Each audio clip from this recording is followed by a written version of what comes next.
This is Audible. Axios, a Spartan Tale. Written by Jaclyn Osborn. Narrated by Adam Stubbs.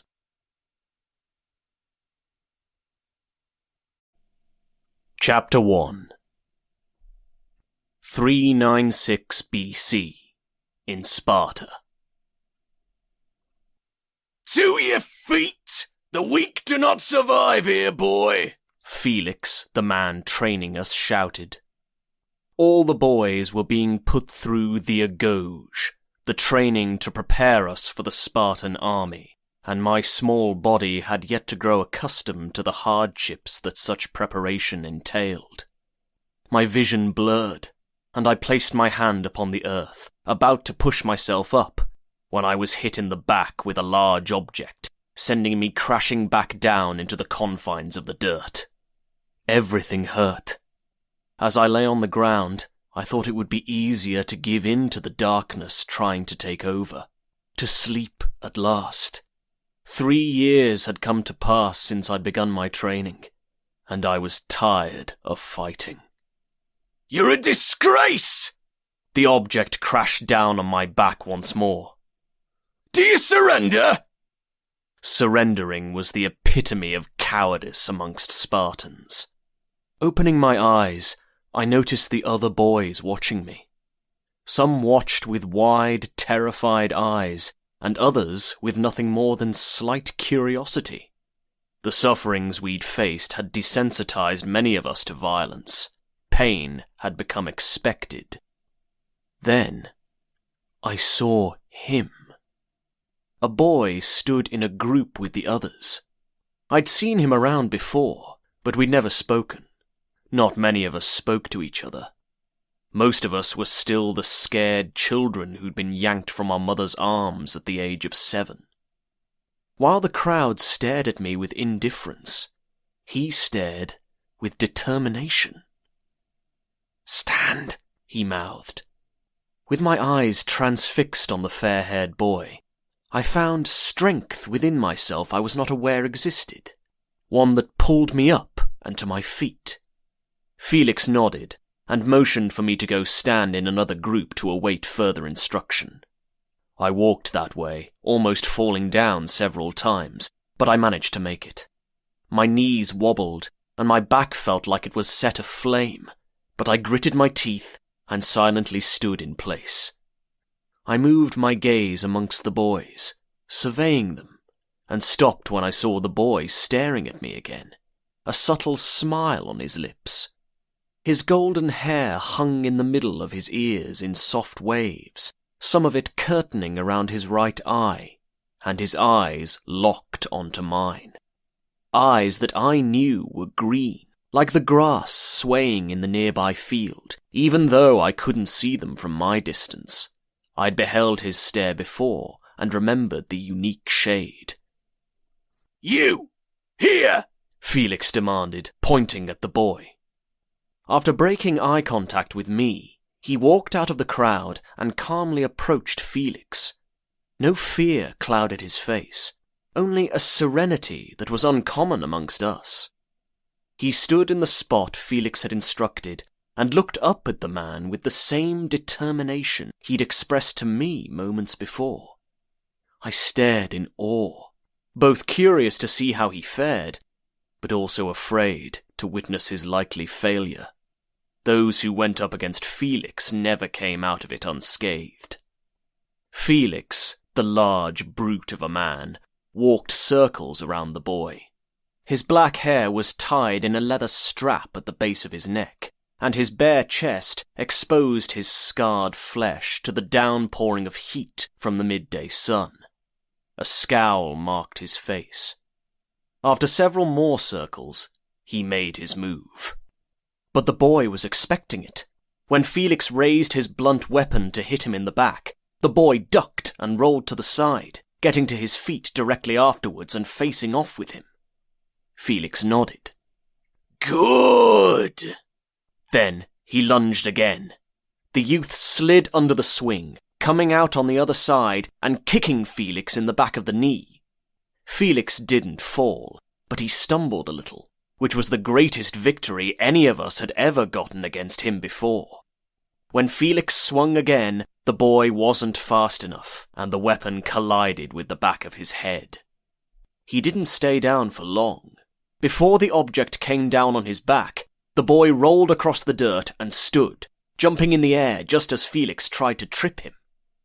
"I'll make a true warrior of you yet," Felix said, and then motioned for the youth to get back in line.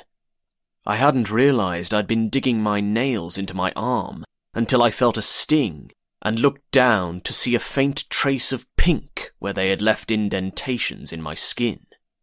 Once he was back in place, the boy looked over at me. His gaze held mine for several heartbeats, and then he broke contact, not looking back for the rest of training. The next boy did not fare so well, being knocked to the dirt not even seconds after reaching Felix. I watched as others were called, but my mind was still on the blonde who had moved with such grace, dodging the blows and standing his own against our trainer. "That's enough for today," Felix said, his voice booming across the small arena. "Clean yourselves off and meet in the barracks." Just as I turned to leave, Gaius, one of the other instructors, spoke. "Wait!" Once everyone looked his way, he pointed at me and another boy. "You two, come here." Gaius was known to be cruel. As hard as Felix worked us, he had always come across to me as someone who had purpose in the punishments and difficult training, but Gaius took great joy in humiliating us. Felix had walked several paces away and stopped, crossing his arms to watch the scene unfold. His jaw was squared, and I suspected he did not fancy whatever Gaius intended. My heart beat wildly in my chest as I stepped forward, unsure of what awaited me. I walked to the spot he had instructed and stood there, looking at the other boys. They varied in age, and each age group was separated into what we called herds. The intriguing blonde boy was in the same herd as me, but he'd always kept his distance, preferring solitude, as did the rest of us. The other youth Gaius had pointed out was about my height and similar build, and he had raven black hair. He approached me in a timid manner with his gaze lowered. "These youths have shown their cowardice," Gaius said, stepping between me and the boy and putting his large hands on our shoulders. "What do we do with cowards here in Sparta?" Boys all started yelling at once. Maim them, punish, whip. It seemed they all grew in confidence once the focus was turned on someone else. A lot of them smiled as they shouted their answer, and another boy picked up a rock and threw it at me. I ducked just in time. "Enough!" Gaius stopped their chants and walked forwards, pivoting on his heels to stare at me and the boy beside me. "As of this moment, you two are a disgrace, but here is your chance to prove your worth." Please, no. I inwardly prayed to whatever God would listen, knowing what Gaius had planned. Many times I had witnessed the instructors and some of the older men instigate fights between the trainees. It was a way to tease and humiliate the weak, and sometimes it was a way to dispose of them. "What are you called?" Gaius asked the boy. The boy's answer wasn't loud enough, so Gaius punched his arm. "Speak up!" "Darius!" he answered. "And you?" Gaius glared at me. "Axios!" He nodded. "Darius and Axios. You are to fight until one of you is unable to continue." Shifting his stare between me and Darius, he gave a chilling grin. "And if either of you thinks to forfeit, think again. If I see you surrender, I will kill you where you stand." My knees shook, and I thought I was going to be ill. Darius looked at me as if he felt the same. I had never raised a hand to anyone other than Felix for training. How am I going to hit this boy who's done nothing to me? Gaius stepped back to give us room and nodded. Begin! At first, neither Darius or I moved. All eyes were on us. Shouts reached my ears as the surrounding trainees egged us on. I observed them as my heart beat wildly. My throat tightened, and I felt as if I was going to collapse. Something crashed into the side of my face and sent me stumbling toward the ground. I caught myself before I hit, and turned to see what had happened. Darius stood before me, all the timidity absent from him. But his eyes still held the uncertainty I felt as well. He had made the first move. Now it's time for me to make mine. Even though it went against everything I believed in, I lashed out at Darius, hitting him right beneath his left eye. My knuckles cracked with the impact, and by how loud he cried out, I knew I'd hurt him badly. He snapped his head back to glare at me, a mark already forming on his upper cheek, and he attacked. When he collided with me, we pushed against each other, punching anywhere and everywhere we could. He jabbed me in my stomach, and I retaliated with a hit to his chest. My face ached, and I tasted blood on my tongue, but I kept fighting. There was no other choice. Either I fought and won, or I lost. Defeated youths were treated harshly, and I did not wish that upon anyone. But between Darius and me, I chose myself. I can do this. I will not surrender. Darius then made a move I had not anticipated. Instead of lunging forward with his attacks, like he'd been doing since the beginning of the fight, he rolled under my blow and shoved me from behind. My footing faltered, and I fell to the dirt. Before I could rise up, his arms immediately came around my neck and squeezed, cutting off my air. I slapped at his forearm, fighting for breath and attempting to buck him off. He was much stronger than he'd appeared earlier and didn't budge, crushing me more into the ground.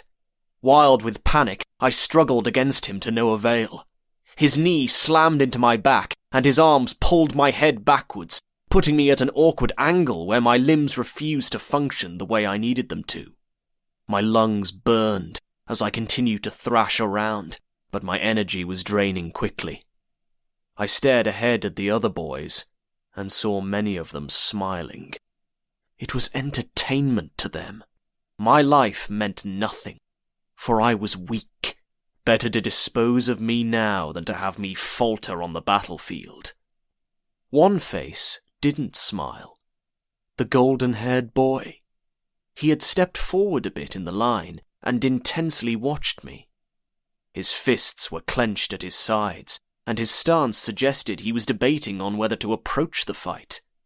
Through my struggles, my arms swung wildly as I tried to hit Darius, but the few instances I did make contact, the hits weren't powerful enough to do much damage. Then, my hand brushed against something lying in the dirt. A rock. The same one a boy had thrown at me before the fight started. Grabbing hold of it, I called forth all the energy I possessed and raised my arm to smash it into the side of Darius' head. His hold on my neck loosened as he was knocked backwards, and I choked up a raspy breath, filling my lungs with the air they'd been denied. I couldn't hesitate. Darius will regain his composure soon and attack again. Although my body screamed with exertion, I flipped around and tackled Darius before he could stand. Blood dripped from the corner of his eye where I had hit him, and his movements were sluggish as he struggled against me. Knowing there wasn't any time for indecision, I straddled his chest and squeezed my knees into his sides to hold him down. I slammed my fist into his cheek before hitting him with my other. Rage blinded me as I repeatedly struck him, anger at my life and what I was forced to become. Angry that something as horrendous as this was not only encouraged, but expected. It wasn't until he stopped struggling under me that I came back to myself and realized what I was doing. My knuckles were smeared with blood, both mine and his. Darius stared up at me, with swollen, half-shut eyes. His chest slowly rose and fell as a raspy noise left him with each breath he took. I had busted open his lip and nose, and blood streamed from a wound by his ear. "Finish him!" Gaius commanded from behind me. "No, I cannot." I looked down at him. Fear clouded his face. He tried to move, but his arms went limp again, and he stilled, giving up. Gaius slapped the back of my head. "Show no mercy! He has accepted his defeat, now finish him!" Darius opened his mouth, but no words followed. He reminded me of a fish plucked from the stream, desperate for life, but unable to flee to safety. As I stared at him, I felt a tightening in my chest and a twisting in my gut. I knew what I had to do, and the thought alone was enough to make me ill. Everyone watched me. It was not just a fight to see who lost, but also to see if the victor had it in him to kill. Sparta was no place for the frail or for those sensitive to death. After grabbing the rock I had dropped before tackling him, I raised my arm and aimed. "Forgive me."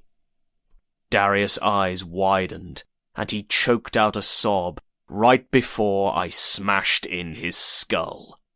I screamed as I hit him, feeling warmth flow between my fingers and splatter on my face with each strike. His body slumped, and his head lolled to the side as a puddle of blood formed in the dirt, and his eyes watched me. Laying in the barracks that night, the expression on Darius' face refused to leave me. The exclamation of fear before I crushed his skull with the rock, and how he became still afterward, completely lifeless, haunted me. I had killed him, taken a life that shouldn't have been mine to take. I tightly closed my eyes and tried to imagine something else, anything other than his lifeless form in the dirt. Other boys slept on rough mats around me, and I heard them occasionally shuffle and move. All of a sudden, I felt the presence of someone beside me. Lifting my head, I turned it to the other side, and my breath escaped me as I peered into the haunting green eyes of the beautiful blonde-haired boy whom I had seen earlier. He had moved his mat beside mine, and he leaned forward, our faces only inches apart. "I know today was not easy," he whispered. "You had no other alternative. It was either you or him." "I didn't know it would be like that. Death!" My eyes stung at the recollection.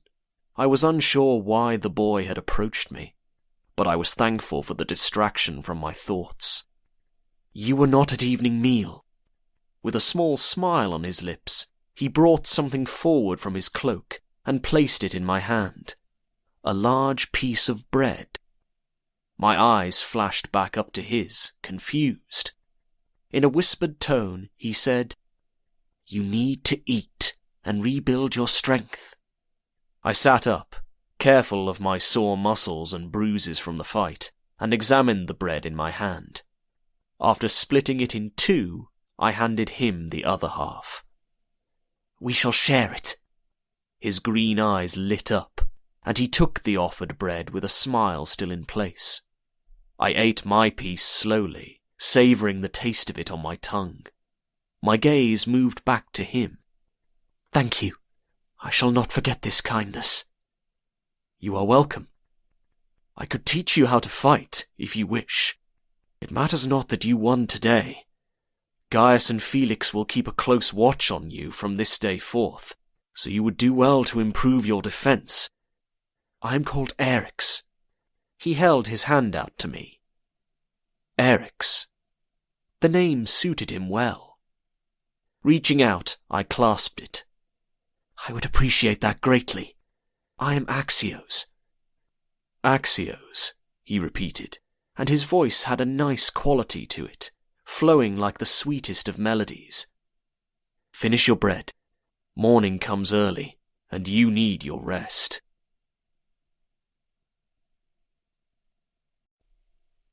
Chapter 2 394 BC. You're too slow, Axios, Eryx called over his shoulder, running several paces ahead of me. I laughed and picked up speed, chasing him through the tall grass. Almost 2 years had passed since the night in the barracks when he had offered me food. Our fates were sealed by that one act of kindness.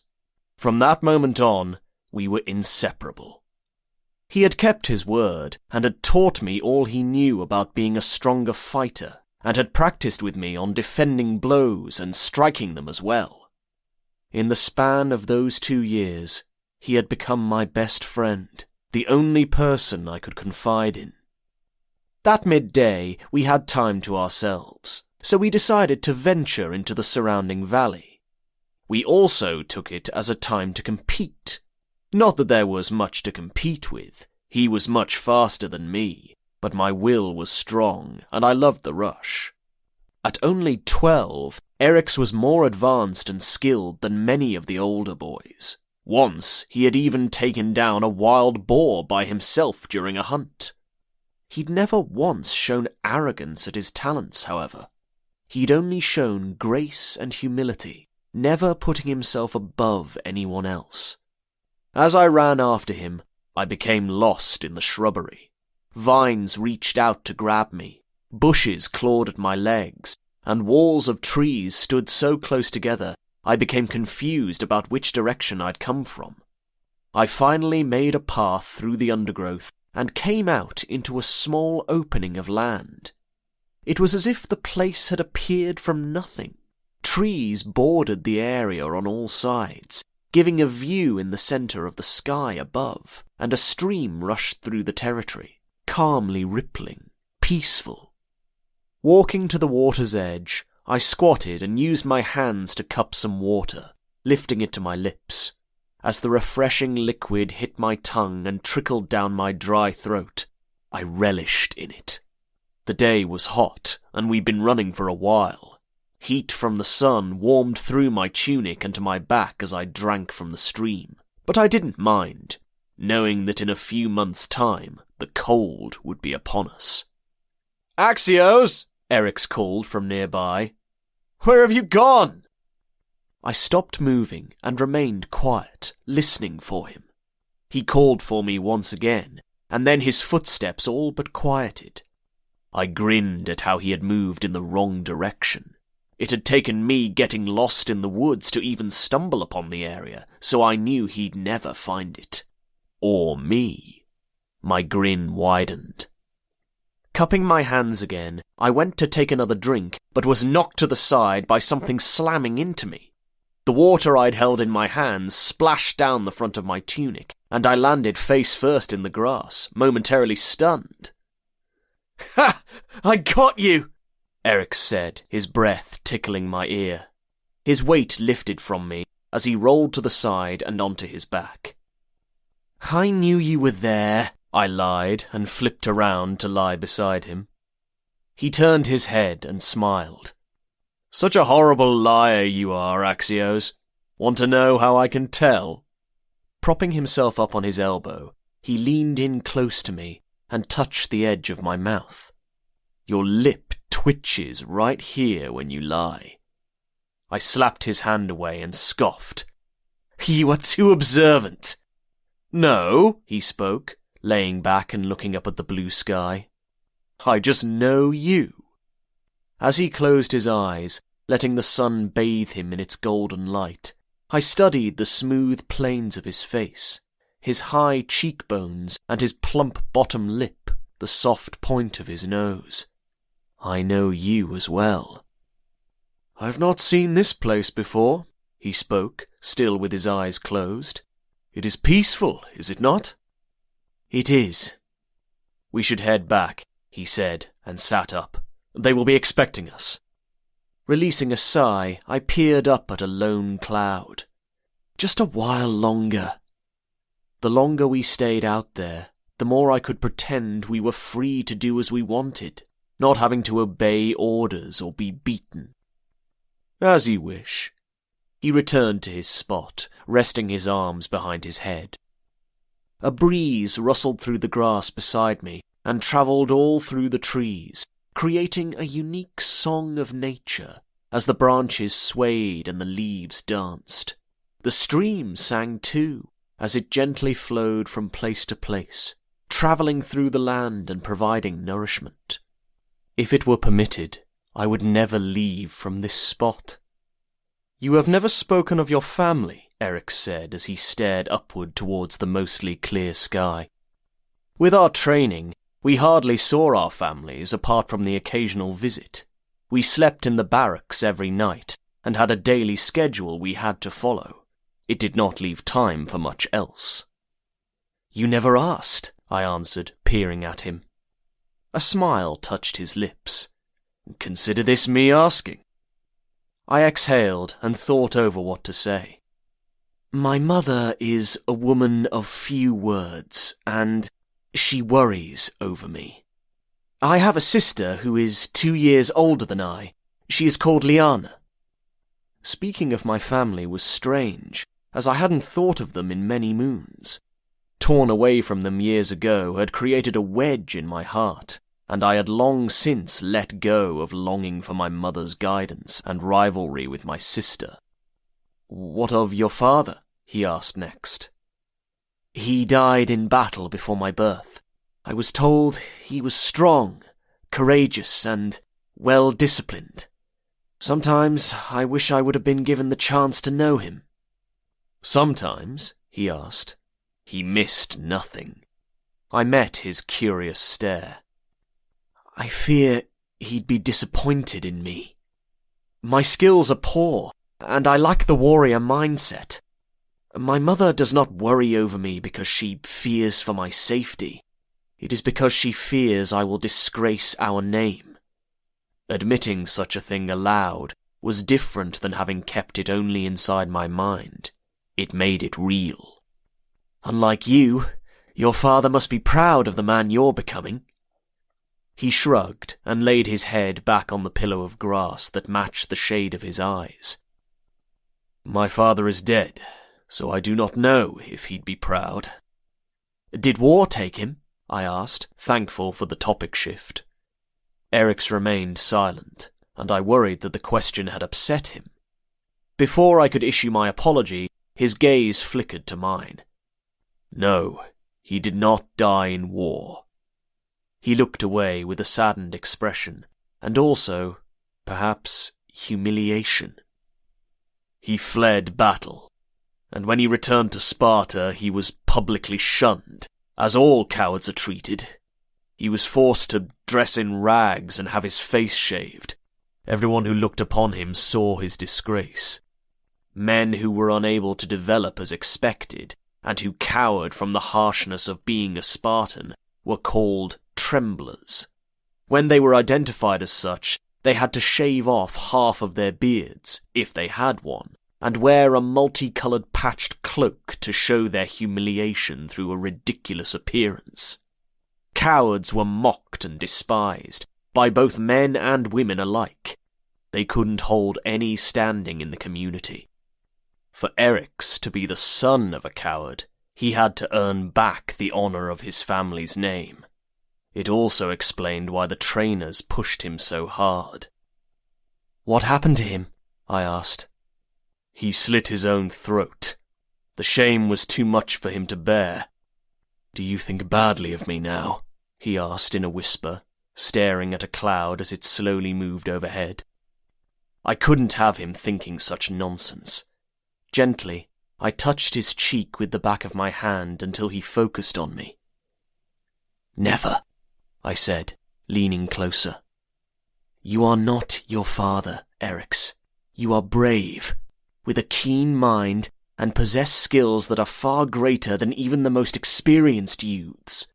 Nothing could ever cause me to think badly of you. Nothing. He watched me, quiet. Dark lashes framed his eyes, and I felt myself getting lost in his light green depths. I treasure you, he finally spoke. Not a day passes where I do not thank the gods for placing you in my life. Smiling, I laid my head beside his and nudged his arm playfully. Becoming sentimental, are we? I suppose I feel the same. My words were light, but my heart weighed heavily. His confession was like a warm cloak around my very being. I felt at peace in his presence. What of your mother? I asked, not ready to give in to the silence. His stare roamed across the expanse of the blue domain above. She died bringing me into this world. Before the Agauge, I visited her grave often. In Sparta, only men who died in battle or women who died in childbirth were permitted inscribed graves. Both were seen as heroes. So, if your mother died at your birth, how old were you when your father met his end? Nearly 7, he answered. I took care of myself until I joined the Agauge. He'd had such a hard life, and we weren't even men yet. It was no surprise to me, though, that he was able to fend for himself. Perhaps that was one reason he excelled in drills and survival exercises. He'd already lived it. When we finally returned, I saw a crowd of boys huddled together and facing a scene before them. I cast a look at Eric's, who shrugged, and we approached. Boys from our herd were standing before Felix and a few other men. Felix walked down the line and tore off each of their tunics, exposing their naked flesh for all to see. What is happening? I asked Eric's, feeling uneasiness in my gut. He focused on me with his green eyes and gently touched my arm. Do not worry. This is expected. We are youths of 12 now, and this is the next phase of our training. But we are here, I looked around at the younger children around us. We returned too late. I'm sorry, it's my fault. I had only wanted time to myself, away from responsibilities, to feel free for just a moment of my day. You! Gaius grabbed me by my tunic and yanked me from the huddle of boys, throwing me to the dirt. You think to hide away like a coward? I cried out as he kicked me in the stomach, instantly knowing it was a mistake. Never let them hear or see your pain.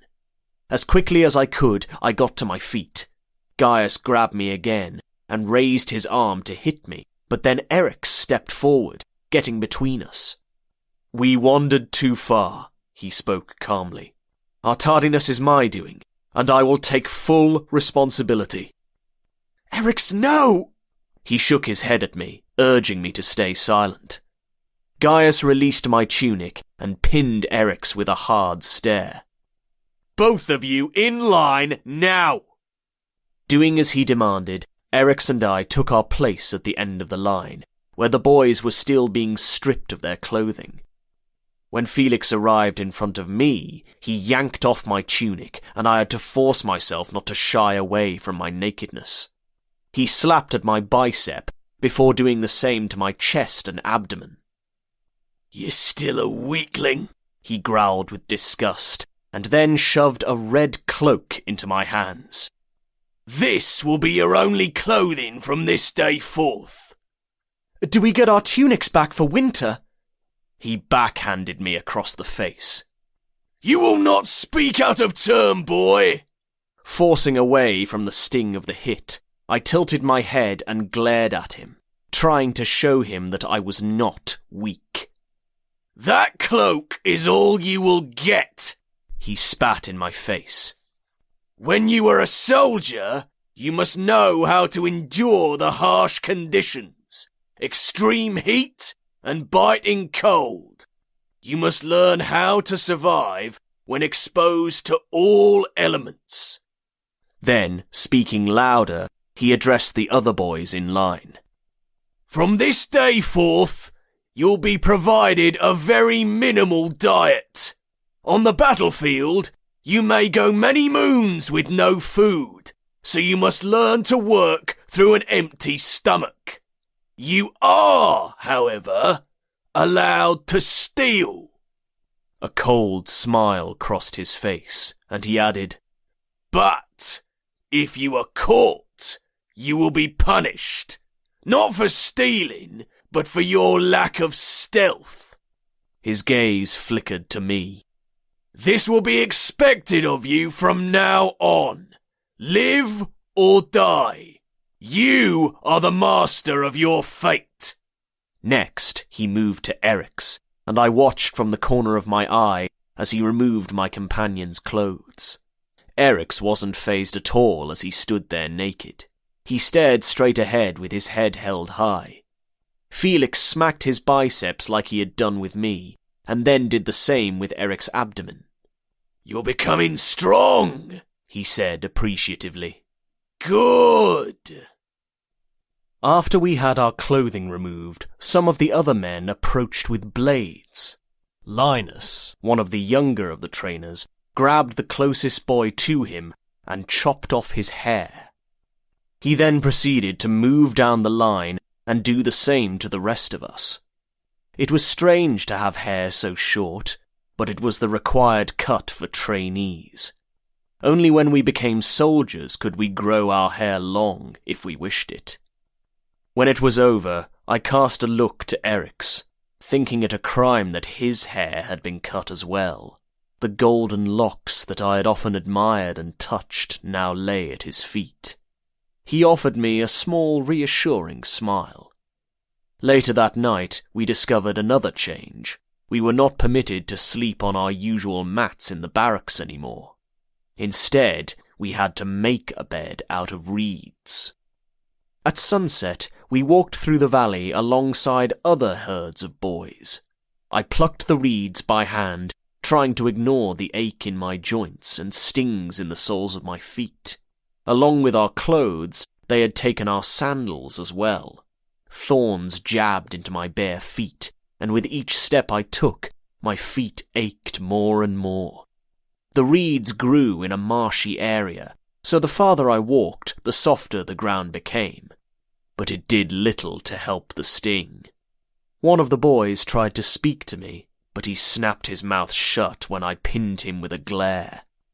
My mood was foul, and I didn't wish to speak to anyone. "They're not treating us this way to be cruel," Eric said from beside me. "Although you may not believe it now, this is in our best interest." "How?" I turned to him with a growl. "How will this aid us in any damn way, Eri?" My anger did nothing to him. He had always been the calm one of us, and I had been the impulsive one who questioned everything. Ever since I killed Darius, something inside of me had shifted. I'd once been a timid boy who'd feared everything, but I was breaking away from that flaw. One day, when we are soldiers, we will face these conditions again. It is to prepare us. "What if I do not wish to be a soldier?" The question came out unexpectedly. Several times I had asked myself the same question, but I had never uttered it aloud, knowing it to be ridiculous. I wanted to become a warrior. On occasion, I had questioned myself, though, not believing I was suited to the lifestyle. Eric stopped walking and stared at me with a furrowed brow. "Axe, we have no choice. We may not choose another occupation if we ever wish to become equals in Sparta. Do not let the men ever hear you say such a thing. This is our life. Being a warrior is the greatest of honors. Fighting for our lands, our home, for each other." I turned to walk away, but he grabbed me, making me face him. "Release me, Erix." "No." His eyes searched my face. "What is really the matter? This is not you." I fought for the right words to convey what I felt on the inside. The humiliation of not being as physically fit as him and some of the other boys. My lack of most skills. How the thought of taking another life someday made me queasy. Or how the one life I had taken still troubled me. Not one of those were traits of a real soldier, of a real Spartan. "I am nothing," I was not cut from the same gifted cloth as you, Eri. All of this is much more difficult for me. Frustrated, I kicked at the tall grass and then motioned to myself. Look at me! I am looking at you, Axe. Erix came forward and took hold of my chin, forcing me to look him in the face. Know what I see? I shook my head, ashamed at my show of vulnerability. He pressed his forehead to mine, still loosely holding my chin. I see someone who is kind and who stops to see the beauty of the world.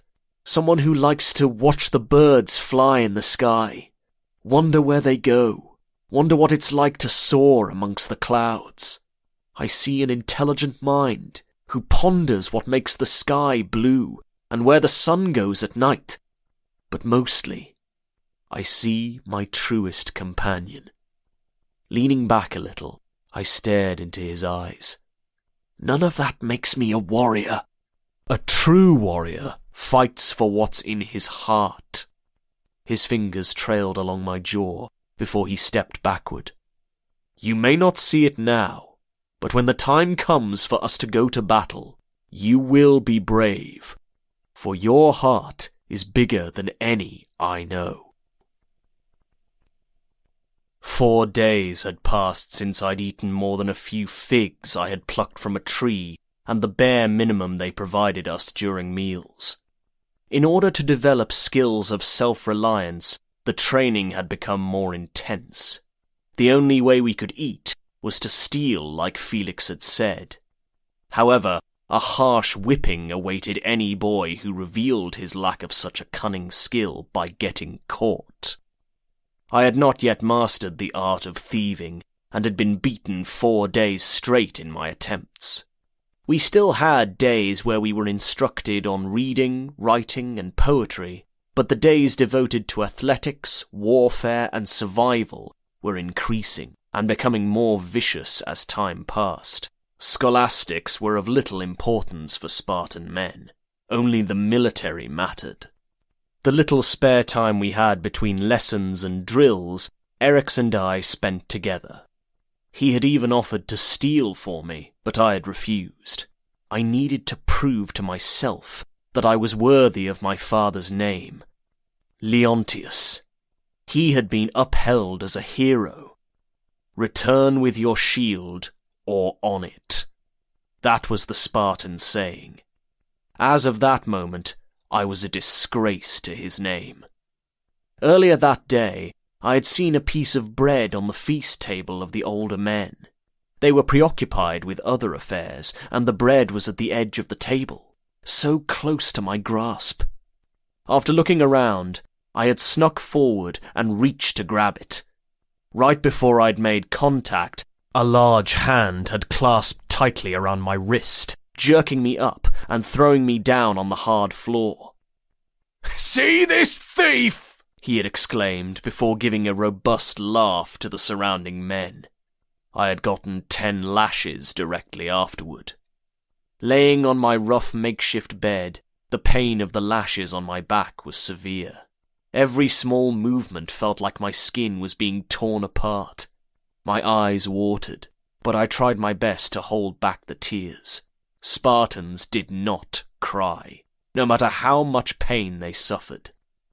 Taking deep breaths, I lay on the reeds and wasn't sure what hurt worse, the lashes upon my flesh or the roaring hunger in my belly. I swallowed air in an attempt to get something in my stomach, but it was ineffective. My hunger had made me even weaker than usual, and I didn't know how much longer I could tolerate it. Axios, why do you refuse my help? Erix whispered.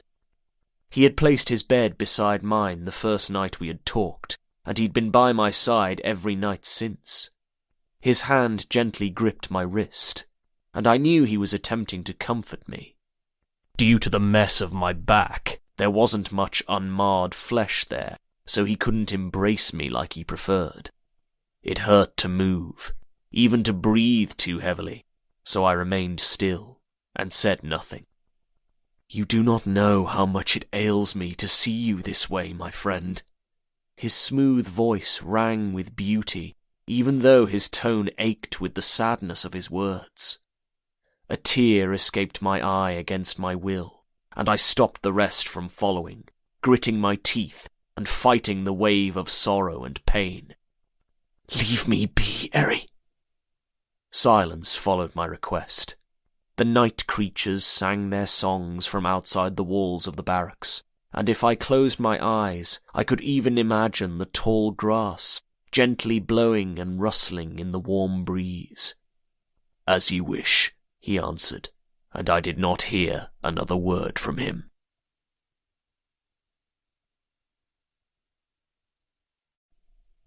Chapter 3. "You lie," I accused Eryx with a scoff. "That did not happen." "It did so. The boy's name was Adonis." Shaking my head at his myths, I kept walking. The sun's heat was relentless as it beat down on my skin, and I wandered off the path to stand beneath a shaded tree. Eryx followed me and leaned against the trunk.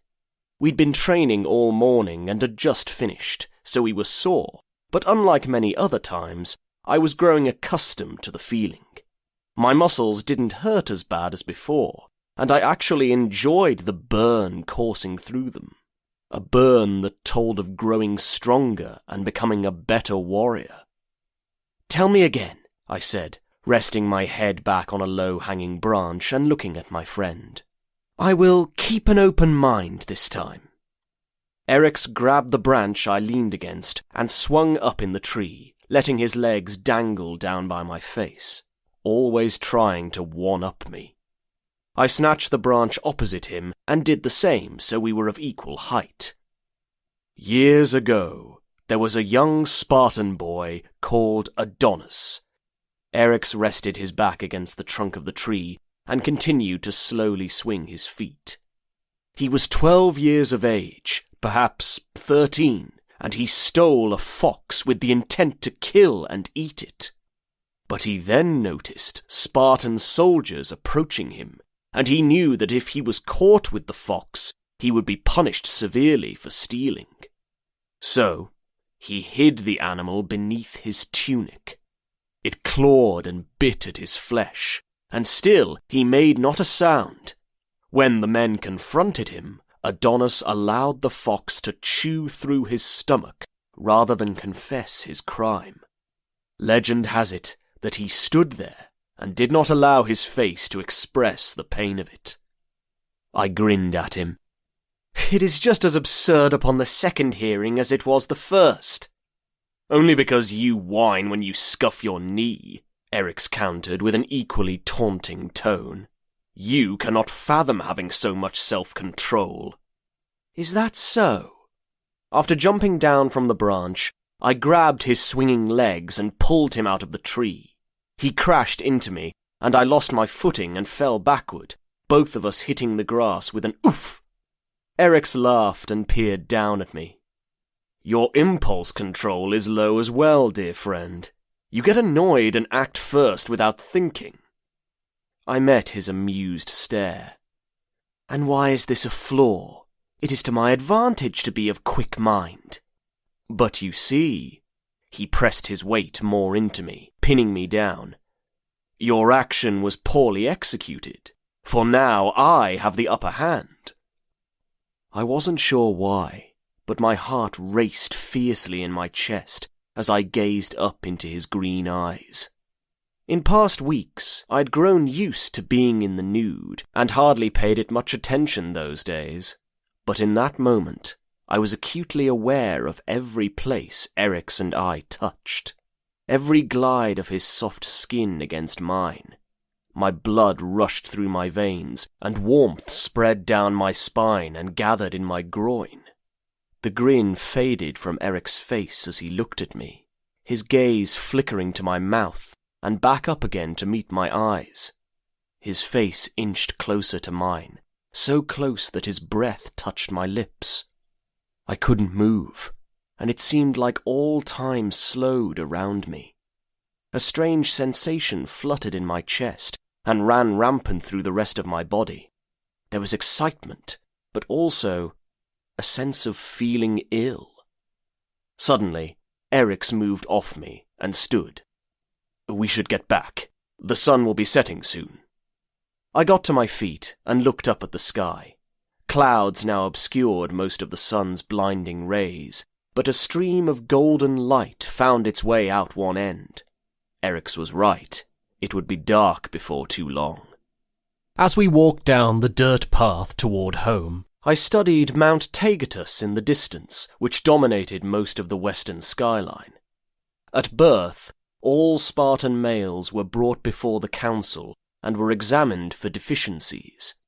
If the council found the infant to be unfit for his future duty as a soldier, they would toss him into a chasm in the mountain. Criminals and enemies of Sparta were thrown into the chasm as well, their remains littering the gorge along with the newborns. Even at birth we were tested for strength, as if that was all we were, expendable soldiers who held no other purpose in life but to kill or be killed. Eric's liked to say how sometimes infants' wails could be heard coming from Mount Taygetus when the moon was highest in the sky, their souls unable to depart from the world. But, like I'd come to know about him, he liked to weave tales, and I did not believe a single word of it. Screams broke through my musings, and I quickly turned to the left to see 3 Spartan youths surrounding a Helot boy. Helots were slaves, and were instantly recognized by their clothing. They were obligated to wear animal skins and a leather cap on their head. Years before my birth, the gods must have been angry at mankind, because they sent a devastating quake all through Sparta, killing many citizens, including most of the youths going through a gauge.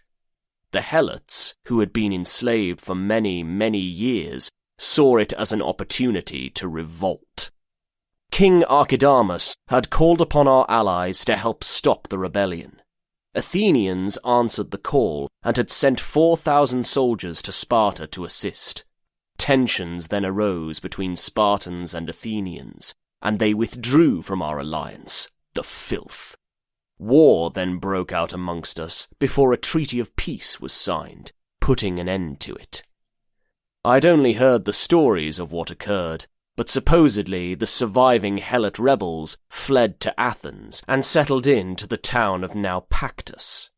In order to remind them of their place, the Helots were annually beaten, and on occasion Spartan patrols would round up a few of the slaves and kill them, just for sport.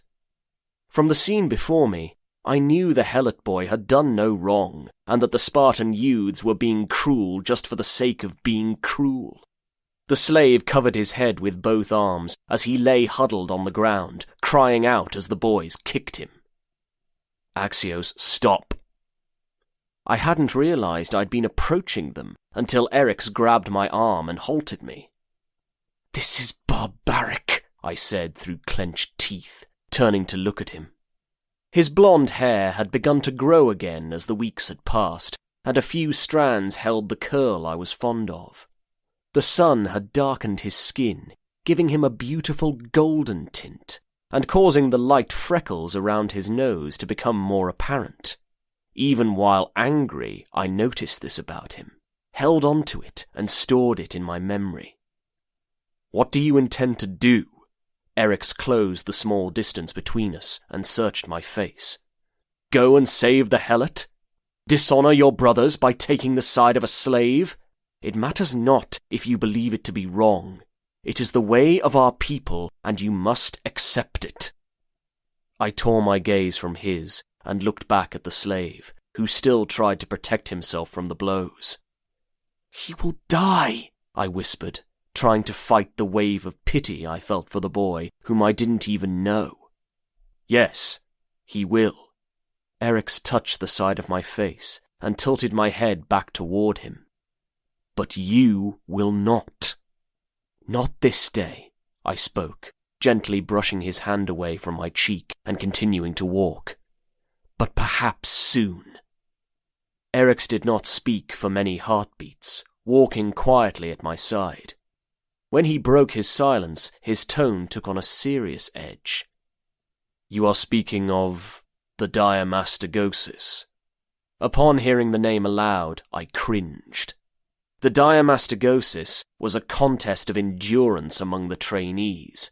It was an annual ritual that was designed to test our bravery, stealth, and pain resistance, and it took place at the altar of Artemis Orthia. Younger boys attempted to steal cheese off the altar, while older boys whipped and flogged them. The splattered blood acted as a human sacrifice for the goddess. The ritual was brutal and excruciating, and the younger boys who participated never made it out unscathed. Some of them were even beaten to death. I had seen the contest many times, but had never participated. Erix and I were of age now, and would be partaking in the practice, which was occurring in a few days' time. "Yes," I finally answered him. "You are afraid?" Only Erix would dare ask the question. For a Spartan to admit his fear was to also admit his cowardice. But my truest friend asked it out of concern. I knew I could confide in him with my worries. "Yes." We treaded towards home, and I was lost in my thoughts once again. I had always been an observer of nature, loving the way the tall grass in the nearby field swayed in the wind, and how the water tasted on my tongue when the sky opened up and poured, how the feel of the air shifted with the changing seasons. Sometimes I wondered how different my life would have been had I been born someone else. Perhaps a Corinthian? And maybe I would have been a merchant instead of a warrior. I had often fantasized about life at sea. Spartans dominated the land, but we were not exactly a naval army, and many of us were at a loss for what awaited beyond the water's edge. That all changed in years past, however, when Sparta became the victors that ended the conflict with Athens. With financial help from Persia, Sparta was able to destroy the Athenian fleet in a naval battle at Aegiospotamoi. But even then, our way of life was one not meant for the sea. Later that evening, when we went to our barracks, I scooted my bed of reeds closer to Eric's than normal. My thoughts troubled me, and I needed his warmth to help calm my troublesome mind. Spartans were prized for our legendary endurance of pain, and people feared us for it. While being brutally flogged, Spartan males wouldn't flinch or cry out. Those who did were seen as weak and cowardly. The Diamastagosis was a test for us youths, to allow us to show our strength. Could I be brave, or would I surrender to the pain and disgrace myself? "Axios, you're shaking." Eric's breath fluttered at the back of my neck, sending chills to cover my arms and legs. "I'm just cold." I tugged my cloak tighter around my body. If any of the other boys or older men knew of my worry about the annual ritual, I knew they would mock me for it. Erix put his arm around me and laid his head on my shoulder. "Do not worry your mind so much. We will be together, and I will not allow any harm to come to you." His words didn't come as a surprise. He knew me on a level that was beyond comprehension, just as I did him. It was no shock that he knew the workings of my mind. We could read each other with just a glance. The connection served us well during training because we worked together without having to say the words aloud.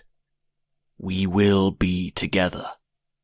The knowledge comforted me and helped ease away the worry, allowing me to fall into a deep sleep. "Are you ready for death, boy?" Felix growled as he knocked me to the ground for the 5th time. "That's what you will get tomorrow if you fight this way. Weak," he spat. "Worthless." Unlike the previous 4 times, I remained in the dirt and didn't even try to stand. He was right. I would never amount to the soldier I was meant to become. He kicked me, and I didn't budge. I felt numb to it all, not just to pain, but to everything. Why should I continue to fight? Felix grabbed the back of my hair and yanked me upward, his rugged, sun-darkened face entering my line of sight. He held me an inch off the ground with only one arm, proving how small I was, how unworthy of life I was. His dark eyes focused on me, and he seemed to be searching for something deep in my soul. "You surrender?" he asked, but not in the patronizing tone he normally used. It was spoken low and consumed with disappointment. I didn't respond. Instead, I returned his stare as if he were nothing but a tree in my way. No feeling, no desire to fight. I just wanted to lie down and rest at last. To sleep and never have to face another dark morn or the even darker evenings that followed. Felix dropped me to the ground before standing over me. The blinding sun above him cast a shadow over his face, and I laid my head on the dirt. His foot rammed into my stomach.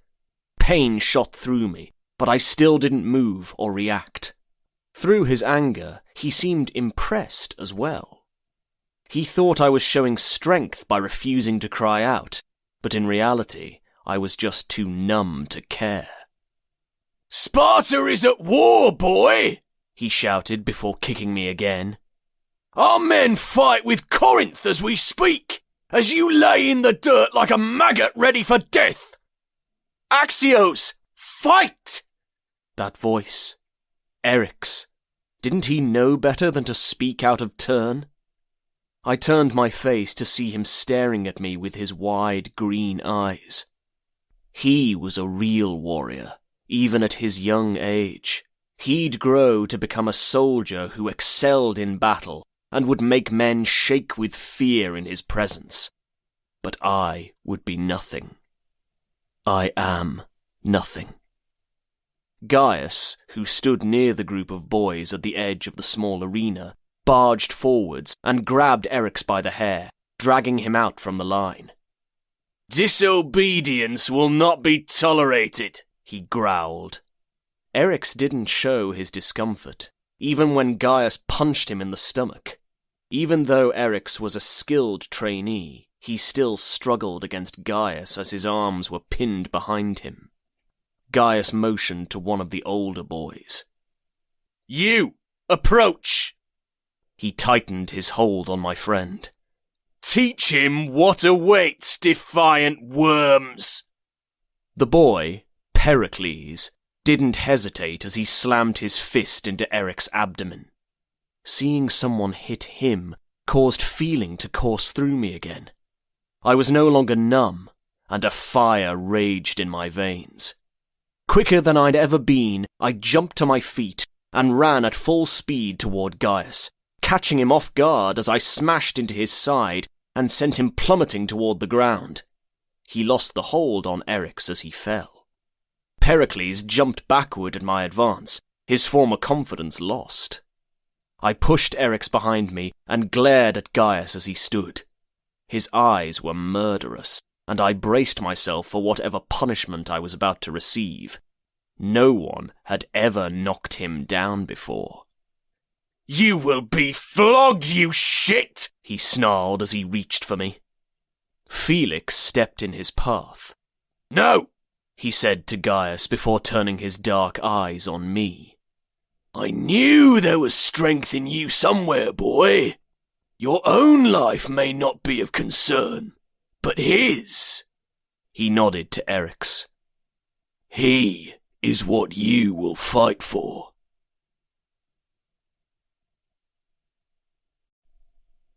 Chapter 4. Before the sun had risen, I was already wide awake. More rest was needed, but my mind was uneasy, consumed with worry. Not even Eric's warm body next to mine could ease it. The day of the diamastogosis was upon us, and its presence loomed over me like a dark cloud shielding the soil from the sun's light. To observers, it was a sport, something to place wagers on and celebrate. To those of us participating, it was quite different. The diamastigosis had become a substitute for human sacrifice. Legend had it that an altercation occurred at the sanctuary of Artemis in many years past. Blood had been spilled and had disrespected the goddess. Since then, human sacrifices had been made to atone for that occasion. Lycurgus, who'd been a lawgiver of Sparta and who'd established and reformed the military and society structures, then replaced human sacrifice with the festival of Artemis Orthia, where the youths going through the agoge would be scourged upon the altar. Although some of the youths considered it an honour to take part in, showing their strength and courage, I did not share their excitement. There was no glory to be had in it for me. What purpose did it serve apart from unnecessary butchery? It wasn't so much the pain I feared, but the failure. Years of training and being beaten too many times to recall had toughened my skin and my endurance, but my pride was another matter. The day before, when Felix had been pushing me to fight, I hadn't cared about a thing. But that was of course not true. I cared about Eryx. And in that instant, I had come to a sort of revelation about myself. I could choose to die, or I could fight with everything I had within myself. it had given me a new purpose. If I fell on this day, my last moments being me trying to steal food from an altar and being flogged to death, what glory could ever come from that? I would die for my home, but I would not die for a fruitless sport. Eryx blew out a soft breath that tickled the back of my neck and brought me back into the moment. His body stirred as his arm came around my torso. I smiled, despite the worries in my mind. He may be strong and seemingly emotionless around everyone, but at night, or in early morning when it was just us two, he loved to hold me and be held in return. I always welcomed it, allowing it to bring me comfort. "I can sense you overthinking," he whispered at my nape.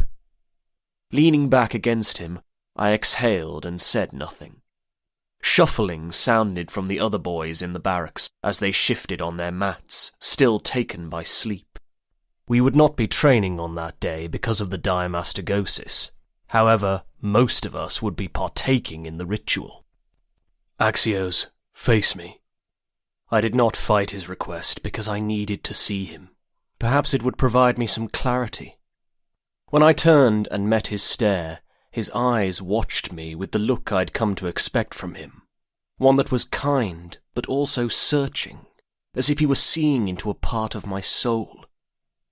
"Speak," he said, in a tone that matched the expression in his green eyes. He brushed the back of his hand along my cheek, a gentle caress that Spartans had no purpose for. Public displays of affection were looked down upon, even when soldiers went off to war and said goodbye to their families. Feelings were for the weak. But I craved his gentleness, especially after the daily harshness my body underwent. "The odds are stacked against us this day," I answered, pressing my face into his touch before pulling back again. "What honour comes from them being armed with whips, while we are defenceless?" Eryx smoothed his hand down my side as he formulated his response. "The test is not for them, but for us. In battle, there will be times when we are outnumbered or with no weapon, and we will have to rely on other strengths, such as strategy, stealth, and intellect. This is just another phase of the training, to prepare us." "I wish I could see the world as you, Eri. It matters not what they do, how they beat us, or what challenges they place in our path. You continue to see the positives within it. You search for ways to overcome any obstacle." He watched me for a moment. Eryx never spoke in haste. Instead, he weighed each word carefully and gave every syllable meaning. "I must," he answered, removing his arm from me and lying flat on his back. "We are warriors, Axios. or we will be someday. Our entire lives are shaped around defending our home and dying for it if we must. There is nothing more. What if I want more? I asked in a whisper so low I wasn't sure it would reach his ears. Life was more than fighting and pain. It had to be. A piece of his golden hair fell across his brow as he turned his head to look upon me once again. His lips parted as he prepared to answer, but he was silenced by the door to the barracks bursting ajar. Gaius had come to wake us. I wasn't sure what Eric's would have said had he not been interrupted. As we stood from our beds and exited to go toward the hall for morning meal, I wondered if I'd ever know. My body shook as I stood in silence with the other boys. Eric's was at my side, and not even his closeness could wash away the tension that attacked my every muscle. Roars sounded from outside the building where we waited, cutting through the quiet like a sharpened blade. A crowd had gathered to bear witness to the ritual and to see the legendary show of Spartan toughness. At one time, the ritual had been more sacred and private, but as time passed, tales of the Spartan youths had spread through the land like wildfire and had become a spectacle, attracting sightseers from all over Greece. A deep voice boomed and echoed throughout the small arena, speaking of the event to come. He spoke of sacrifice, courage, and glory. Cheers erupted at his words, and the noise only added to the anticipation. "I feel ill," Theon admitted from my left side, shaking as he stared at the exit. His black hair glistened with sweat, probably deriving from both the heat of the midday sun and his nerves. "Is this what it will be like, going to war?" Theon was small and fairly skilled at fighting, but his strength was his quickness. He could move from one place to the other in the blink of an eye and dodge blows before they had chance to strike him.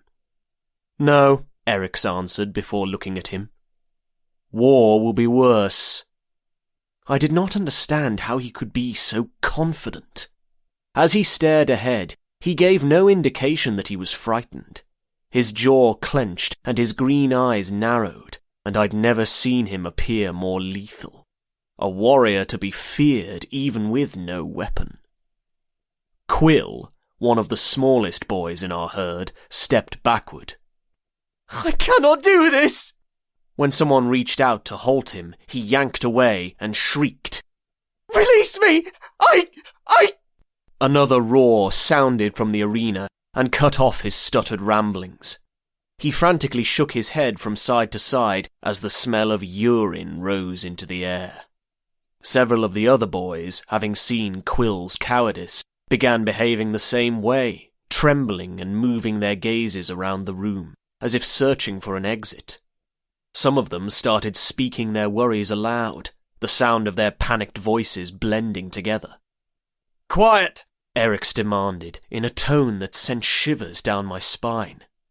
The boys stopped, and all turned to him as if he were the commander and looked to him for guidance. "I know you are afraid. They will have whips and objects to beat us, whereas we only have our bare hands.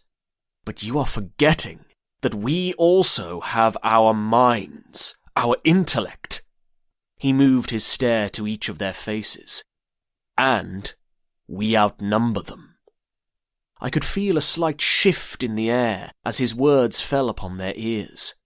They exchanged hopeful glances, but remained silent, waiting for him to continue, hanging on his every word.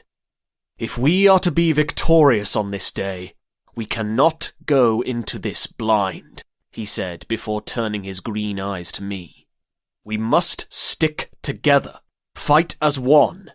Let them keep their lashes, for we have something they do not. Unity." It was then that I truly knew the power Eric's contained, not just with his skills as a warrior, but also his power of influence. The boys watched him with the type of respect I'd not seen them give to anyone else, not Felix, Gaius, or any of the trainers. It was an admiration that couldn't be forced or bought, but rather earned. And Eric's had earned it. Some of us will be struck, and our blood will stain the altar, but you must never surrender. Never show them your pain. The noise of the outside crowd that once had caused us apprehension became nothing but a low buzz in the background as he continued speaking words of encouragement. By the time we were instructed to leave the building and enter the arena, the attitude of our group had shifted, and not even Quill seemed as frightened. Of course, we were still anxious, but there was a light in the darkness now, a beacon of hope. The air was hot but dry, which was fortunate. When the air was thick and damp, it made movement sluggish and caused the heat to affect us quicker. Since we would be dodging blows and relying on speed, the day was nearly perfect. Up ahead was the sanctuary of Artemis Orthia. It was tucked inside a temple of limestone and built upon a bed of sand from the river. A statue of the goddess looked out from a slight awning, her expressionless eyes focused on the outdoor altar where the ritual would take place, where some of us would be sacrificed. We were the first round of youths to start off the festival. There would be 2 more groups after us to partake in this event. Small cubes of cheese sat upon the rectangle surface and acted as an offering. The festival used to be performed differently. Instead of cheese on the altar that boys attempted to steal, it had once been simpler, but much bloodier. The youths had to kneel in front of the priestess, who'd held a wooden statue of Artemis, and they'd be whipped relentlessly until the priestess said the goddess was appeased by their blood. I didn't know the exact reasoning for the change, other than it was more entertaining for the spectators. In the center of the arena was the outdoor altar. 4 older boys with whips surrounded it. They smirked and snapped their whips as we approached, as if to intimidate us further. One of them was Pericles, the same boy who'd been instructed to hit Eric's the day before. My sight lingered on him, and he returned my stare. With a weapon in his grasp, he seemed much more confident than he had with just his fists. No matter. A rage still existed within me, and even with just my bare hands, I did not fear him. We stopped when we reached the temple, which was to the right of the altar. People surrounded us in the stands, some sitting on the stone steps, while others stood and leaned against the posts. It was difficult to hear anything other than the roaring of the crowd. They wanted us flogged, our naked flesh tearing and causing the life source within us to splatter on the altar. I cast a glance amongst their faces and clenched my hands into fists. They laughed and pointed at us, and my mind filled in what they were saying. We weren't boys to them. We were objects to gawk at and place bets upon. If one of us fell, ripped open and lying bloodied in the dirt, they would feel nothing but the loss of the coin in their pockets. I despised them. "Stay by my side," Eric's whispered before his hand brushed against mine. The contact was brief, and to anyone watching it would have gone unnoticed, but I knew it had meaning. He stared ahead at the small temple, and I watched him for a moment. I could almost see his mind at work as his gaze danced around the arena, calculating the distance each boy stood from the altar, how long it would take to reach them, and the speed of how fast they could crack the whip. He was born for this. Gaius came forward and addressed the crowd. On this day, you will witness youths of Sparta exhibit their extraordinary test of manliness as they are initiated as future warriors, he said in a loud, commanding tone. His black hair touched the tops of his shoulders. But unlike Felix, who wore his in a leather strap at the base of his neck, Gaius allowed his to flow freely. You coddle your young like delicate flowers, but in Sparta, We pluck them from their mothers' breasts and push them to their breaking point and beyond, until they do not feel or fear pain, do not register its existence. We strip them of their individuality, for a great army fights as one. All of Greece knows of Sparta's renowned warriors. Witness how they are made. He motioned to us and then stepped aside. Begin! An offering of blood from each participant was needed before the game could begin. Even though my legs felt heavy, as if weighed down with stones, I progressed forward with the rest of my group. We stood in a line and faced the altar as the other boys gathered around us. "Place your mind above the pain," Eryx whispered. Quill was the first to be flogged. The sound of the whip snapped against his bare back. He cried out for only a moment before silencing. The crowd laughed at his shriek, and someone shouted, "Coward! Strike that one again!" Gaius commanded with an amused tone to his gruff voice.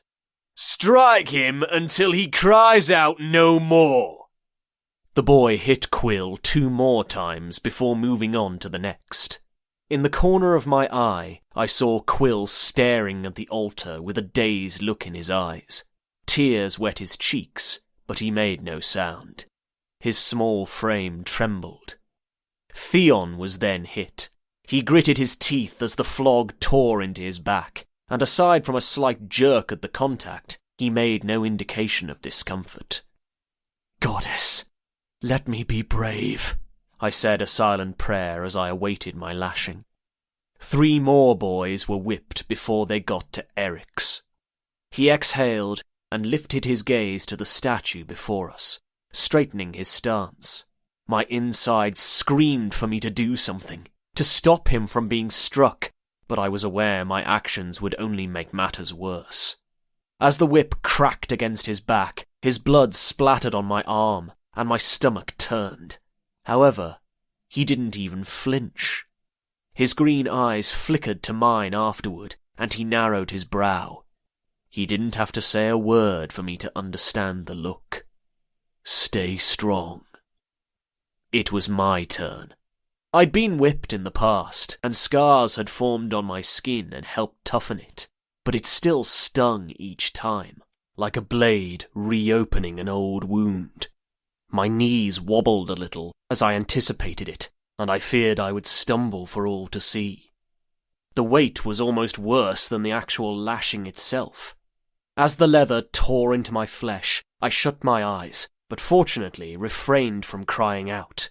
Wet trickled down my spine, and my skin prickled where it had been scourged. I hadn't made a coward of myself, and it was over. For now. When I looked at Eryx, he gave a swift nod of his head. His eyes appeared pained, though, as if seeing me hurt had the same impact on him as it did with me upon seeing him.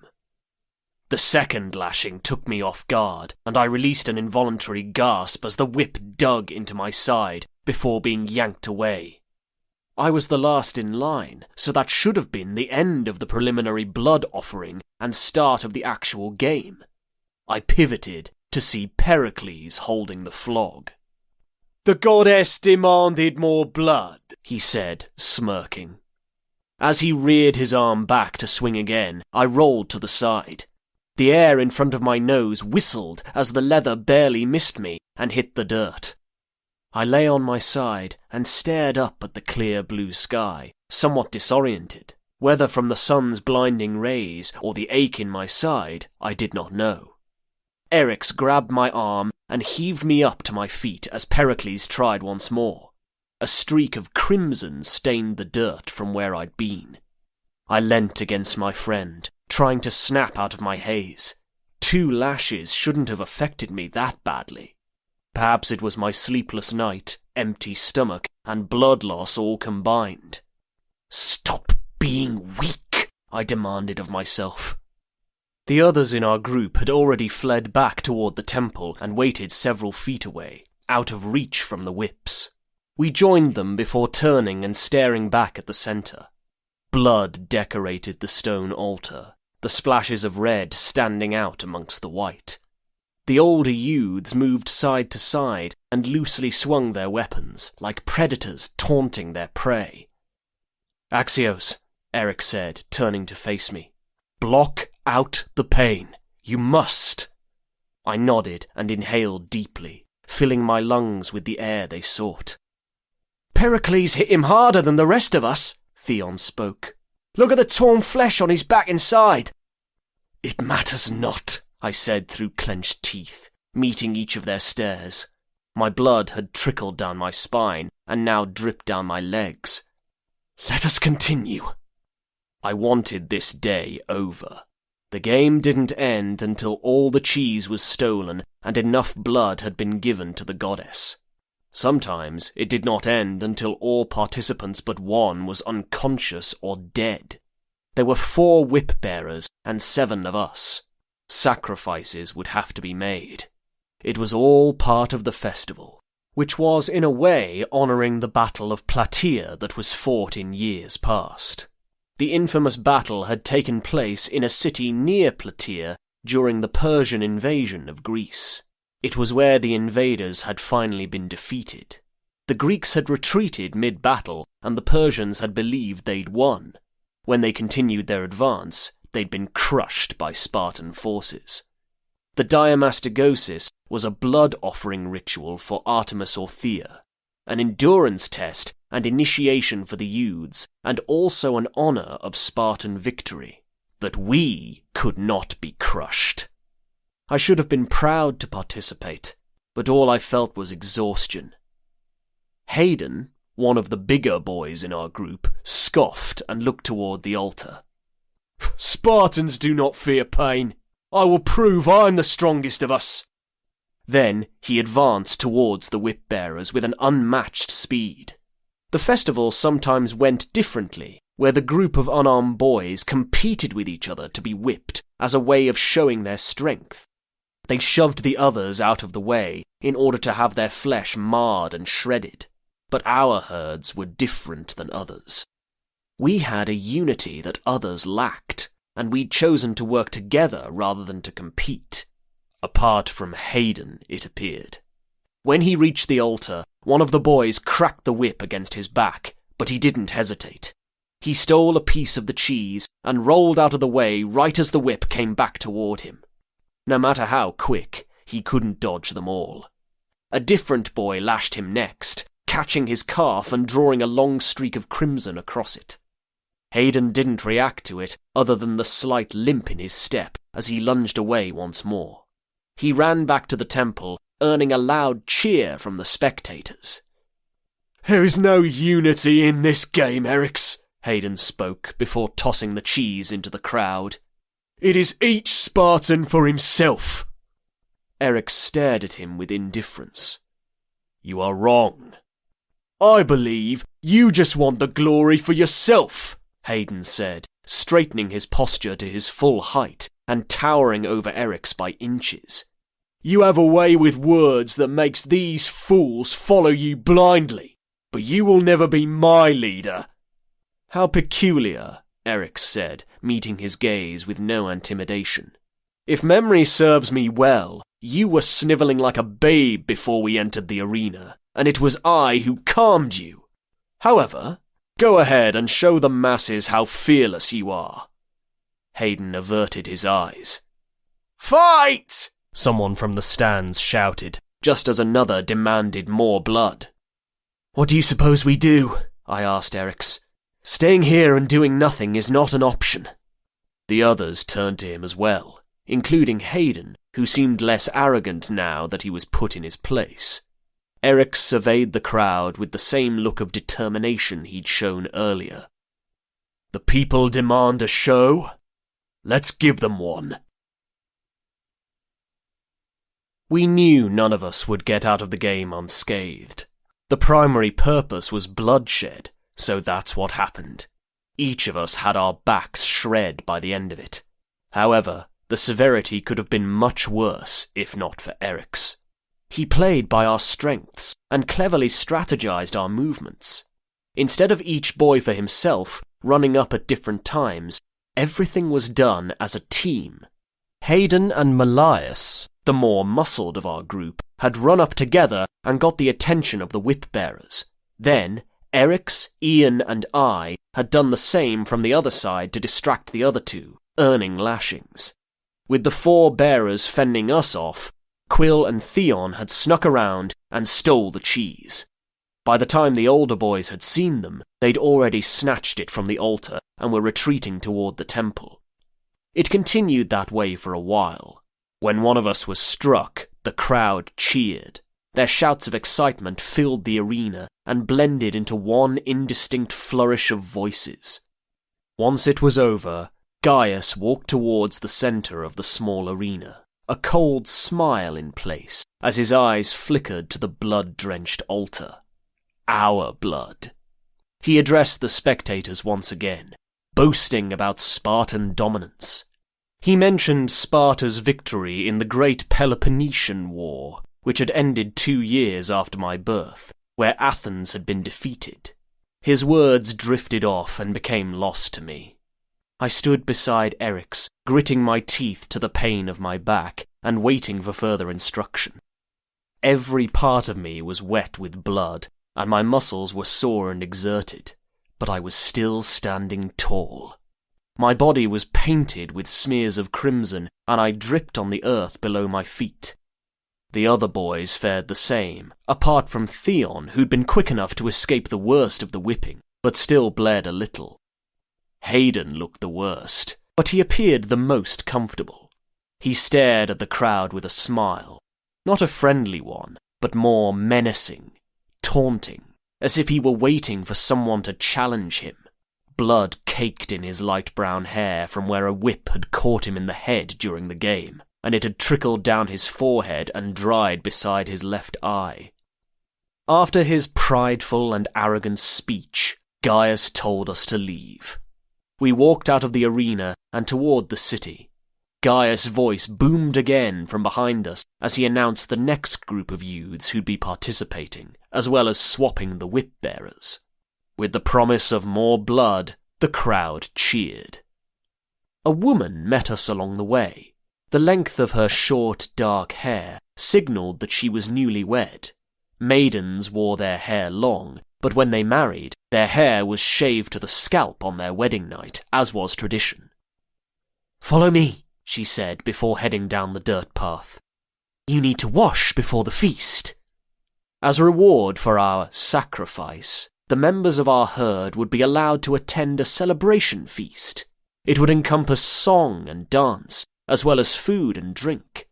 The noise of the arena exploded behind me with the echo of cracking whips and shouts of encouragement as the next group began their game.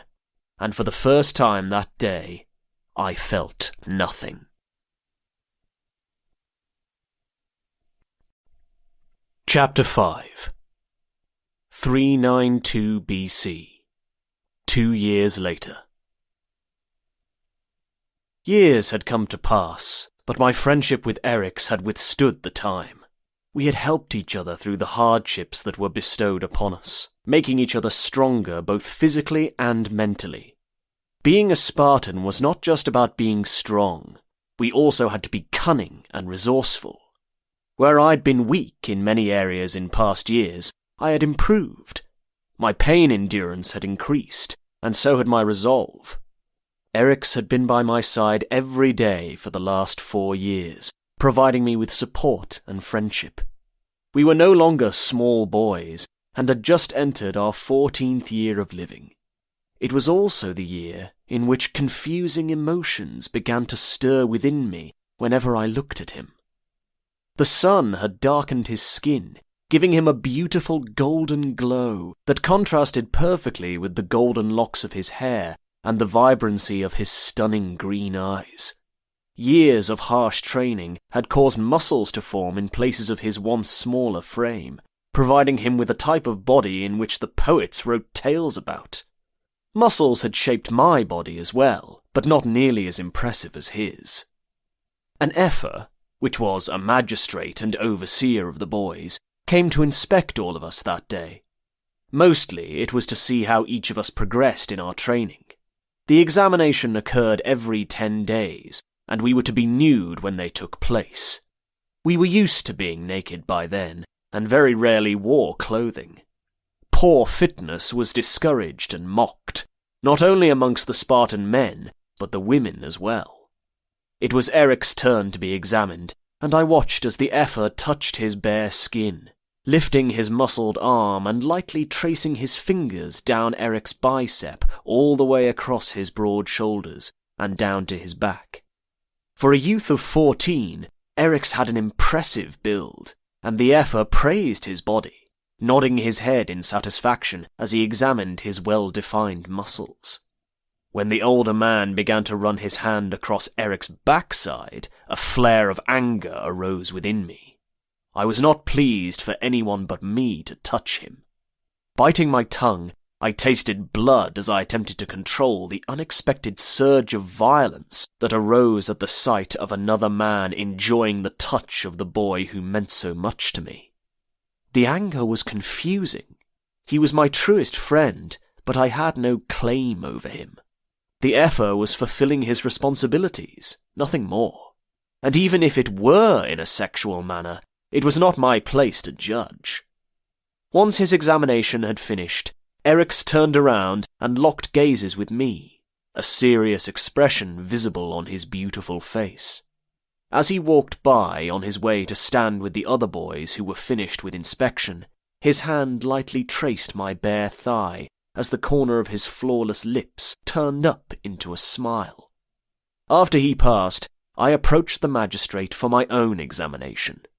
When I looked at my friend again from across the room, his eyes shifted from my gaze and slowly trailed down my body, as if in admiration. Warmth spread through me, and I quickly looked away. After the inspection, Eric's and I walked outside. The day was warm, but not smouldering. When the wind blew and caressed my face, it carried with it a crispness that signalled the approaching change of season. No training would occur that day, in preparation for the Syzytion that evening. Syzytia were reserved for men 20 and older once they'd reached adulthood. It was an assigned dining group and was made up of 15 other adult males.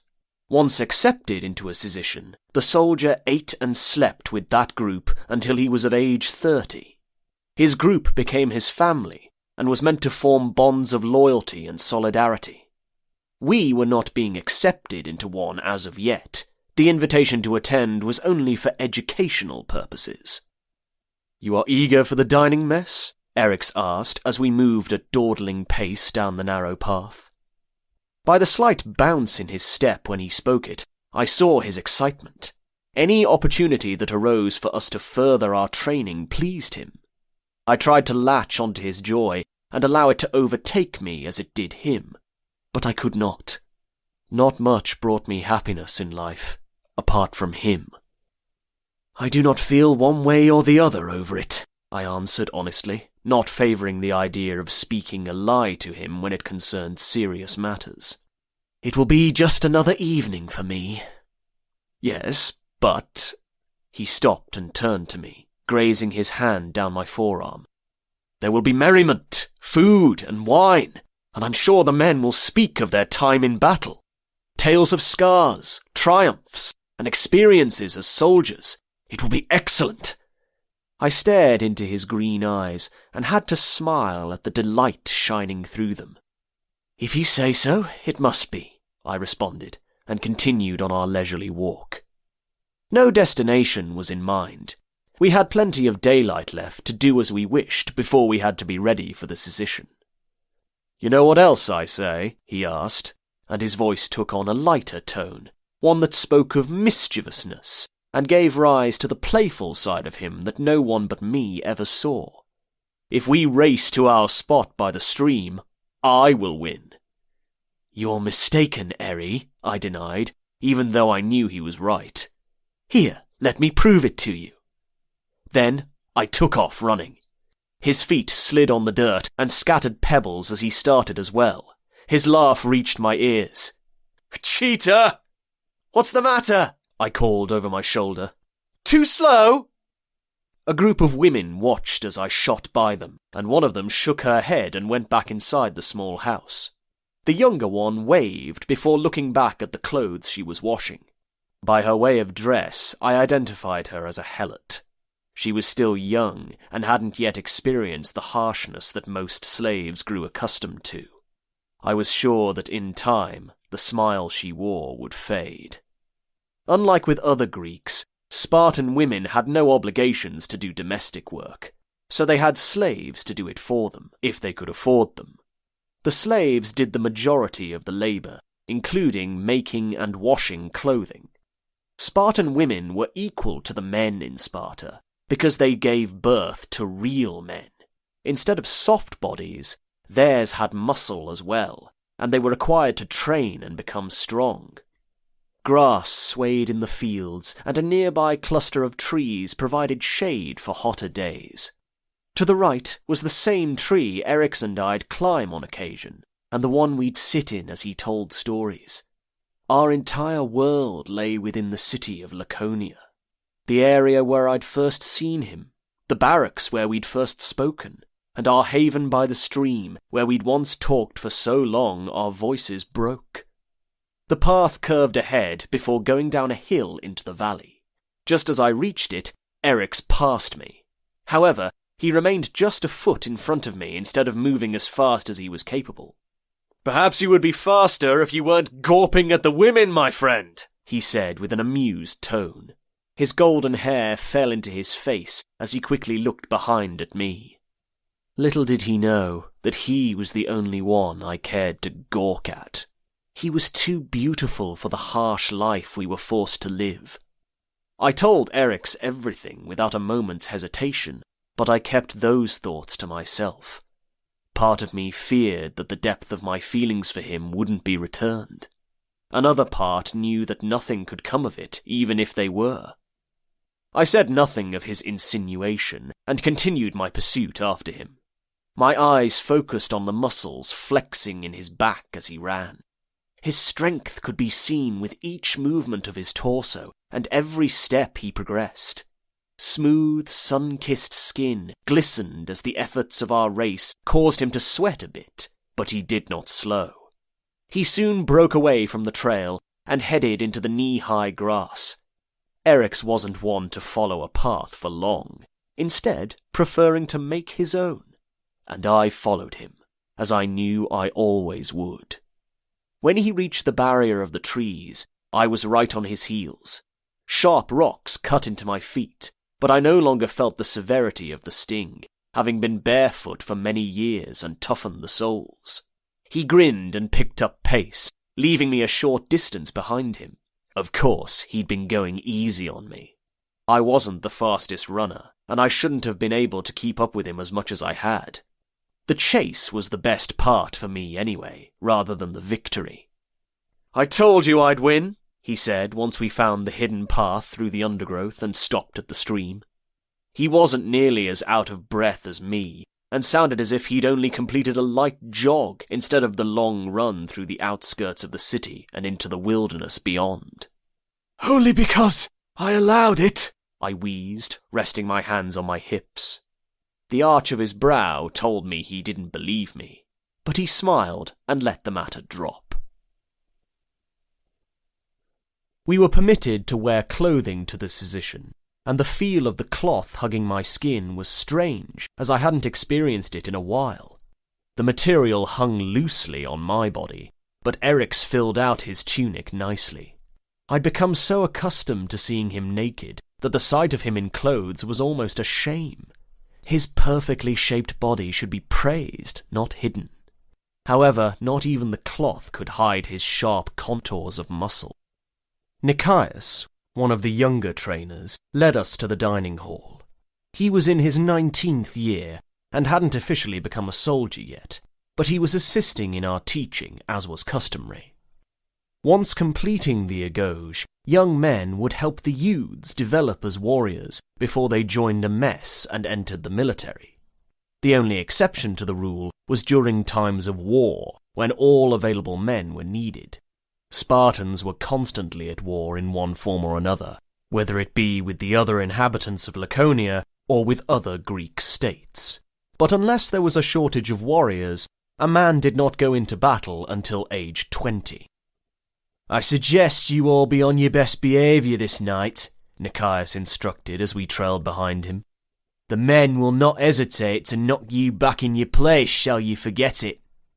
His raven-black hair was no more than an inch in length, since he hadn't earned the honour of growing it longer yet. With his high cheekbones, piercing sky-blue eyes, and full bottom lip, he possessed all the traits to be beautiful, and have songs written about such beauty. But the jagged scar curving down his face gave him a more rugged appearance. His time in the Agauge had been harsh for him to already carry such a mark. Dirt had turned to stone beneath our feet as we advanced into the busier section of the city. The council chamber of the Gerousia was to the right and was housed in a grand white fortress of marble. Spartans lived simple lives concerning our housing. The majority of homes were made of sun-dried mud bricks and red clay. Only the buildings of importance held any signs of elegance. In the agora, the marketplace and spot of gathering, there were statues of various gods such as Apollo, Artemis, and Leto. Although the military was the primary focus in Sparta, arts played a role as well. Dances were performed by girls in honour of Apollo, for he was not only the sun god, but also the god of music and a prophetic deity. The oracle of Delphi gave offerings to him for her visions. Nikias led us up stone steps and down a narrow corridor into the building. Robust voices echoed from the dining chamber ahead, and the closer we approached, the more my stomach knotted.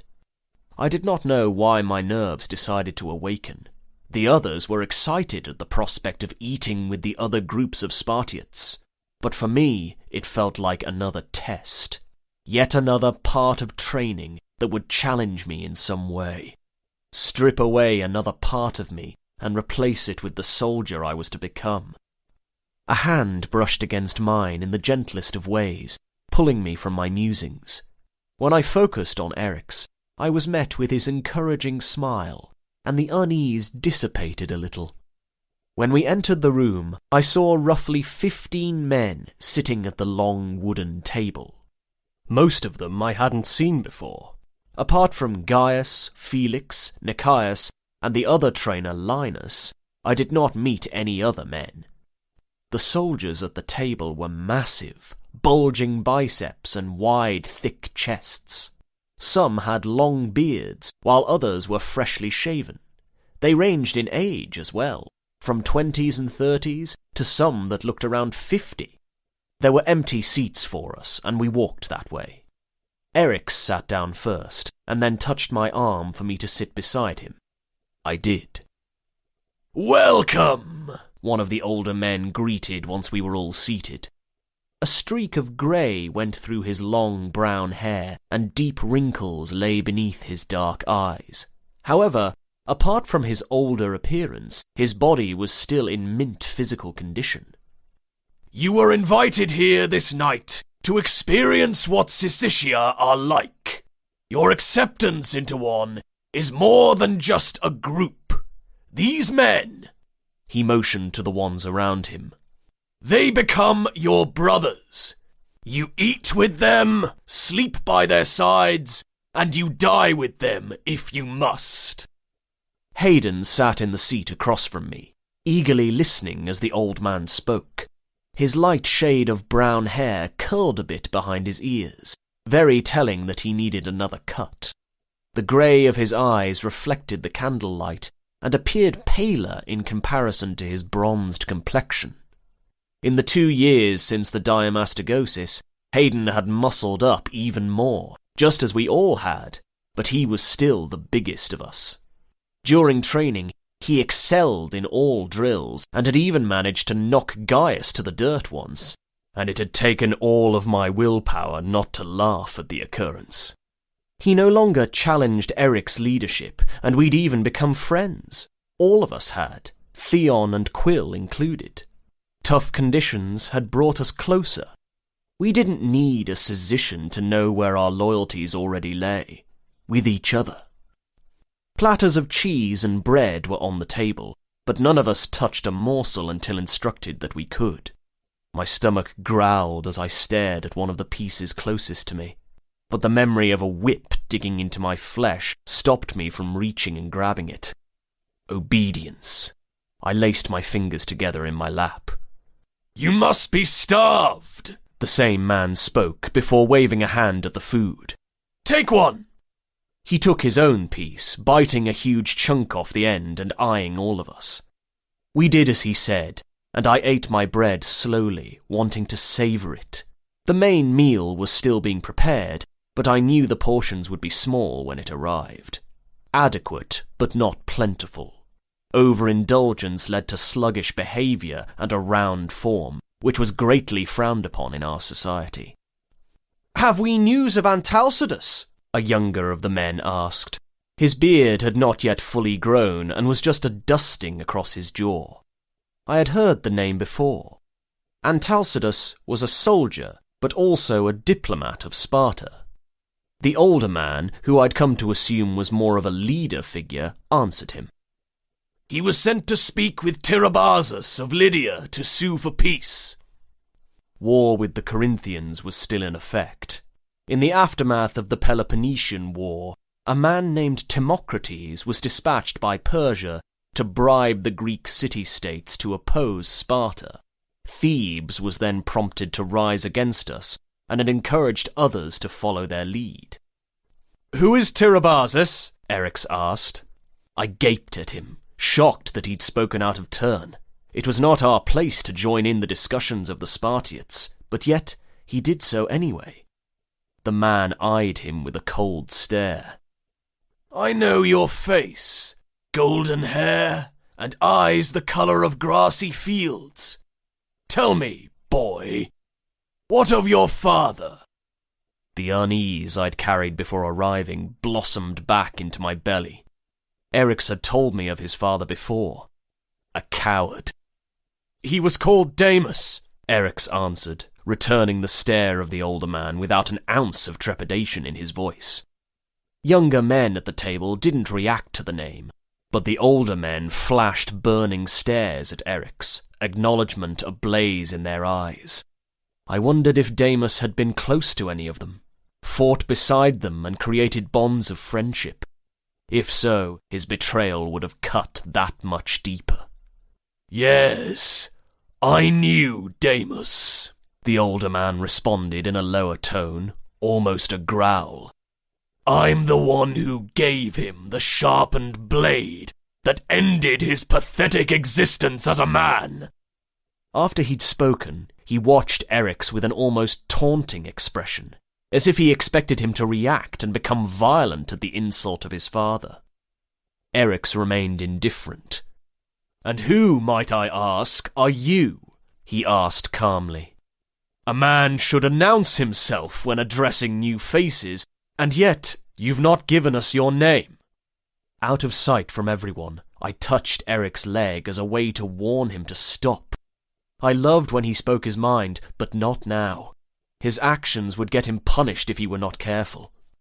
"Belos," the man answered, giving Eryx an unwavering stare. Instead of backhanding my friend across the face, as I'd feared, Belos studied him as if he were an interesting creature he'd just discovered. "You do not cower in the presence of your superiors, boy. I wonder why that is." "Why would I cower? You are but a man of flesh and bone, and when cut, you bleed the same as any other." Eryx's voice rang out clearly amongst the group, and all eyes focused on him. I squeezed his thigh, and his hand moved atop mine, as if to reassure me, but it did not.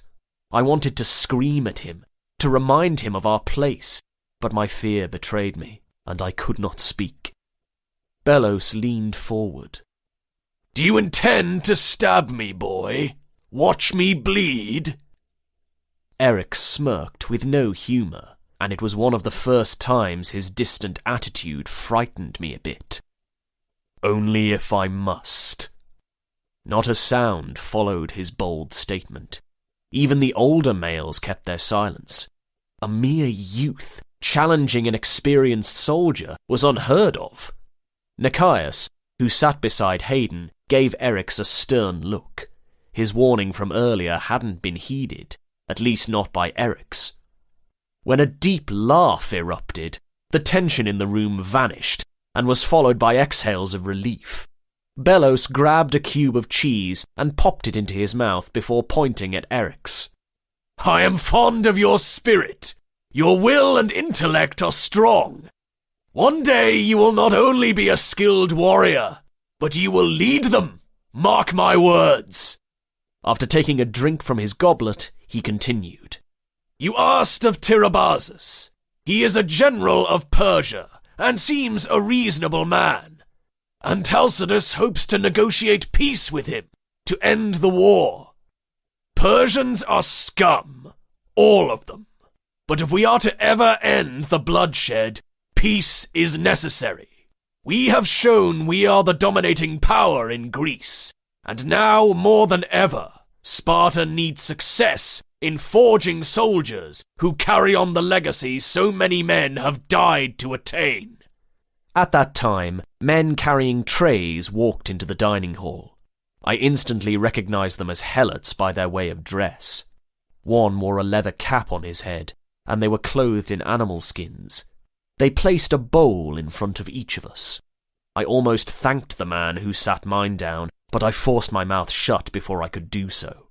The soldiers sitting around the table wouldn't take well to me treating a slave with respect.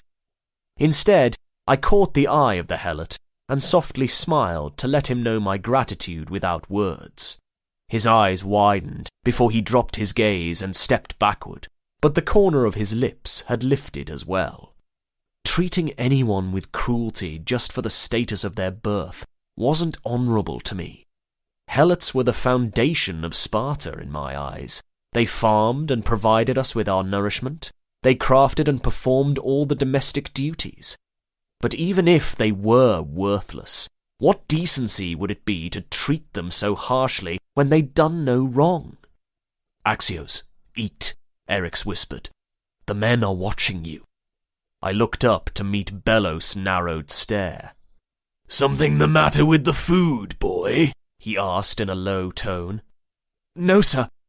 To prove my words, I scooped up some of the broth and ate it, cringing only slightly as the bitter flavour hit my tongue. Black broth was an acquired taste. The dish was composed of vinegar and salt-seasoned pork that had been cooked in blood. When I was younger, I had first been repulsed by it, but, growing up with so little food, I began appreciating whatever I could get my hands on, and the aversion had somewhat trickled away. Another man entered next, and filled each of our glasses with wine. The smell of it made my mouth salivate, but I did not reach for my goblet until Belos instructed us to do so. Drink, he said. I eagerly reached for it and took a drink. Like the broth, it had a bitterness as well, but also a sweetness that helped balance the taste. And it was strong. Quill, who was the smallest of our group and had barely put on any weight in the past 2 years, grabbed his cup and began gulping the liquid. Sitting beside him, I watched as he drank and willed him to slow down. Wine had a way of altering one's mind, and drinking that much wasn't favourable. When he sat it back on the table, it was nearly drained. He turned in his seat and grinned at me right before he hiccuped. His brown eyes were watery, and he swayed a bit. You, Belos said, pointing at Quill. To your feet! Through his surprise, Quill hurried to obey the command and slid off the seat. He speedily stood, but it was on wobbling legs. Belos nodded to Nikias. Show them what happens to men who drink in excess. Nikias stood and approached Quill. Pity was in his eyes, and perhaps disappointment as well. When he reached the youth, he grabbed him by the tunic and tossed him to the ground. Quill tried to regain his balance, but was knocked down once more. His movements were clumsy no matter how hard he fought against them. When drink takes hold, it takes over every action. Nikias said before kicking Quill again. Your body battles your mind. Men who inebriate themselves lose control, and it does not matter how skilled they are. Even though he was being hit and pushed to the floor again and again, Quill made no exclamations of pain. He growled and struggled to stand, before eventually leaning over and emptying the contents of his stomach. Nikias moved out of the way just in time. Pathetic. Take your seat at the table. Still shaking from the force of the vomiting, Quill sat beside me and lowered his gaze to the bowl before him. Lesson learned, Bellows said, eyeing Quill before shifting his stare to the rest of us. If you are to drink, do so in moderation. A clouded mind leads to death. Only fools drink themselves into a stupor. Are you fools? I shook my head just as the others did. The helot I'd smiled at earlier re-entered the room to retrieve the empty bowls. When he took mine, I nodded to him, and he briefly met my eyes. He was young, probably just a handful of years older than me, and the blue of his eyes shone through even in the faint light. Pale hair fell into his face. Not white, but not golden either. Somewhere in between. The shade was unique, and I hadn't seen anything quite like it before. One of the other soldiers focused on me, and then stood from the table, grabbing the helot by his nape. I believe another lesson is to be learned this night, the man snarled as he tightened his hold on the slave. You, he said to me. I noticed the way that you looked at this creature. Do you think it equal to us? I gritted my teeth at him reducing the slave to an it. My insolent retort was on the tip of my tongue, but I caught Eric's worried stare from the corner of my eye and refrained from speaking such words. Although it filled me with rage to do so, I answered, No, Spartans are far superior to the helots. The slave looked at me with fear in his eyes. The man holding him pushed his head forward and smashed it against the table, and the pale-haired youth whimpered. The Spartan lifted the helot's head and held him in place, grinning at the blood that dripped down his face. Images of me jumping up, freeing the slave, and banging the soldier's head against the floor flooded my mind. If anyone deserved to be beaten, it was him. Eric's hand lay on my leg, and when I slightly moved to act on my thoughts, he increased the pressure of his hold, as if to keep me sitting. Bellows stood and grabbed the vase of wine. Unlike other Greeks, we do not water down our wine. This is why it is so potent, and why the smaller boy became inebriated so quickly. Quill hunched over and stared down at his hands, and I knew it was from embarrassment rather than fear. He would probably not take another drink for as long as he lived. With the jug in hand, the older man approached the helot. A cold smile marked his fairly weathered face as he looked at the younger soldier. Hold him, Paris, he commanded before gripping the slave's face with one hand and prying his mouth open. The helot thrashed about and attempted to break free as the wine was forcibly poured down his throat. What didn't make it into his mouth ran down his chin and onto his clothing, creating a wet spot on the floor beneath him. He gasped between paws, and when he tried to spit the drink out, Bellows grabbed his jaw and tilted his face upward, while Paris pinched his nose closed, cutting off his air supply unless he swallowed. Do not even think it, Eric said in a harsh whisper and grabbed my thigh, yanking me back onto the seat. Accept them as being inferior to us. The sooner you realize that truth, the better. I looked into his green eyes, not recognizing him anymore.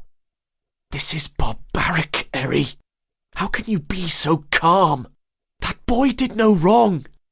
No, he did not. His treatment is your doing, my friend, he responded. But unlike earlier when he'd worn a cold expression, he regarded me with compassion. You must toss away any qualms about the slaves being equals and see them for what they are. The laugh from the younger soldier caught my attention, and I looked to see the helot boy barely standing. Wine and drool sputtered from his parted lips, and he rocked from side to side. See this pathetic waste of a life? Paris pushed the boy and caused him to stumble forward and almost crash to the floor, but he caught his balance before he did so. Mercy, the boy pleaded, swaying on his feet. His voice was of higher pitch and pleasant to the ears, even in his drunk state. Hear the way it begs, Paris stated before turning to us and sneering. Who wishes to show this filth the Spartans' mercy?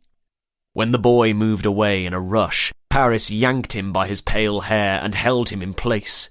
Tears streamed down the helot's face, and his body shook. His gaze found mine, and a pit formed in my stomach as his fate became clear. No. Belos focused on me as a menacing grin formed on his lips, and I felt ill as I suspected his intentions. My show of humanity to the slave was why he was being targeted in the first place. Therefore, they would force me to do the one thing that would forever change me even more than I already was. However, before Belos could speak, Eric stood from the table. I do, he said, reverting back to his emotionless tone. It shall be a pleasure. Very well. Paris removed a blade from the holder on his waist and held it out. Do what must be done. The rest of you, watch and learn. Eric's moved forward and took the blade in his hands. The same hands that traced designs on my naked flesh in the early hours of the morning, and the ones that caressed my cheek when I was overcome with worry. They are not meant for this cruelty. I averted my gaze. Hayden shook his head. You must watch. Do not look away. He spoke the truth, and yet everything inside of me fought against it. I did not want to see the boy die. Because of me, he will.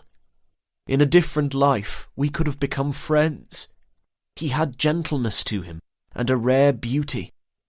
Just as I focused back on the scene, Eric sliced the blade across the boy's throat in a swift motion. Blood spouted from the end, coating Eric's face and the front of his tunic. The boy's body collapsed and hit the hard floor with a crack, convulsing a moment before going still. He lay on his side, staring but not seeing us at the table. He'd never see anything again, never taste Earth's sweet nectar of life, or hear music playing through the marketplace. My heart cracked in my chest, and I wanted to weep. Weep for the young life that had been taken too soon, and for no purpose other than spite. Cry for my friend who'd stepped in my place, so I wouldn't have to do it. Eric's had never taken a life before. Until now. Killing changed a man. Even years later, the terrified look in Darius' eyes before I bashed in his skull with a rock still haunted me. Not a day passed when I did not wonder what Darius could have become had I not killed him. How would it impact Eric's? He wiped the blade on his bloodied clothing and handed it back to Paris. When he turned and faced me, there was nothing in his eyes. No sign of the boy I'd come to know and consider my greatest companion. His eyes were empty, devoid of everything that made him who he was. The walk back to the barracks was a quiet one. Not even Nikias spoke. He just led us and then parted ways. Hayden plopped down on his rough mat and faced the wall without a word to any of us. Quill and Theon, who normally stayed up and whispered amongst themselves, lay down and stayed silent. Eric's lay on his mat beside mine, but faced away from me. I stared at the back of his head, yearning to touch his golden locks, to soothe him, for I knew he was hurting. Unable to fight the urge any longer, I scooted closer and wrapped my arm around him, holding him the way he liked to hold me. "Don't," he said in a broken voice. "Leave me be, Axios." The crack in my chest widened. Eri, please. As you wish. I moved my arm from him and lay on my back, staring up at the ceiling. My body weighed with exhaustion, but sleep was far from reach. A memory awoke of a time years ago when I'd requested the same of him. I'd been questioning my place in the world, knowing I lacked certain qualities to be a true warrior, and ashamed of the fact. I hadn't wished for Eric's to touch me, because I hadn't deserved the comfort of his embrace. I wondered if he felt the same, or perhaps he blamed me for the incident that night and was angry. Whatever the reason, he needed space, and I provided it for him. When I closed my eyes, the dead boy stared back at me. "Forgive me," I told him, wishing he could hear me. He opened his mouth, blood gushing from his lips, and screamed. The echoes of his cries filled my head, and I startled awake. The traces of sleep I'd had vanished and left me alert and cold. I hadn't held the blade that ended his life, but it was my fault he was dead. Blue eyes were added to the brown pair that appeared in my dreams, eyes that I'd closed forever, eternally frozen with the terror of their final moments.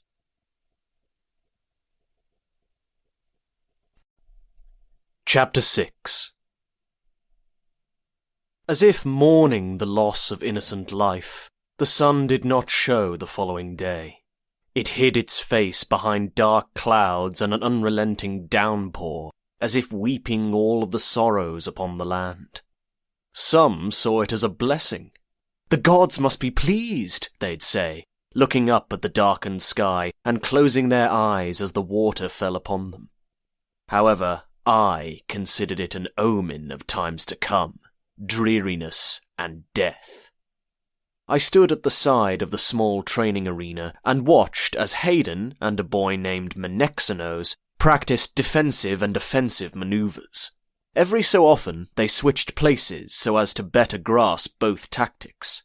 Felix watched them with a keen eye, nodding in approval when they excelled and shouting when they did not. Over the years, he'd become more of a mentor and not just the intimidating man I'd once feared. His harsh methods had helped us become better soldiers. Although I still did not agree with everything Spartans were taught, like the treatment of slaves and unnecessary violence, I had learned invaluable life lessons, such as how to survive, overcome pain, and rise up again and again. "Hayden needs to watch his left side," Eric said, standing beside me. He hadn't talked much that morning, other than to comment on training. "His strikes are more precise, but he doesn't defend well." I focused back on the boys, trying to see what Eric saw. Hayden moved swiftly and dealt several punches in a matter of seconds, almost knocking Menexenos down for a third time. There were no flaws in his movements. Quick, accurate. He blocked an attempted hit by slamming his forearm against the other boys. But then it happened. While Hayden dodged another blow, Menexenos swung and hit him on the left side with such force that Hayden stumbled and fell backwards into the mud. Before he could roll out of the way, the other boy straddled his chest and savagely punched his face. Hayden raised his arms to stop a hit, but was then struck on the other side. Finally, he shoved the boy off and stood, but slipped and fell back on his knees. The rain was no help, as it made everything slick. Every attempt at standing resulted in him crashing back into the mud. "Enough!" Felix said, walking over to Hayden and lifting him up by the arm. "You go into a fight with all brawn and no brains. Think, boy. You must calculate the enemy's next move before they make it, and always defend. If this was a real battle, you'd have been bested by a man half your size." Menexenos stood beside Hayden, emotionless. Where most men would have been taken by pride at having beaten a bigger man in a fight, he did not. His mouth was set in a grim line, and his intense stare remained on our trainer. We were taught long ago not to boast about small victories. It's the greater ones that mattered. Axios! Felix motioned for me to approach him. You and Eric's fight next. Shocked, I looked at Eric's. We'd never gone against each other before. How could I ever hit him? Surely Felix was mistaken. He knew of our close companionship, so why did he put us against each other? Eric's met my gaze, and something in his eyes caused a shiver to run down my spine. Cold. My friend had given that stare to many others before, but never to me. Along with the icy gaze, there was also rage. Without a word to me, he walked toward Felix. Forcing my legs to work, I progressed toward the center of the arena as well, staring at the back of his golden hair. Why is he angry with me? Felix shifted a gaze between us. Do as the other boys did. Attack and defend. A sly grin spread across his face. This shall be interesting. Once Felix joined the boys watching from the side, I faced Eric's. Rain steadily poured down upon us and blurred my vision, so I wiped a hand across my eyes. That one moment of distraction cost me. His fist collided with the side of my head, knocking me to the ground. My hands sunk into the mud, as did my knees, dragging me back down when I attempted to stand. Eric's kicked my stomach, and I flipped over onto my back. He stood above me, the dark clouds looming above him, and narrowed his eyes. To your feet! He yelled through the chaos of the storm. For once in your life, Axe, fight! The pain he inflicted on my body didn't nearly hurt as bad as the rip inside my chest. My eyes burned, both from rain and unshed tears, as I looked up into the angry face of the boy who meant more to me than anything on this earth. He reared back his arm and aimed for my face. Before he struck his blow, I rolled to the left, feeling the whoosh of his fist inches from my head. I stood and faced him. He didn't hesitate and lunged for me. Quickly, I moved to the side and pushed against his back. Unlike me, he didn't fall into the mud, and instead regained his balance on the slick surface. When he punched me again, I blocked it as best I could, but his fist slid against my slippery skin and crashed into my cheek anyway. Not even a heartbeat later, he aimed again. My forearm slammed against his, and I pushed him backward. He stumbled a little, and upon his faltering step, there was an opening to hit him. But I didn't. Nothing would ever make me strike him. Hit me! He barged forward and shoved against my ribs, hitting me so hard I felt the breath leave my body. This is what you must become! He jabbed me in my side. A warrior! A man! Fight! I'd never heard him scream that way, filled with such fury and desperation. His words always came out calm and with each syllable measured carefully. Even when he issued commands during training with the other youths, his tone was loud but controlled. His actions were that of a true leader who never resorted to threats to get a point across, but rather with truth.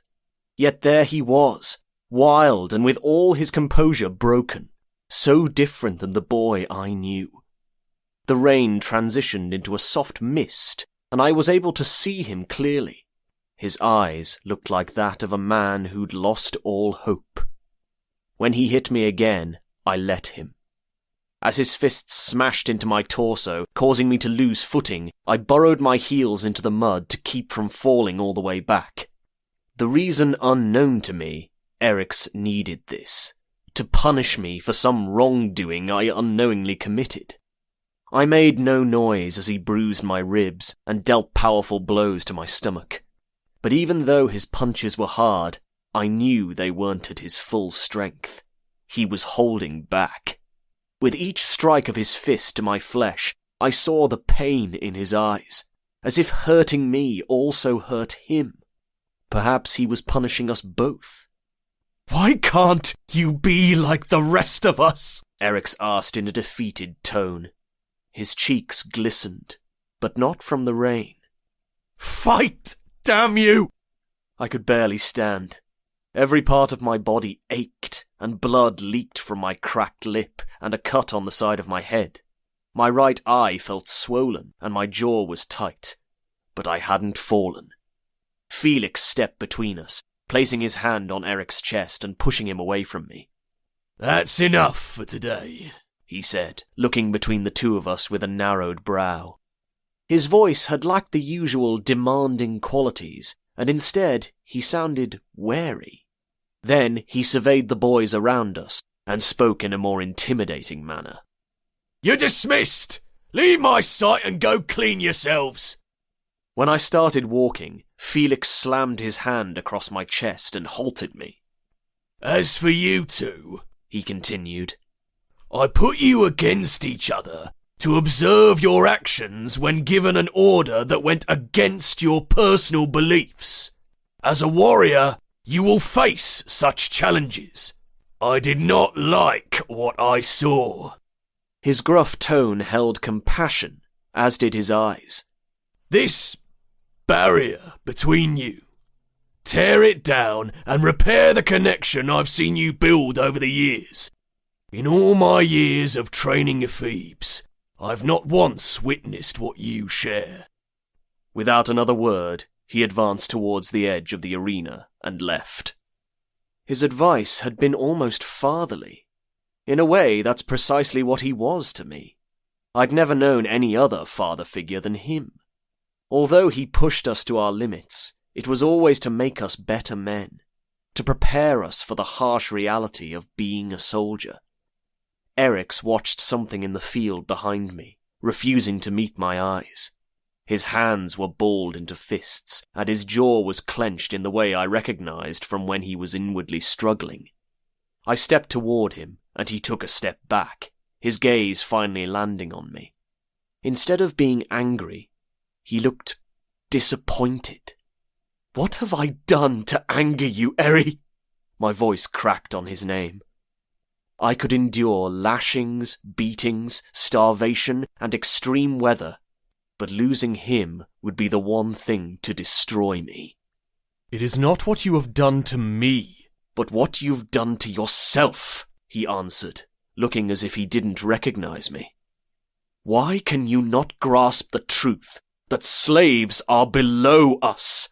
That you must fight or you will die?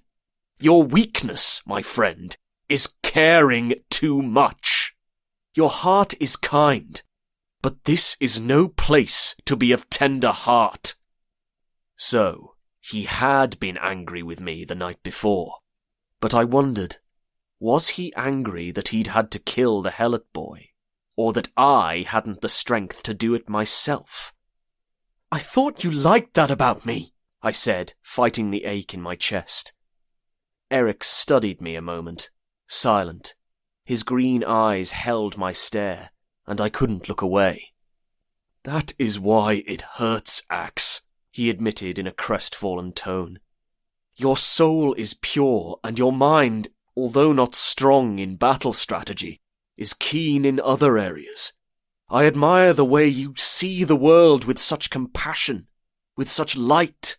He averted his gaze. However, one day, the light you carry will be snuffed out by darkness. I dread the moment when the gentleness in your brown eyes becomes cold, as you see at last that the world is unforgiving and cruel, and I fear that I will lose you, either to the god of death or to your inner demons. Just then, the sky opened up, and the rain started again. It wasn't heavy like before, calmer, softer. I then understood why he'd tried so fiercely to provoke me during the fight, but the truth didn't make me feel any better. He believed me weak, too fragile to live the life of a Spartan. You're mistaken, I said, shaking my head. The movement caused a ringing in my ear, and my sight momentarily blurred, but it quickly passed. I'd had worse beatings in my life, so that was nothing. I already see the world for what it is, only I choose to rise above the flames and refuse to succumb to its bleakness. When he started walking from the arena, I kept pace beside him. Each step I took was easier than the one before it, although I still weighed with fatigue. You can only stay above the flames for so long before you fall back to earth and burn, Eric said, as we passed two helots carrying baskets of vegetables.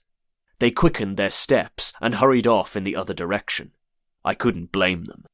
They had nothing to fear from me or Eric's, but they didn't know that. We were all the same in their eyes.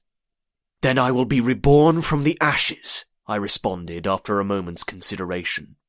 I wasn't exactly sure what the statement meant, but it sounded nice, and I like to believe that we lived on after death in one form or another.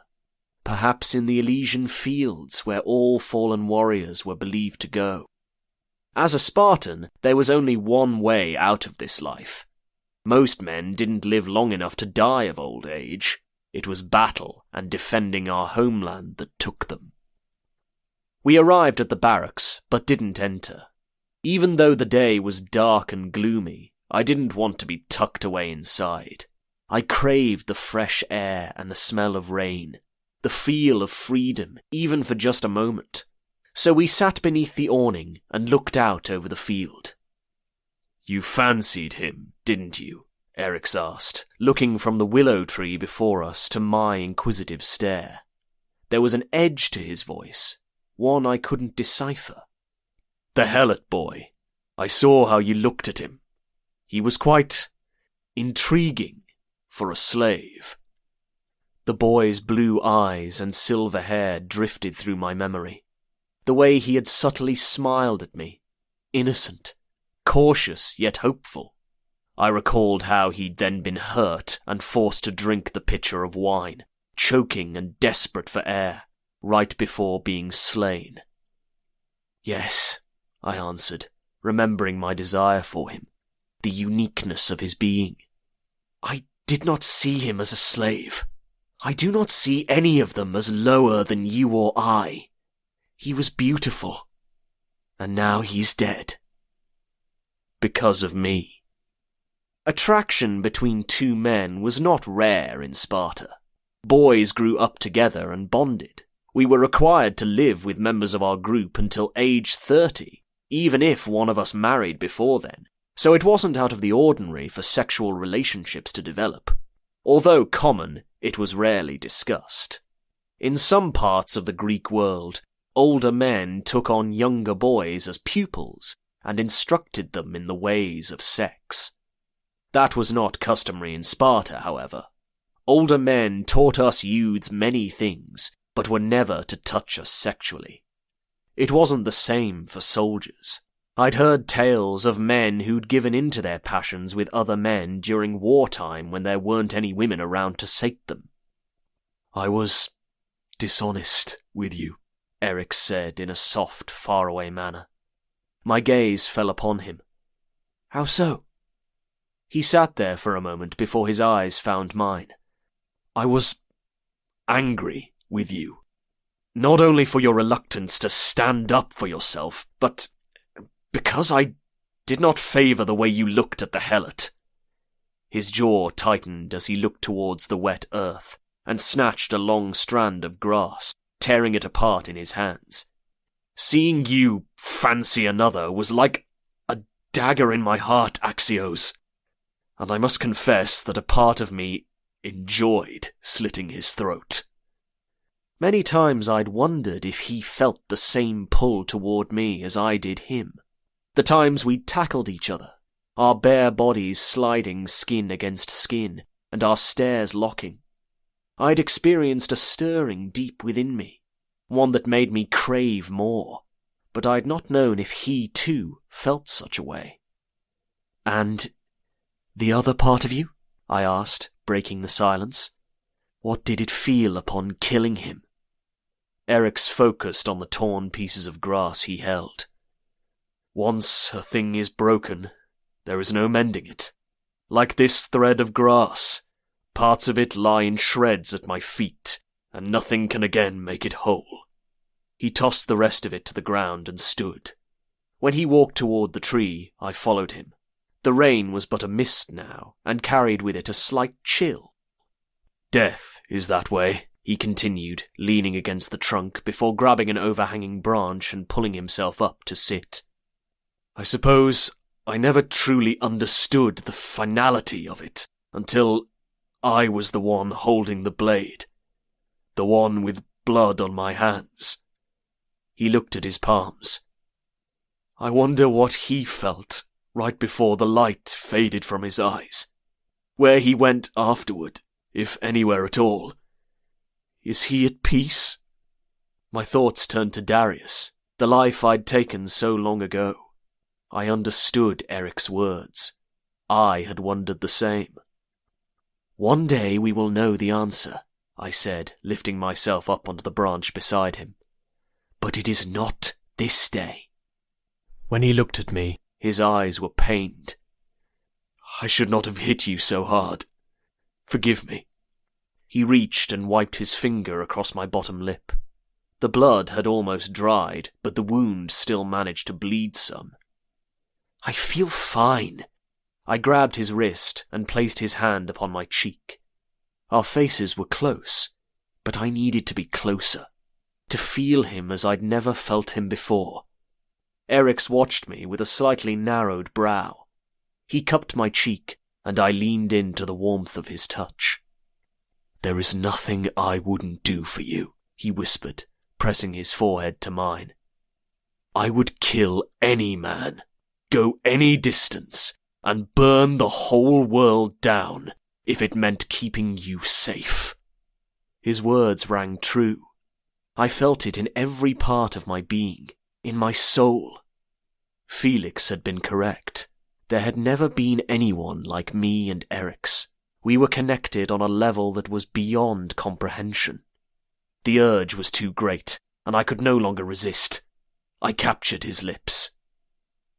He tasted of rain and the earth, as well as a flavour that was unique to him, sweet, just like the berries we plucked and ate on our walks together, but sweeter still. He froze as our lips connected, and I almost pulled away. But then his hand moved from my cheek to the back of my head, and he grabbed a handful of my hair, drawing me more to him and moving his mouth on mine. I sighed and melted into him. The kiss was innocent, yet opened me up and made me feel more vulnerable than ever before. Intimate. As a Spartan, we were taught to never show weakness, and feelings were weakness. One reason we were pulled from our homes at age 7 was so we would not be weakened by such nurturing that came from a mother's arms. Yet I could not stop the way my heart sang in Eric's presence, in his embrace, and how he made me tremble with just a kiss. Hey, you birds in the tree! Hayden called from below, causing us to break apart. He stood beside the lowest branch and held a leather ball, staring up at us with a sly grin. Come down from your nest and play. We need you to make the teams of even number. He'd seen us, but he wasn't fazed by the sight. Then again, he was one of our closest friends, and probably already suspected something between us. Are you certain you wish me to join? Eric said with the confidence back in his tone. His hand caressed my lower back as he shifted and hopped down from the tree. Not only was he great at drills and fighting, but he was undefeated in sports as well. There was nothing he didn't excel in. Of course, Hayden answered with a smirk. You shall be on my team.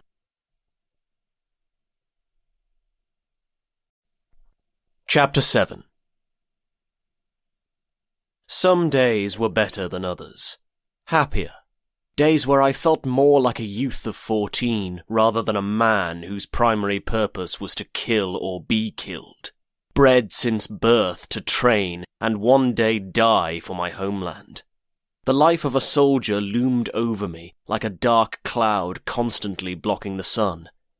But on days like today, that cloud drifted off and finally allowed the sun's rays to reach me, allowed me to truly appreciate life.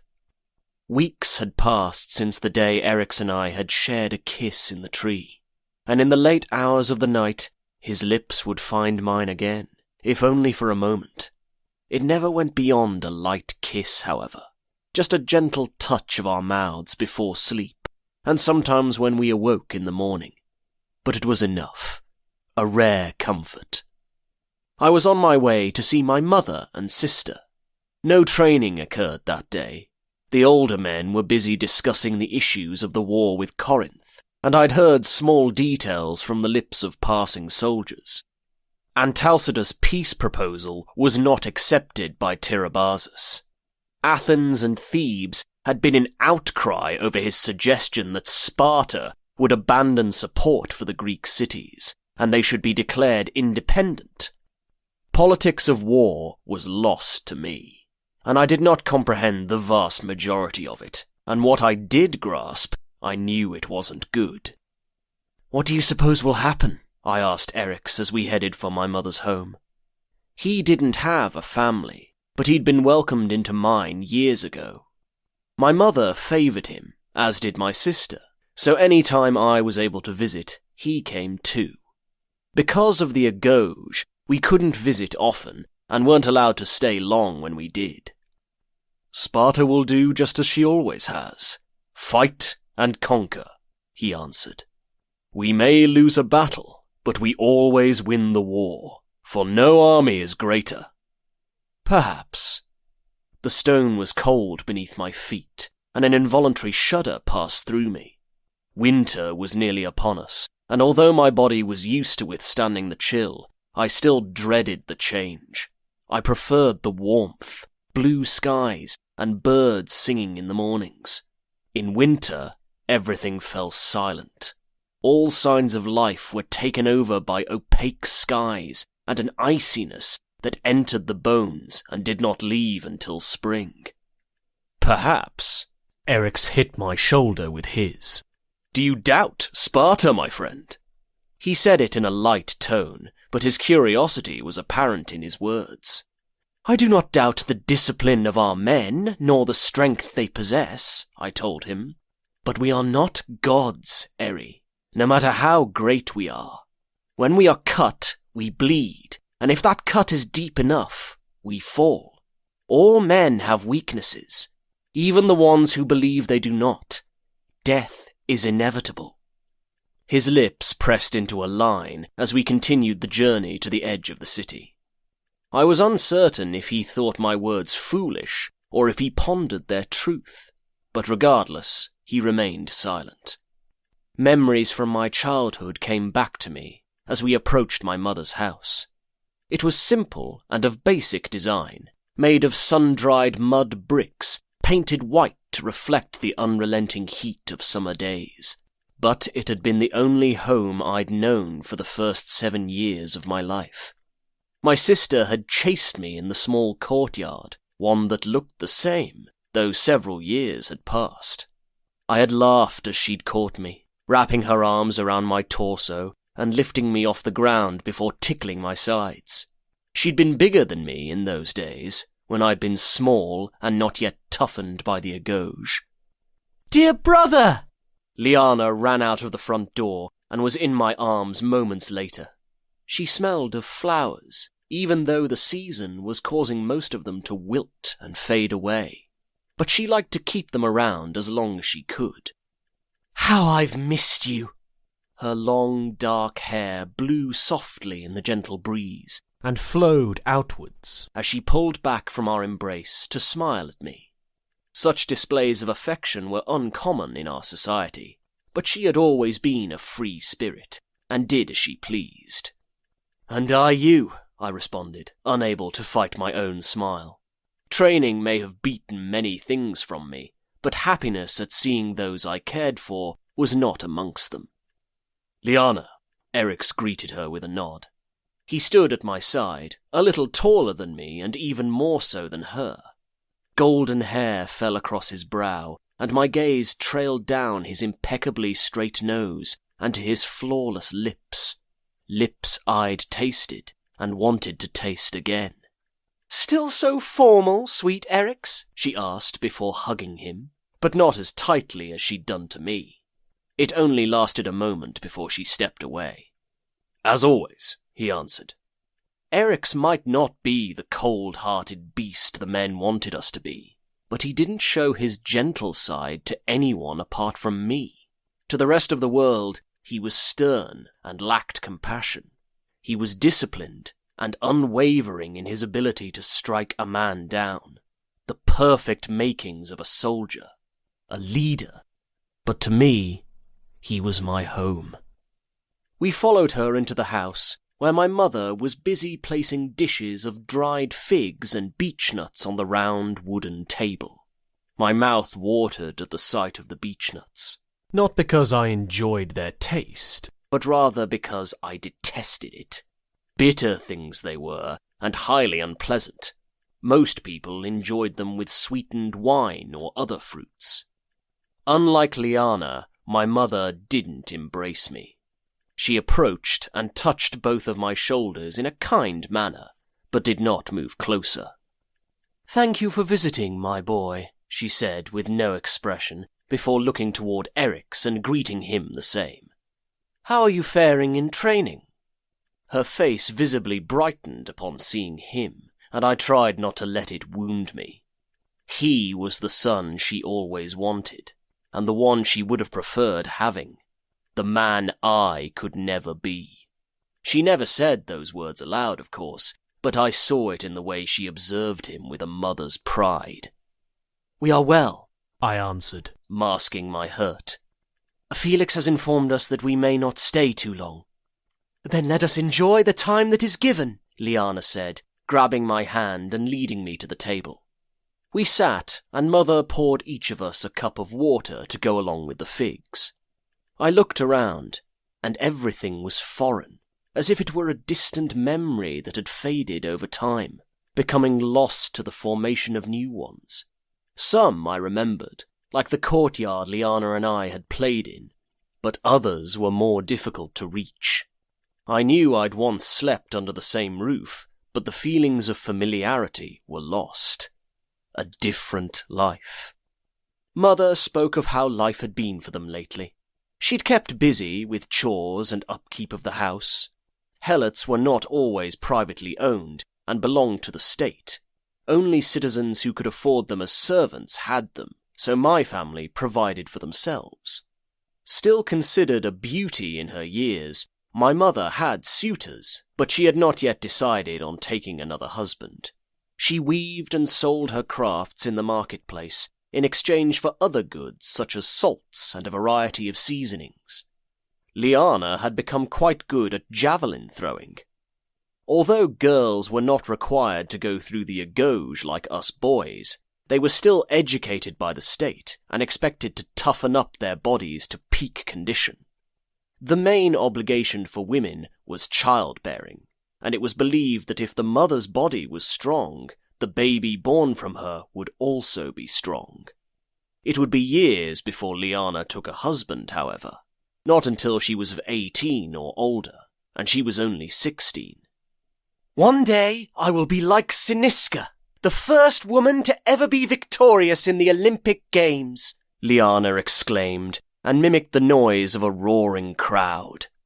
"I will lead my 4-horse chariot to victory." Women were not allowed to compete in the games held in Olympia. The athletic competitions were male only, and women were not even allowed to watch. There were smaller equestrian events, though, that were held in a separate stadium where they could participate. Cyniska was Lyanna's heroine, as she was for many Spartan girls. She was a royal princess, but she proved that a woman could be beautiful and regal, yet still fierce. "I have no doubt, sister," I told her. She beamed at me. "You will find a suitable husband and perform your duty as a Spartan woman by giving him sons," Mother said, before standing and closing the shutters in the kitchen. The wind had picked up, and brought with it the chill of the approaching season. Sons that will grow and become warriors that keep our homeland safe, both from the enemies outside our walls and those dwelling within. Helots were considered the enemies within. Their numbers were ever growing, and they outnumbered the Spartan masters. Many of them were forced to join military service, mainly as a shield for the actual fighters. The Perioikoi, who were neighbours of Sparta but remained free unlike the Helots, were obligated to serve in the army as well, but in their own units under a Spartan commander. They were not bred to be warriors like us, and instead they worked as farmers and merchants, fighting in the army only when ordered to do so. Liana pursed her lips at our mother's words, but did not argue. Even though she loved our city, she wasn't like most girls, and held different beliefs of what she wanted her life to be. When we were younger, she'd played rough with me at times, and if I cried, she had said, "I thought I was the girl, little brother," and then laughed. I did not think badly of her for behaving that way, and when I first joined the Agauge, I had missed those days with her. Married life did not appeal to her, neither did bearing children. She was happiest with a weapon in her hand, or when competing. Sometimes I wondered if the gods had made a mistake by making her a girl instead of a boy. "Yes, mother," Liana said, letting the subject of her heart's true desire fade into nothing. When she grabbed a beech nut, she bit down harder than necessary and glared at the table as she chewed. The fire blazed before us, its flames reaching up towards the heavens, but flickering out before travelling too high. Darkness had descended upon Sparta, as did an unforgiving cold, but none of us youths were ready to say farewell to the day and give in to sleep. Eric sat to my left and Hayden to my right. We were seated in the rectangular courtyard outside the barracks, warming ourselves by the fire as Nikias told us stories. "So you wish to hear, young Spartans, the tale of the mighty 300 who fought and perished so that you may sit here now and listen to their deeds," Nikias said, shadows from the flames crossing his face and causing his scar to look more menacing. "The Persians outnumbered them, and their army loomed for miles, but still the Spartans blocked the road through the mountains that would prevent Xerxes and his army to pass." Eryx leaned forward, intently listening to each word Nikias spoke. My friend fancied stories, especially of ones involving war. Nikias continued. "King Leonidas knew he would not return to Sparta, that he would fall on the battlefield." "How did he know?" Quill asked. The older boy grinned, clearly enjoying the interest. "It is said he consulted the oracle at Delphi before departing to meet the Persian army. She gave him a prophecy, a warning of events to come." He stopped and met our eager gazes. "Sparta would be conquered and demolished unless one of her kings sacrificed himself to save her." Every man and woman knew of the battle at Thermopylae in one form or another. The men who died there were used as examples of how a Spartan should be, courageous even when outnumbered and facing certain demise, to stand their ground and refuse to surrender. However, Nikias had left something out. "There were not just Spartans who fought bravely and perished," I spoke, remembering another piece of the tale. 300 Spartans, yes, but Thebans and Thespians thought as well. After Ephialtes betrayed the Greeks, King Leonidas held a council meeting and dismissed the army. He gave them a choice, to flee or fight. Many retreated, but some stayed behind as not to let the Spartans die alone. They should be honored as well. When I realized that everyone was staring at me, I looked down and felt embarrassed for speaking out of turn. "You were correct," Nikias said. I met his eyes and was relieved when I saw him smiling. Every man who stayed behind knew death was inescapable, but they did so anyway. Why do you believe that is? The Oracle's warning? Theon answered before tossing a stick into the fire, causing the flames to grow brighter for a moment before simmering back down.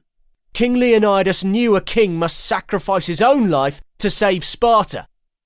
True, the older boy agreed. The prophecy explains the king's actions. But what of the others? Why did they stay? It is Spartan law, Hayden responded without hesitation. A Spartan does not run from battle like a mutt with its tail between its legs. He stands and faces death with a sword in hand. Nicaeus nodded. Then the Persians surrounded the army and rained down their arrows until every one of them was dead. His expression was more solemn than before, lacking the previous enthusiasm. You wonder why I told you this story? Let me explain. He stood and studied us, moving his stare slowly across each of our faces. One day, you will leave boyhood behind and grow into men, he continued. You have experienced what it means to be a Spartan, enduring pain and starvation, learning obedience and group solidarity. But sacrificing yourself for your home is something you also may face. And that is something that cannot be taught, but must be instilled into each of you. Sparta is strong because of those who have died protecting it, for those who put home above self. We are at war, and some of you will be of age soon to fight. When that day comes, you must find your courage and give your life if necessary. Eric's pressed his hand to mine. We'd had a similar discussion before, and I suspected that was where his mind was at, as was mine.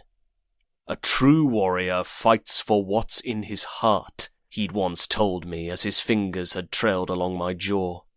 You may not see it now, but when the time comes for us to go to battle, you will be brave, for your heart is bigger than any I know. As I watched the flames dance in the pit, I replayed his words over and over in my head. Could I give my life for Sparta? I wished I could say yes without hesitation, but there was no definite answer. When the time came, I hoped I'd be the man I was born to become. Shifting my focus from the fire and to Eric's, I watched him, storing every detail about him into memory. It was something I did when I needed to be anchored back to the earth. When questions plagued my mind, he had a way of pulling me from the shadows and helping me see clearly. I might not have known if I'd die for Sparta, but I knew for certain I'd lay down my life for his. Chapter 8 390 BC. With the passing of 2 more years, I was far from the boy I used to be. Changed. Not only a physical change, which was remarkable in itself, but a spiritual one. My principles had altered as the training pushed me harder than ever before.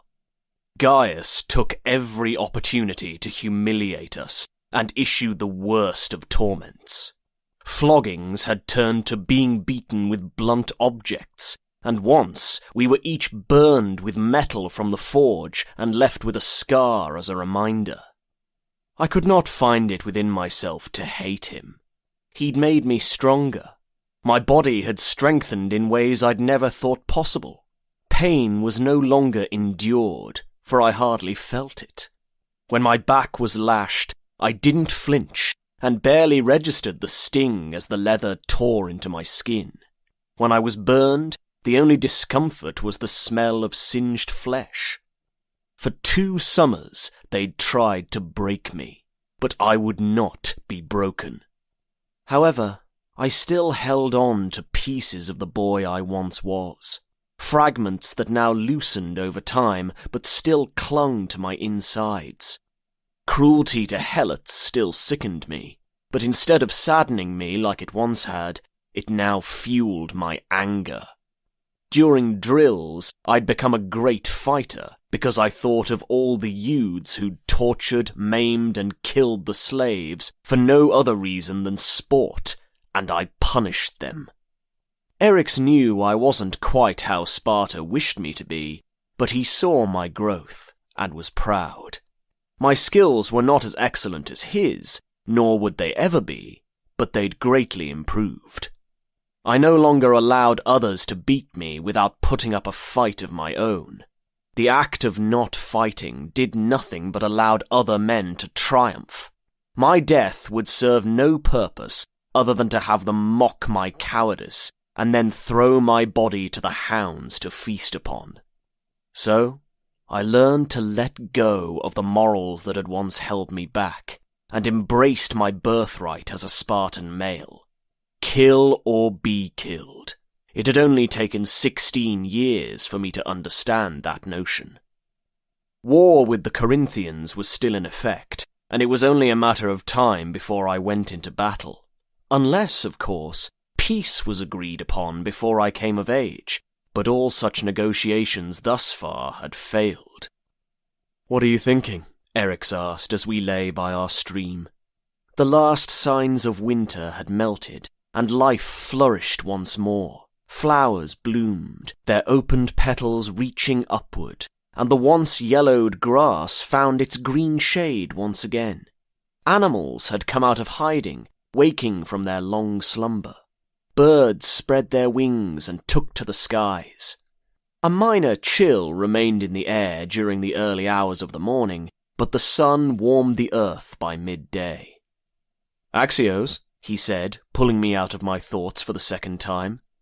"Your mind in the clouds again?" I flipped to my side and faced him, noticing he was on his side as well.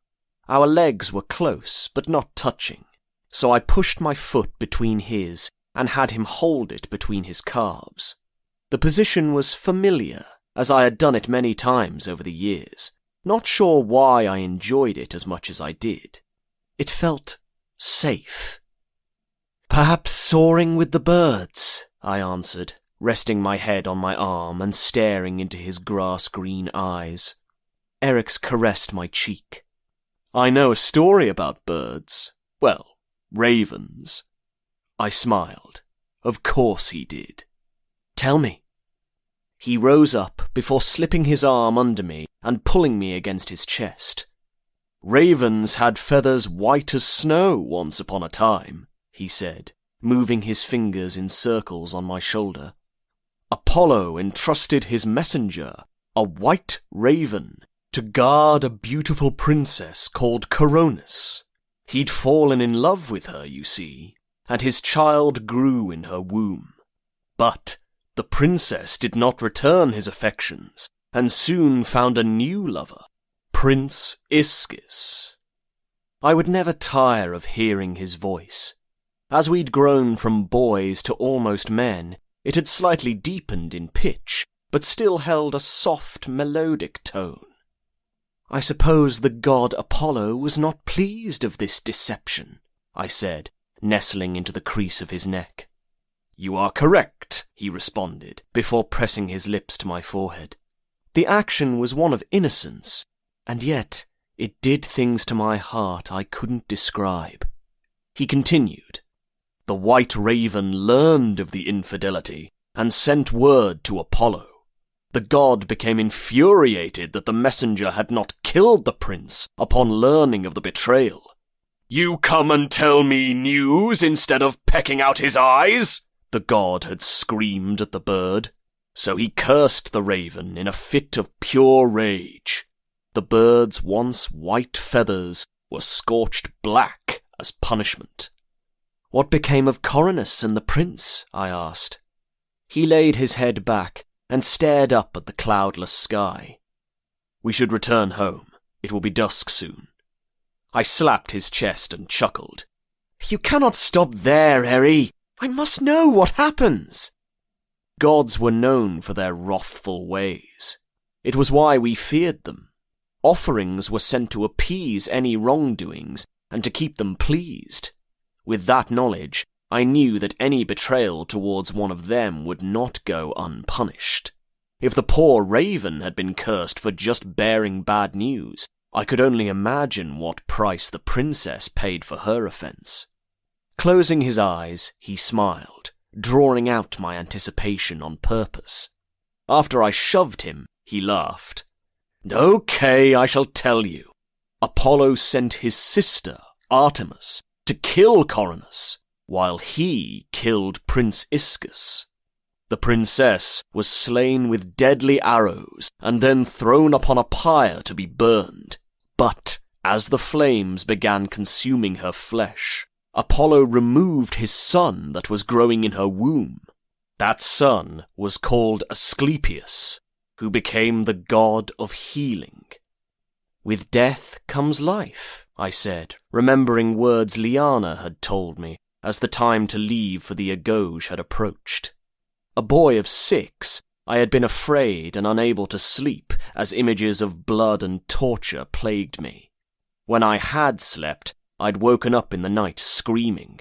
Mother had called me cowardly, but Liana had sympathized with my worries.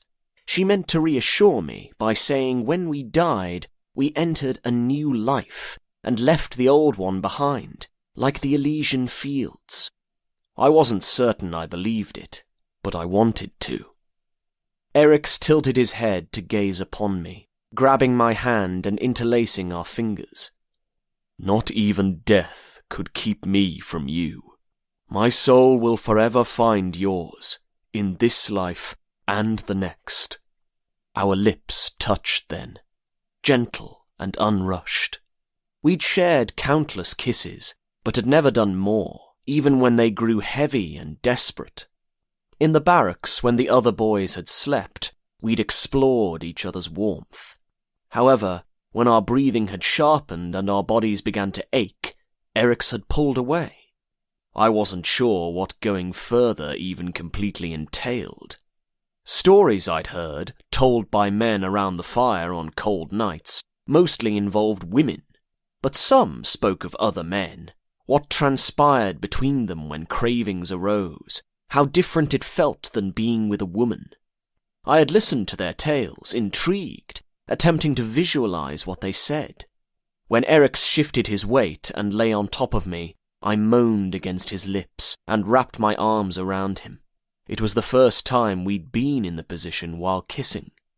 Other instances had been accidents, like when we'd tackled one another during play, or the time I'd pulled him from the tree and he'd landed on me the same way. Something ignited within me, a stirring in my body that flowed from the top of my head and to my toes, an ache, a need to have him closer. At the turning of our 16th year, we had been provided tunics once again, so we were no longer in the nude, but I could still feel the heat of his skin through the material, and I yearned to have his warmth envelop me. "Eri," I said breathlessly, I need to feel you." He stopped kissing my throat and lifted his gaze. Desire was ablaze in his eyes, and absent was the hesitance he normally carried. His body hardened against mine right before he captured my lips in a feverish kiss, an all-consuming action that had me gasping and panting against his mouth. His hands roamed down my sides and stopped at the bottom of my tunic. His fingers played at the soft fabric. My heart hammered in my chest as I anticipated him touching me in the place I craved him most. "Axios! Eryx!" Hayden. Eryx stilled his travelling hand, and a low growl formed in his throat. No one, apart from me and Eryx, had ever wandered to our spot by the stream, but it wasn't too difficult to find, if you knew where to look. It was enclosed by trees, and was accessible by going through the undergrowth, but one had to be careful to avoid the shrubs with thorns, and if not careful, one could easily become lost trying to navigate through the maze-like path. Once walking a ways, the dense forest opened to our own form of paradise. Hayden had asked before where we went during free time, and we'd told him, intentionally leaving out the precise location. "Eryx! Hayden called again, his heavy footsteps echoing through the trees. Axios? The big clumsy oaf. I'm going to kill him, Eric's whispered as he shook his head and slid off me.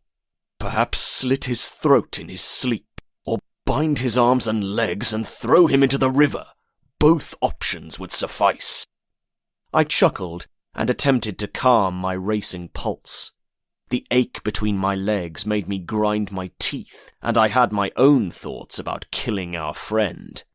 It had finally been the perfect moment to explore each other, secluded and away from all prying eyes and listening ears, so Hayden had awful timing.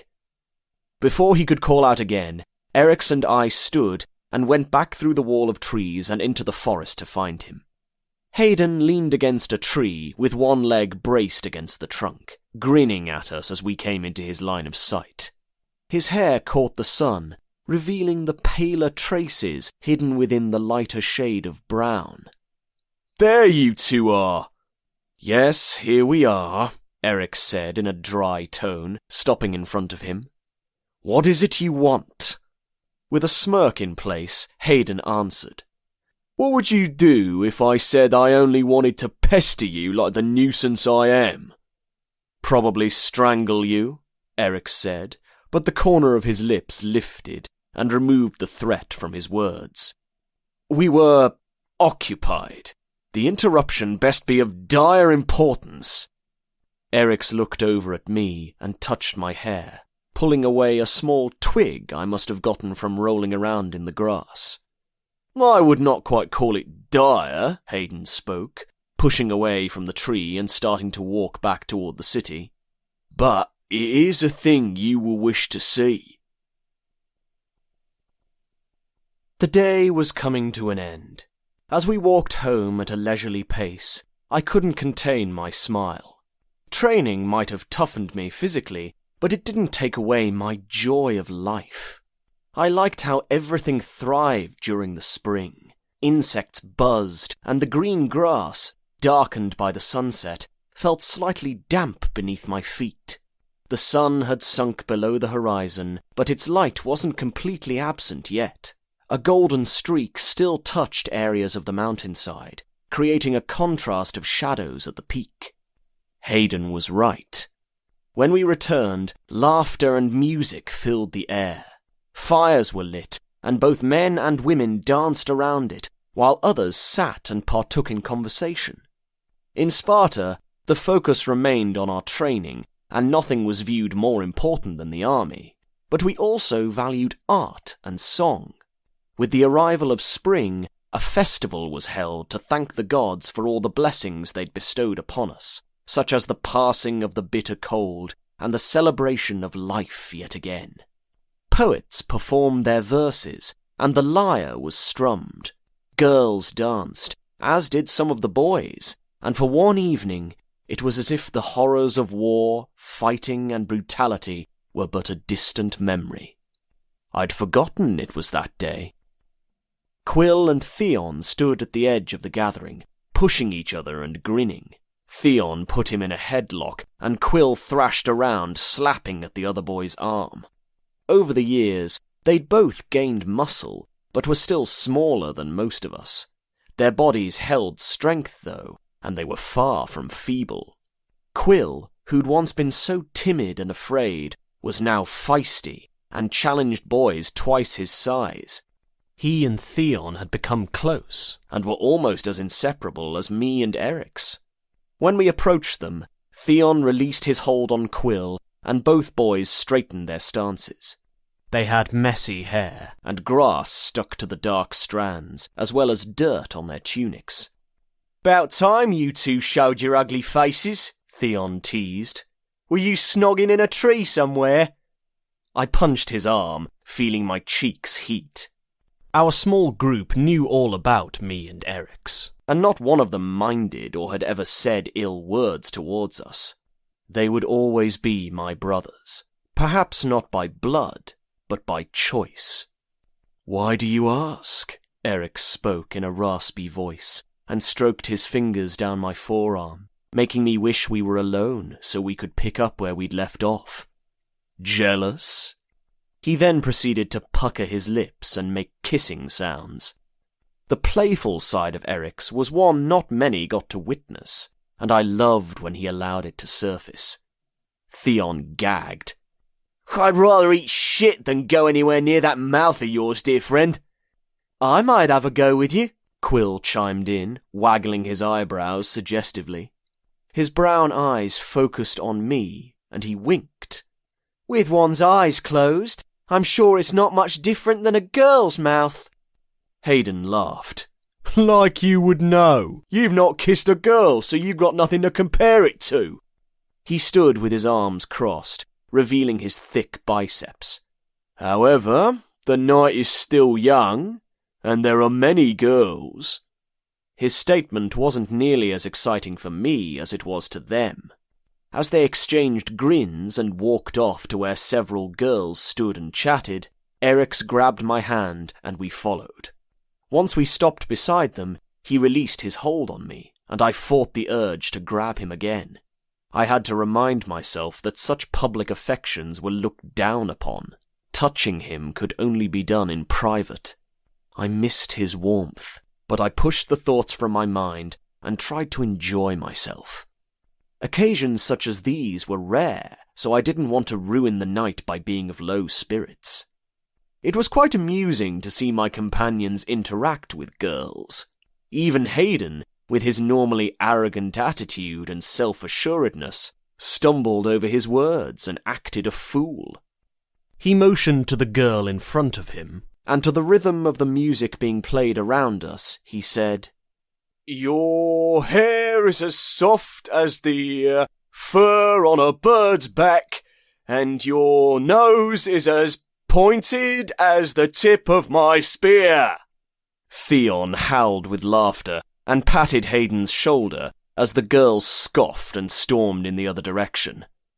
What wrong did I say? Hayden asked, his brow scrunched. Apart from confessing she had a pointy nose, Theon answered, unable to control his fit of giggles.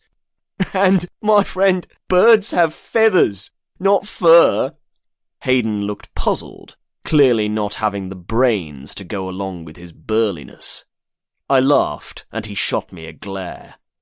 I quite liked your ode to her, Eric said in all seriousness, hiding any traces of a smile. Only I knew he was jesting. Really? Hayden grinned. Eric's nodded. Yes. Go repeat it to another. I'm sure it will be more successful the next time. He had such a clever wickedness to him, and I found myself hiding my own smile. I shall. Hayden puffed out his chest before slapping his hand across my shoulder. Axios, where is your sweet sister? Liana? I gaped at him. Who else? He asked.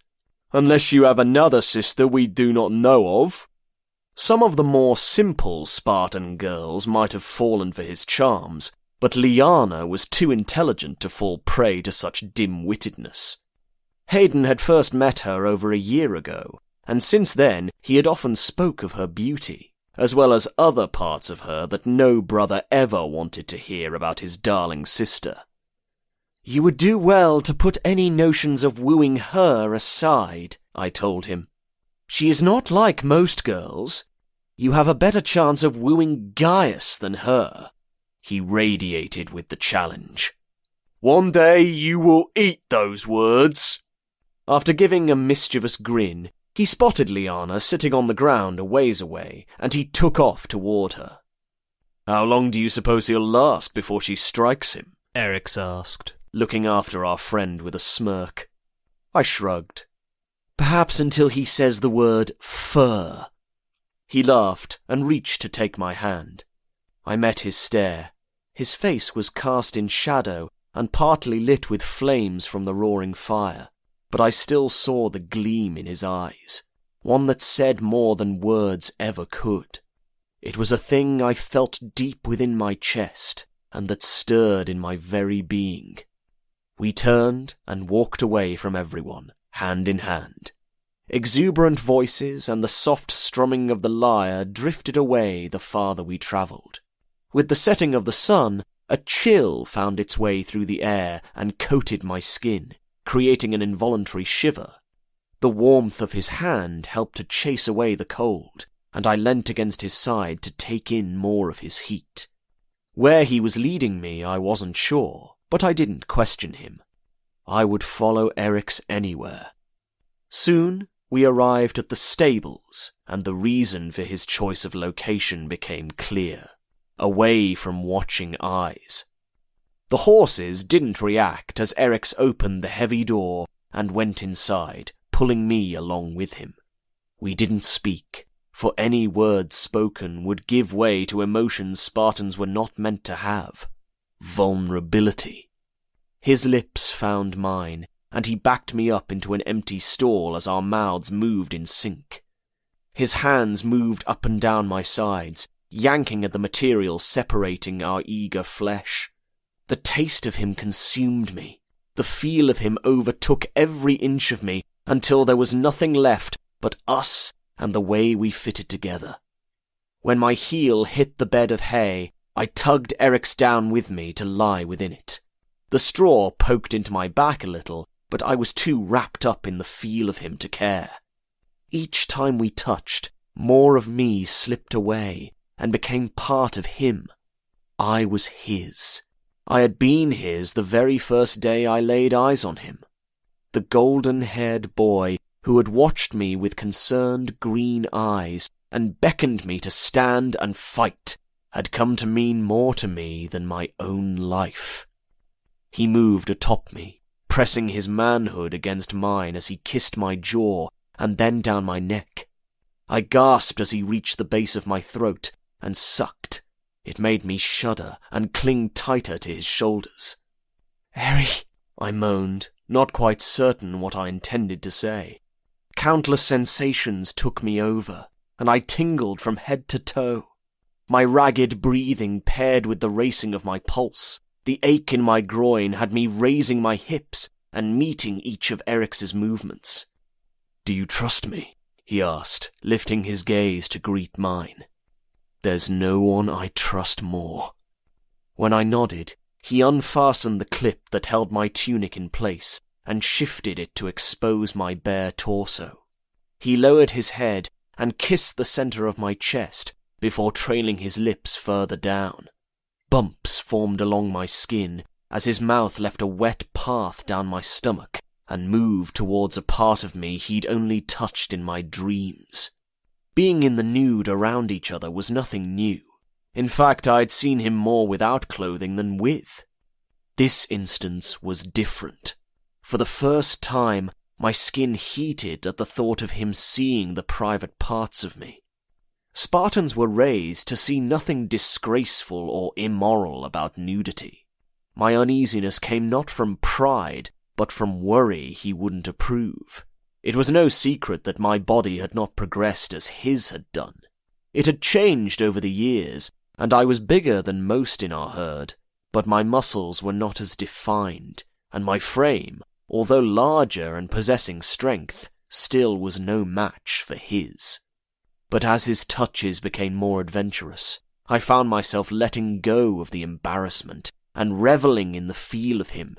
His face hovered inches from my manhood, and the warmth of his breath sent shivers down my spine. I sucked in a sharp breath, anticipating his next movement, and then I gasped. Heat consumed my length as he took me to the back of his throat. Never had I experienced anything more blissful, more earth-shattering.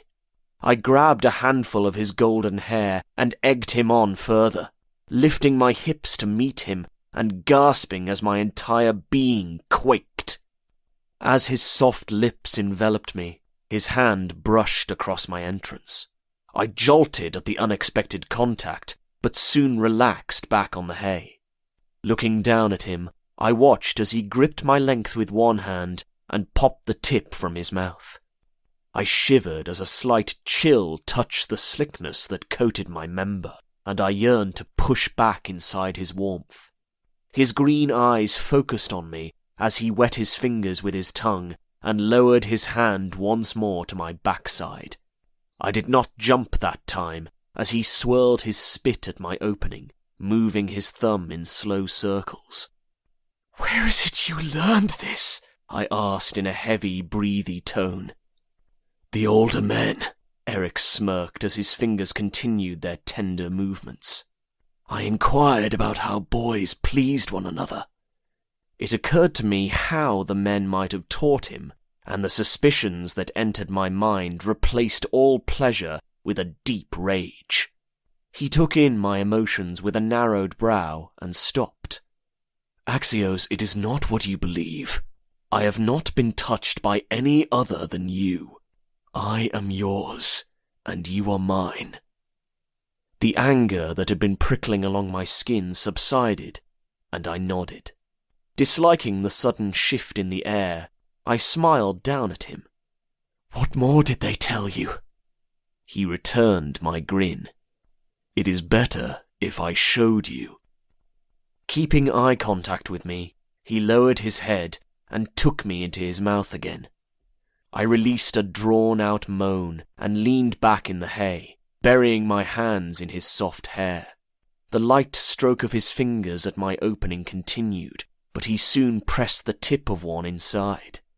That, combined with the heat of his mouth, almost undid me right there, but I didn't succumb to the pleasure.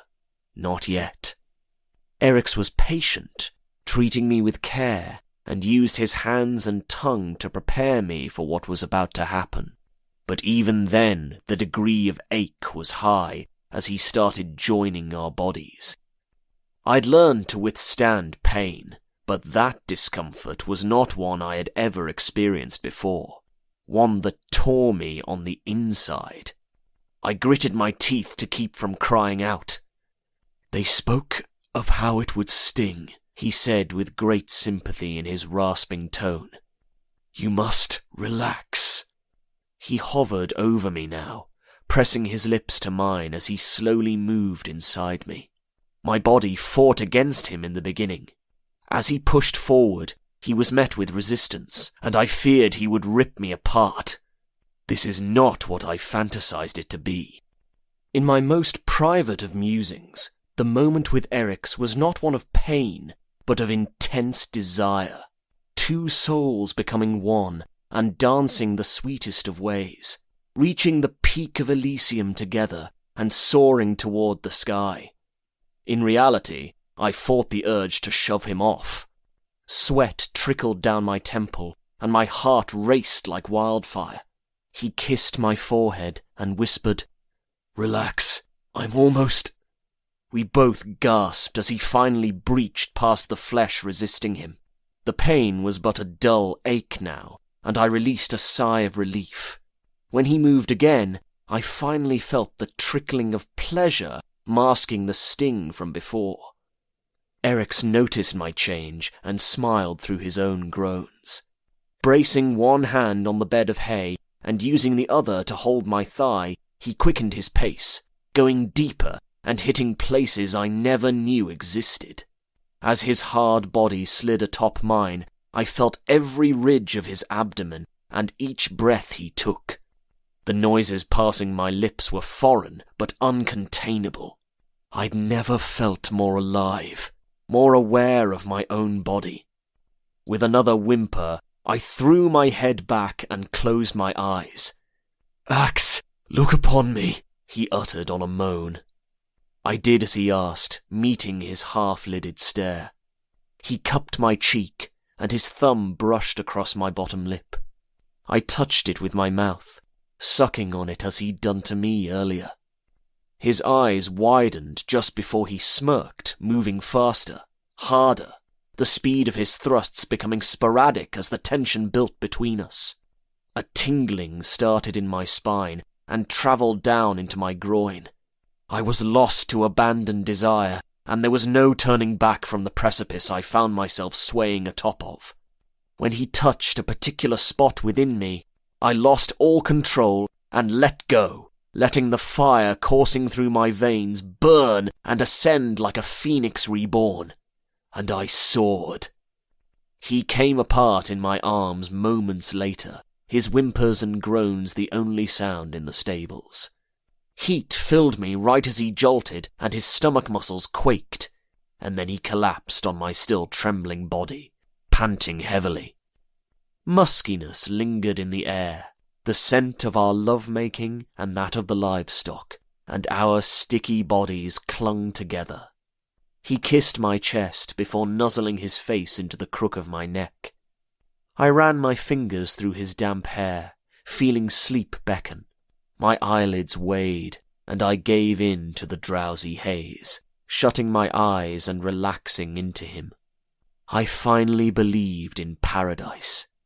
It was right there with Eric's.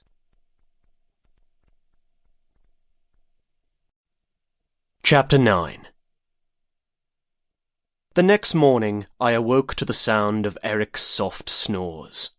He was still in the spot he'd fallen asleep, his left arm and leg wrapped around mine, and his face resting on my shoulder. The place where he'd penetrated me ached some, but it was bearable and acted as a reminder for what had occurred between us. A thing I could not quite put into words. Extraordinary, perhaps, but not even that explained the intensity of it. We had remained entangled in each other's arms the entire night. Never had I slept better. Light streamed in through the opening above us, hitting the other side of the stable and setting the pale shade of the hay alight with the sun's rays.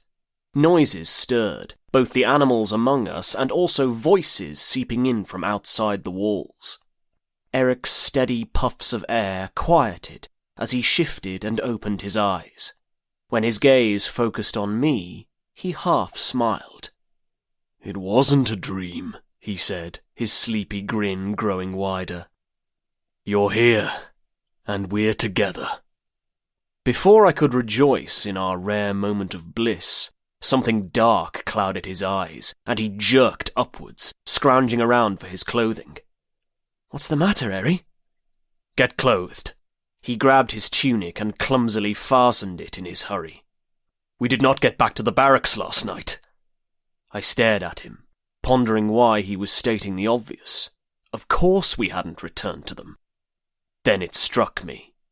All youths were required to be in our assigned quarters each night. Any boy who veered from the stipulation would be punished, for obedience was of the utmost importance. Even married men couldn't spend the whole night with their wives until age 30. Quickly, I followed his lead and snagged my clothes. Once we were dressed, we ran to the heavy wooden doors and pushed it open, peeking outside. "Should we attempt to sneak back unnoticed?" I asked, not sure if the plan would work, but it was worth a try. It was still early in the morning, and the older men might not have checked our barracks yet. Eric's cast a steely-eyed look around us before nudging me to follow him to the right. Together, we darted between the chicken coops and past the hog pen, careful to avoid being seen. Although my nerves were a little on edge, I found exhilaration in how we were sneaking around. Once concealed by the next building, we waited for a group of women to pass before taking off again. The grass was wet beneath my feet, as it always was in the early spring mornings, and as we ran, I hit a particularly slick spot and slammed into Eric's. As I fell to the ground, I took him with me, both of us hitting the earth and rolling partway down the hill. When we stopped at last, I looked down at him, seeing the dirt upon his cheek and the grass in his golden hair, and I laughed. "Axe," he said, attempting a stoic expression, but failing as his own giggles overtook him. "This is not getting us back to our bunks." "No, but it is fun." I didn't move off him. Instead, I glided my fingers along his jaw, one that had lost the slight roundness of boyhood and had become sharp and strong. "We could run away and not return. Run to the city's edge and just keep going." The words had begun as a light-hearted jest, but the more I talked, the more I wished them to come to pass. "Perhaps find a spot of land miles and miles from here. Build a home and Have a life. Just the two of us. Eric's watched me with a dipped brow. Questions swam in his green eyes, but he didn't voice them. And for a moment, something about his expression told me he wanted the same.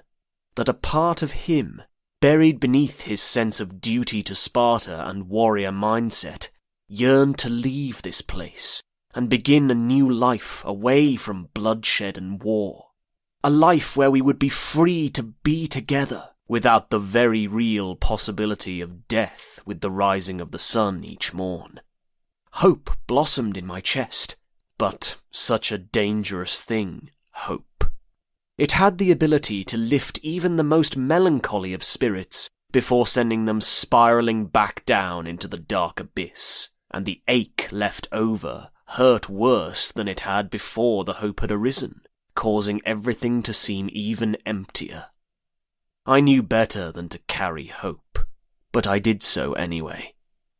"Do you really wish to abandon our home? Our responsibilities?" he asked, so quietly I almost hadn't heard him. "I wish it more than anything." Not trusting myself to speak, I nodded.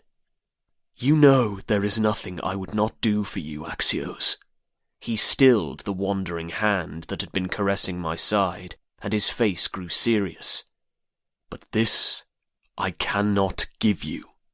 You ask me to relinquish my birthright as a warrior, to run away like my coward of a father. Spartans do not run, nor will I." With those words, my hope crumbled to ash, and the beauty of the moment faded into a heartache unlike any I'd ever known. Unintentionally, I had let my daydreams get in the way of reality, and now that the truth stared me in the face and struck me in the chest, I knew at last that my silly musings were nothing but a painful reminder of what I couldn't have. I rolled off him and stood before advancing toward our quarters. The day had lost its magic. The warmth of my skin and the smell in the air meant little to me then. "Axe!" he called. From the proximity of his voice, I knew he'd gotten to his feet as well and trailed behind me. "Face me!" However, I did not turn or slow in step.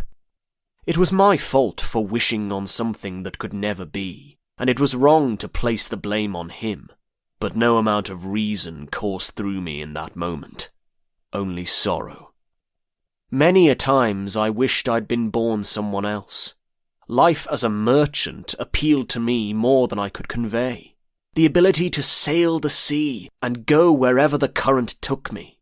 To have a freedom I was denied by being born of Sparta. In truth, Spartans were free, but in essence I felt no more than a slave. I was imprisoned from birth, forced into a warrior's life, one where the only escape was death or old age. Fortune was in our favour when we returned to the barracks. The boys in our group were still asleep on their mats, and hadn't been disturbed by the trainers as of yet. As quietly as I could, I entered the room and found my bed. Eric's did the same. My back stayed turned to him. Unfair and childish to treat him such a way, yes, but I was also ashamed at having asked him to abandon everything for me. I'd let my weakness surface, and more than ever I needed to bury it so it may not ever show again. "Forgive me," he whispered, and I did not hear another word from him. Guilt had wound its way through me all morning, and settled in my chest, worsening each time I met Eric's stare. We hadn't talked, and as the day droned on, the distance I'd put between us grew wider. Forgiveness was not for me to give, for he'd done no wrong.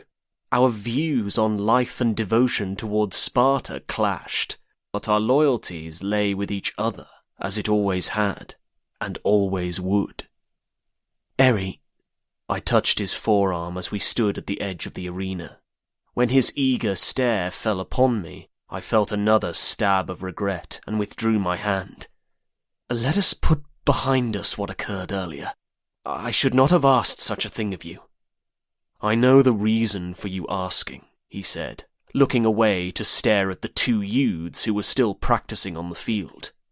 "You have questioned this life since we first met, defying orders when it was to issue harm upon another, refusing to look down on slaves, and consistently expressing whimsical ideals about life away from the city.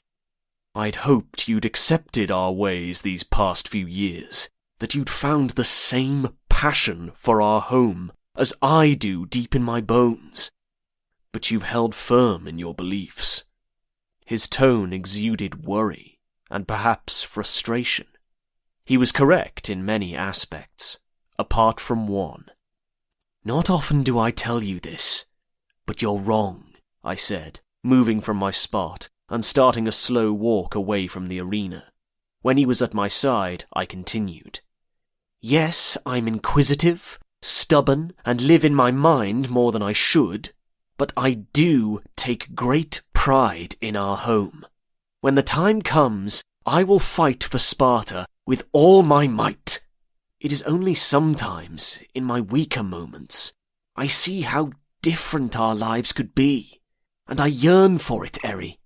By the gods, I yearn for it." I stopped and faced him.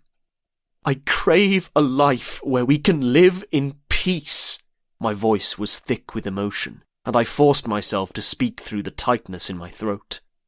"Where love is seen as a strength, and where our days are spent lounging by our stream, lost in conversation for hours on end. There'd be no sorrow, pain, and no darkness. Nothing but happiness and light. Love. However, I've come to the realization that dream will never be." Hot tears stung around the corners of my eyes, and I hastily wiped them away, despising the vulnerability they carried with them. Eric's touched my arm, a gentle caress that was there and gone in an instant. "It may not be the same," he said. "Not like the vision in your mind's eye, but we can make a life together, here." Hearing his words and the kind tone he'd spoken them in, it was easy to forget about the surrounding world. We stopped in front of one of the animal enclosures and reunited our lips once more. Worries faded, as did the purpose for them, until all I knew was the feel of Eric's in my arms. His hair smelled of the earth and sweat from the exertion of training, but there was no greater scent that ever filled my senses. "I'm certain that is how babes are conceived." The voice broke through the haze and pulled us from our embrace, and I looked to see Hayden standing 2 strides away. "Such a shame you were born a Spartan," I said, shaking my head. "You would have made a fine ass." Hayden's astonished look, combined with Eric's amused snort, sent me into a fit of laughs. "Well, of course one of you must be a woman," he countered, as the smug grin re-emerged on his masculine face. "Axelina, possibly? Although, you two would make horrendous-looking offspring." "Speaking of women," Eric said, stepping closer to Hayden and scrutinizing him, "I take it your conversation with Liana did not go as planned?" Beneath Hayden's left eye was a darkened mark, and I laughed harder upon seeing it. Instinctively, he reached to touch it and shrugged. There was no humiliation present in his expression, only the joy from the challenge. "She struck me before I could even finish my ode to her, but I will not surrender until she is mine. My heart is hers, for she is as beautiful as she is strong." Not able to control myself, I teased. "And you are as strong as you are dumb." It was no great surprise that he tackled me after that. We hit the ground and fought for dominance, thrashing around and attempting to pin each other down. He had the advantage with his size, of course, but I held my own against him. I grabbed a handful of dirt and wiped it across his face. He spat it out, along with obscenities, and grasped my hair before shoving my head into a small puddle. I gasped as water went up my nose, a highly unpleasant feeling, Then I questioned why there was even a puddle, as it had not rained in several days. My answer came in the form of a goat who slurped lazily at the water given to him, causing some of it to spill over the side of his drinking trough. Forcing back the revulsion at having swallowed some of the animal water, I pushed Hayden off and rolled on top of him, gripping his arms and trying to keep him down. He shoved me to the side with ease before flipping me to my stomach and holding my arms behind me. "You cannot win this fight, my small friend," he said, putting more pressure on my shoulders to hold me in place. "Axios, I have faith in you!" Eric's cheered me on through his laughs. I knew if it had been anyone other than Hayden who had me pinned, Eric's would have stepped in and probably torn their throats out. A battle cry echoed to the right of us, followed by Theon and Quill running up and landing on Hayden's back. The weight of the extra two boys pushed me more into the dirt, and I struggled to breathe. They slapped at him, and he tried to bat them away. Even though I was unbelievably uncomfortable, I was having fun. How could I have run away with Eric's, leaving my companions behind? It wasn't until they were all three wrestling on me, shoving me into the ground and laughing, that I realized exactly how much they meant to me. I would fight and die for each of them, without hesitation. The seriousness of the knowledge was misplaced in such a silly scene, but sometimes the small moments in life showed what really mattered, and the significance of them felt like a weight to my chest. Once they rolled off, and we lay there trying to catch our breaths, my gaze moved to Eric's. He grinned, and I returned the expression. I stood and made my way toward him with a slight limp, one that would pass shortly. I briefly regarded our friends, who still fooled around even through their fatigue. Hayden, now with messy chestnut hair and dirt upon his cheek, jabbed Quill in the belly as Quill tried to stand, sending the smaller youth back to the earth. Theon leapt forward and collided with Hayden, continuing their battle of who was strongest. The three of them looked so innocent and cheerful, devoid of the harshness we were all forced to endure. Not ruthless warriors who would someday take lives, but mere boys. Placing my hand on Eric's shoulder, I focused back on them and nodded. No words were shared, but he seemed to understand me without them. I couldn't form my thoughts in a way that would make sense, and I feared I'd be overcome with emotion if I tried. "They are our brothers," he whispered, the intensity of his green eyes sending a shudder through me. "And we do not abandon our family." I kissed him then, without a care of who saw. Chapter 10. I awoke to shouts outside the bunk doors. Eric's body was pressed to my back, and he jolted at the sound as well. The movement of him against my backside sent a yearning through me, causing me to momentarily forget about the reason for my waking. We'd explored each other many times since the celebration, but instead of running off to the stables, we'd begun discreetly coupling in the barracks when the boys fell asleep. He'd often have to cover my mouth with his hand as he moved inside me, as I tended to vocalize my pleasure out loud. Another shout brought me back to the present. "Where is he?" A deep, masculine voice boomed. Gaius. "Find the filth and bring me his head!" The door opened and slammed against the wall. As Gaius' large form barged into the room, yelling for us to get up, my blood rushed through my veins as a slight panic rose. My mind always thought of the worst scenario, and it was consumed with worries that I was the target. Of course, that was not true. "Up, you worms!" Gaius kicked a still sleeping youth. "To the field at once!" He left. Eric's placed a kiss upon my bare shoulder before moving and doing as was instructed. I met Hayden's confused stare as we stood and proceeded outside with the rest of the group.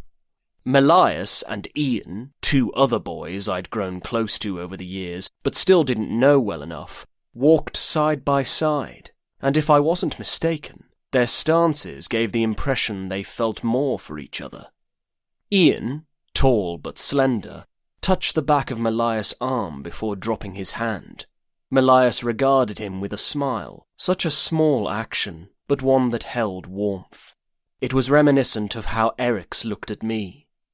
Our relationship was no longer a secret to the majority of the boys, but to the extent of my knowledge, I hadn't known if others shared our preference for men.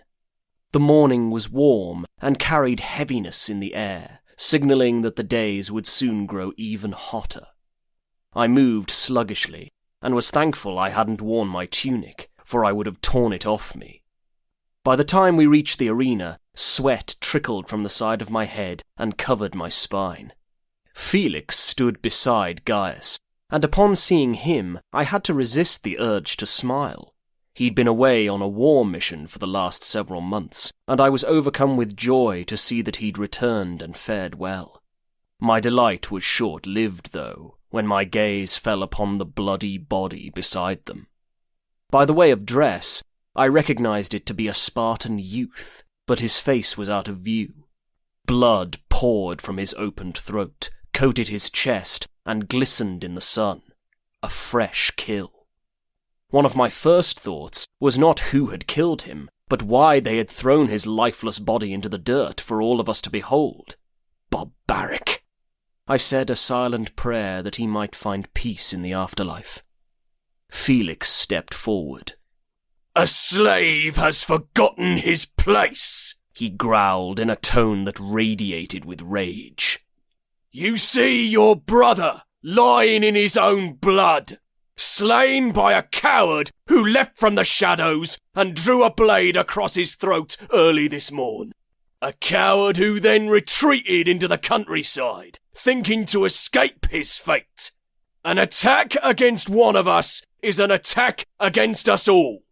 Members of our group bellowed and snarled, and their eagerness to act was met with approval from the older men. "Time for a hunt," Gaius said, and the cold smile plastered on his face made me shiver despite the hot day. "Others are searching for him now. Go and claim the honor for yourselves." Armed with spears, we set out into the wilderness. It wasn't often we were provided weapons during our training. They wanted us to know how to kill a man with our bare hands if ever we were weaponless in a fight. However, we trained separately with spears and blunt swords, so we'd have the knowledge to use them. I knew how to wield it, the amount of force to use to drive it through a man's chest, and how to throw it to hit my target. Where the other youths proclaimed their hatred and desire to see the slave's head on a spike, my attitude on the matter was different. I felt sorry for the Spartan, but I wondered what wrong he'd done to the slave to warrant such a death. Surely the helot had known what awaited him for striking one of us. Why would one risk his life for naught? "Axios, put it out of your mind," Eric said as we walked through the knee-high grass.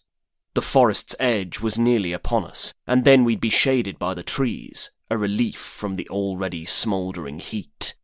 "There is no justification for this." He read me better than anyone, as if I were an encrypted message that only he could decipher. "What if—" "No!" He stopped and put his hand on my chest to halt me.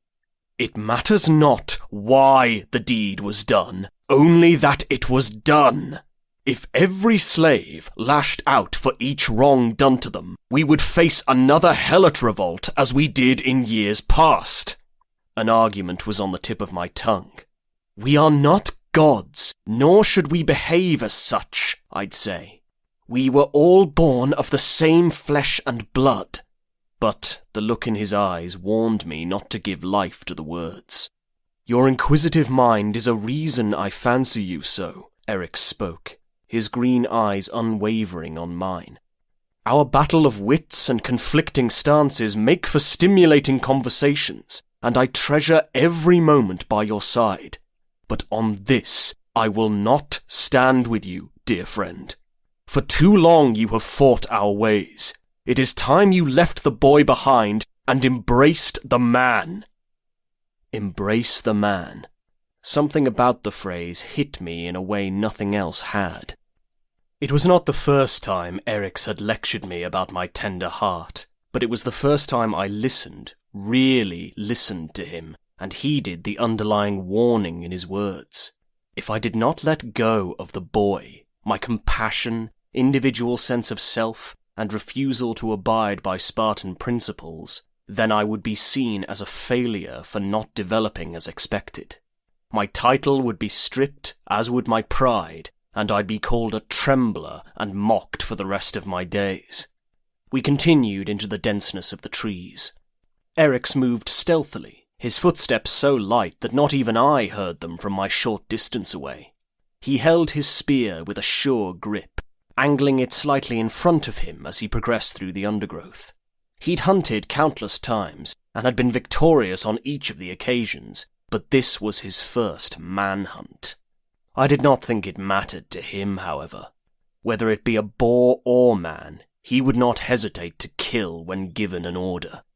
The other youths yelled as they ran, their shouts resounding through the woods and coming from all directions. A hunter should never be so loud, but I knew it was all an intimidation tactic, taunting the poor helot who was probably hiding in a tree somewhere. The part of me I should be ashamed of, the one that held different morals from the rest, hoped the slave had kept running far beyond the edge of the woods so that he may not be caught. Suddenly, Erix halted. I stumbled as I stopped as well, and tilted my head towards him. He surveyed the area, his stare moving amongst the branches, shrubs, and tall grass. His body was completely still, as if he were a predator, waiting for the opportune time to strike. The only movements were his eyes and the soft rising and falling of his chest. I looked down, trying to tap into my other senses, hearing and scent along with sight, but I'd always been easily distracted. Not even a second's concentration before my mind ran rampant and unfocused. The lightweight spear became heavier the longer I held it. A piece of wood chipped off from it and poked into the palm of my hand. I imagined mine and Eric's stream, and how I wished we were there instead of hunting. Snap! The noise tore me from my reveries, and then it all happened at once. Erix quickly looked up, right as the slave jumped from the low-hanging branch and collided with him. A struggle ensued between them before a flash of silver caught mine eye, and my insides churned. The helot stood behind Erix and placed a bloodied blade at his throat. He had hair like fire and blue eyes that stared coldly into mine. I inched forward, prepared to attack. "One more step, and I slit his throat," the slave snarled, tightening his hold on Eric's torso with one arm and angling the blade to rest on the main artery of his neck with the other. "I've already killed one Spartan. Killing another would be but a gift." I stopped my approach, feeling both ill and desperate. My heart was at the mercy of the boy, my entire world at the end of his dagger. "Please, release him," I said in a trembling voice. You can run, and we will not follow. All I ask is that you lower your blade and step away from him. He's done no wrong towards you." "You are Spartans," he spat at me. "Your very existence offends me. The way you prance around with your strong bodies and arrogance, believing everyone to be inferior to you. How you do what you wish to slaves, with no sense of decency towards human life or mercy." As he talked, he grew angrier. "I have lost brothers and companions for no other reason than them being born slaves. My sister, always such a gentle soul who kept to herself, was raped and then butchered like a beast. I found her body behind our home, her clothes ripped and soaked in her blood. Now, tell me once more how he's done no wrong. One less Spartan filth would be a blessing." The sharp edge of his dagger pressed against Eric's throat, and a trickle of blood oozed from the spot. However, Eric showed no fear. He watched me with curiosity and didn't react to the helot's blade cutting the side of his neck. He expected no less. Our training had prepared us for those situations, and to show fear was to admit cowardice. Hiding my distress was impossible, though. If the blade were being held to my throat, I wouldn't give in to the weak emotion. But it being held to my Eri, it nearly crushed me. When the slave's eyes darkened, and I saw the minuscule movement of his arm, I acted on impulse. Faster than I'd ever moved, I reared back my spear and sent it soaring through the air, trusting it would find its mark. The pointed tip hit the helot in his left eye and travelled through the back of his head, sending him flying backward and pinning him to the tree. He twitched a moment before becoming still. Blood and juices leaked from the penetrated eye socket, and a splatter of brain covered the spot on the bark.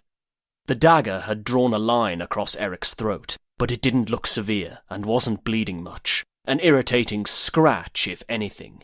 He wiped a hand across the wound before meeting my gaze. "You killed him with no hesitation," he said in awe, his green eyes crinkling around the edges as he smiled in wonder. I closed the distance between us and took him into my arms, burying my face into his golden hair. He was safe. My muscles relaxed and I exhaled a shaky breath, finding comfort in the warmth of his skin and his earthy scent. "The only thing that matters to me in this life is you, Eri." I kissed the side of his head and entwined my fingers in the short waves of his hair.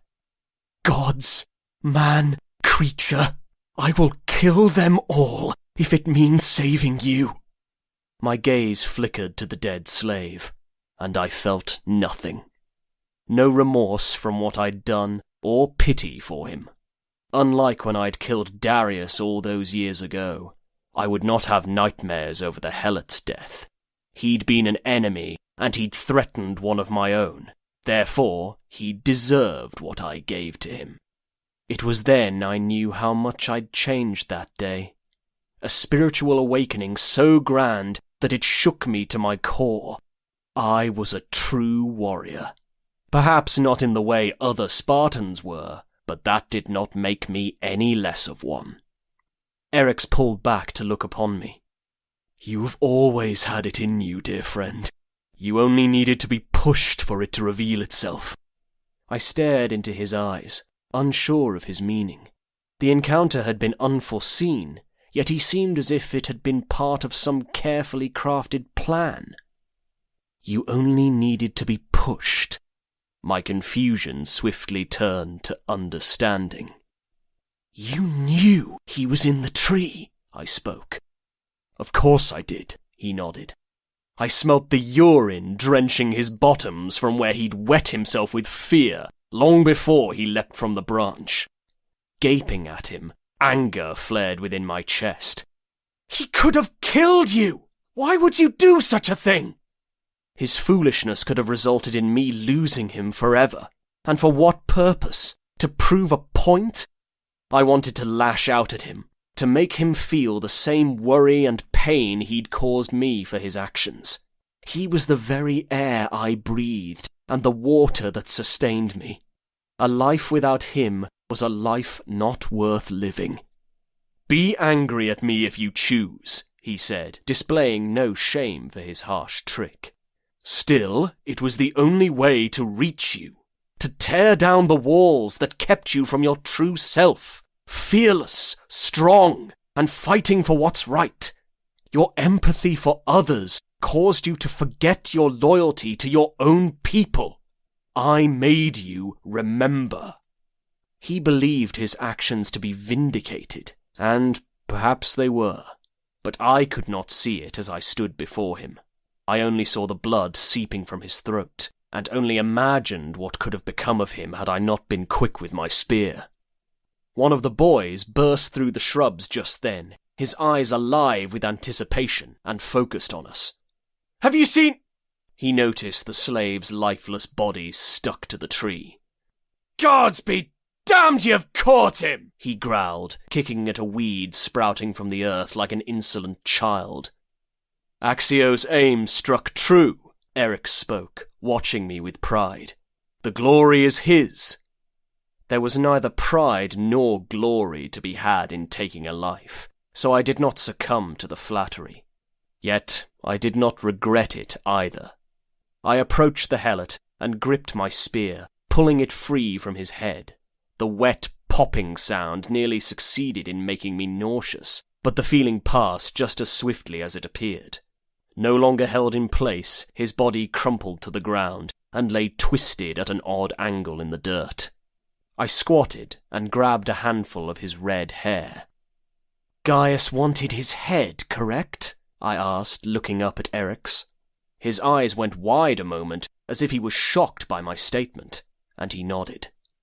The boy I'd held on to for so long was dead. He was slain when I'd impaled the slave, killing both with a perfectly timed strike. I would not grieve the loss of my purity, one that was rare indeed, nor would I mourn for the boy who just wanted to be a simple merchant, sailing wherever the wind and waters carried him. This is my life. I grabbed the fallen dagger and tilted the helot's head to expose his throat, wondering if the blade was sharp enough to decapitate him. A life of gore and violence. I began sawing through his flesh, attempting to put my mind above the revolting sounds of tearing muscle and the feeling of his still warm blood gushing over my fingers as I severed veins, when Eric's reached and stilled my movement. I noticed my hands had been shaking. He took the blade from my grasp and scrutinized me, concern flashing in his eyes. Conveying my gratitude to him with a look, I scooted to the side and let him take over. I used the grass to wipe some of the blood off my trembling hands, inhaling deeply. He made quick work of the beheading and soon stood, holding the head by the hair as blood languidly dripped from the bottom. "Let us return," he spoke, offering a hand to help me from the ground. I accepted and allowed him to pull me to my feet. The other boy had run off, I assumed to tell the rest that the hunt was finished, so Eric's and I walked back home together. Once back in the city, I was far from the person I'd been when I'd left. The man had emerged at last.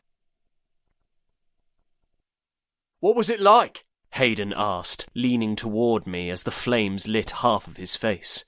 "To kill him!" We were sat around the fire, the last light of the sun having long since vanished below the horizon. Many of the boys had gone to the barracks, but several of us were not ready for sleep, and decided to pass time outside with conversation, and to share the food Quill had stolen from the kitchens after evening meal. It was... I searched for the words to truly express the internal struggle I'd faced at throwing away such a big part of myself, followed by the euphoria at having released the burdens holding me prisoner and finally surrendering to my Spartan blood. You know when a splinter jabs in your palm from javelin throwing? How it's stuck within your flesh, and the only way to free it is to cut it out? Killing him felt that way. The dread was worse than the thing itself. Once cut out, the place it had been continues to be tender a moment, but then it passes, and you feel nothing. I had been the centre of attention ever since we'd returned, and I did not favour it. The only joy I took in the deed was seeing the shock upon Gaius' face when it was revealed that I had been the one to carry out his orders. If not for Eric's and the boy who'd seen us verifying the kill, Gaius would not have believed it. Quill popped a few berries into his mouth, and juice leaked down his chin as he chewed. "I cannot wait until my first kill. When we are men and become warriors, I will strike down any man who wrongs me."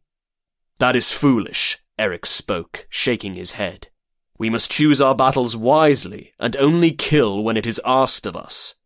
He looked at me and grabbed my hand, caressing my thumb with his. Life is sacred, and must be taken only when necessary, to protect our home or one another. He was speaking to us all, but I knew his words were meant for me. I'd killed the slave to save Eric's. Perhaps that was why I felt no remorse. "I don't know about you fools," Hayden said, biting off a piece of bread and chewing noisily, "but I am most eager to find a girl and finally bury my cock into her." Of course, he'd lightened the serious conversation and caused everyone to laugh. "Your cock better not ever find itself near my sister," I said through my amusement and disgust. "It is likely she will chop it off and hang it around her neck as a trophy." Theon spat his food, as Quill giggled so hard that he snorted like the hogs in the pen. "Some may mistake it for a worm," Eric said. Hayden threw a pebble at him, which Eric's dodged and then retrieved to toss back. Ian and Malias were there as well, their bodies angled toward the other and sitting so close their thighs touched. Similar to Hayden, Malias had broad shoulders and thick biceps, whereas Ian was smaller-framed with less defined muscles. Both wore gentle smiles, and a particular gleam sparked in their eyes when they gazed upon each other. The thought caused me to shift closer to Eric's. After such an emotionally taxing day, I just wanted to be in his arms and have our bodies moving together in a tantalizing embrace, to forget the world outside and just revel in every part of him. No matter how much I changed that day, my desire for him would never diminish. If anything, I needed him more. Once we'd conversed and eaten our fill, we made our way back to the barracks. Quill and Theon tucked themselves into their beds, still giggling and finding topics to discuss even after we'd all talked for hours. Their voices were but whispers, only loud enough to hear the excitement in their words, but not the words themselves. Hayden was snoring not even minutes after lying down, and Ian and Malias faced each other and lay as close as possible. As for me and Eric's, we came together shortly after reaching our mats. His soft lips found mine, and his seeking touch rediscovered parts of me that were his and his alone. He growled in the back of his throat and held me tighter. His feverish kisses turned even more so, and he worshipped my body like he was a man dying of thirst, and I was the only water to sustain him. It differed from times before it. He took me slower, yet harder, and he buried his face in my neck as he did. I felt something more than the physical, something deep within myself, as if he and I were connected by invisible ropes that could not be severed, tied together in this life and the next. Once we were spent and our bodies slick and warm, he put his arm around me and pulled my back to his chest. We did not speak, for there was no need. He kissed my nape, and I covered his arm with mine, pushing more against him. His heart beat against my shoulder, and I focused on the feeling, imagining the sound of its drumming filling my mind. The sweet rhythm could have been forever silenced that day, lost to the blade that had been at Eric's throat. Yet it was there, and I treasured the measured beats. And when I finally slept, I did not dream of the lives I'd taken. I did not see the boys' troubled faces, or stare into the dead eyes as they screamed. I held no pity for them any longer. Only the strong survived, and they had fallen prey to their weakness. I was not to blame for doing what others would have done in my place. For that, my guilt was laid to rest.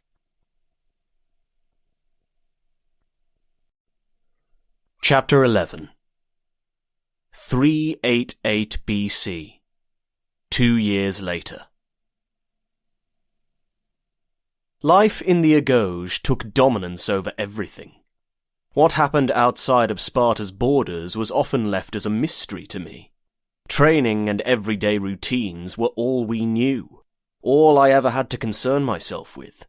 Politics was for the older men of the state, and the ephors that oversaw the political matters. However, details of the war slipped in anyway, especially when situations grew dire or when Sparta excelled in battle and the men bustled with excitement or roared with rage. Mostly, I heard news in passing from the lips of soldiers. Peace negotiations had ended 2 years past, when Sparta suffered a defeat at the Battle of Latium at the hands of the Athenians. Nearly half of the Mora was lost, about 250 men. A shameful loss for Spartan hoplites, and even more disgraceful, some of the survivors had broken rank and fled to the nearby sea. And so, King Agesilaus abandoned his campaign for peace, and the war drew on. We were hunting that day. Eryx ran ahead of me, and I followed.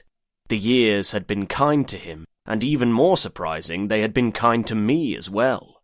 Where I'd once possessed small definition in my arms and torso, I now almost matched Eryx in muscle and strength. He was just a little taller than me, and I had to tilt my face upward a bit when we kissed. Trees passed me in a blur, and adrenaline pumped through my veins with each stride.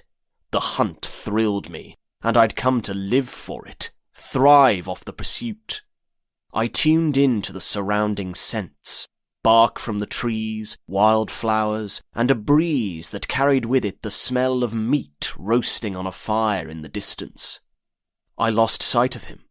One moment he was ahead of me, running as his golden skin glistened from the sun's rays breaking through the parts of the shaded branches and finding his toned back, and then he was gone. My heart seized in my chest. I did not favour having him out of my line of vision. He was more than capable of defending himself during an attack, but even so, I held that fierce need to protect him or die trying. Before I allowed my mind to wander, I stopped my advance and observed the area, listening. A bird sang its morning song, followed by another joining in. The two chirped their duet, echoing one another from several trees away.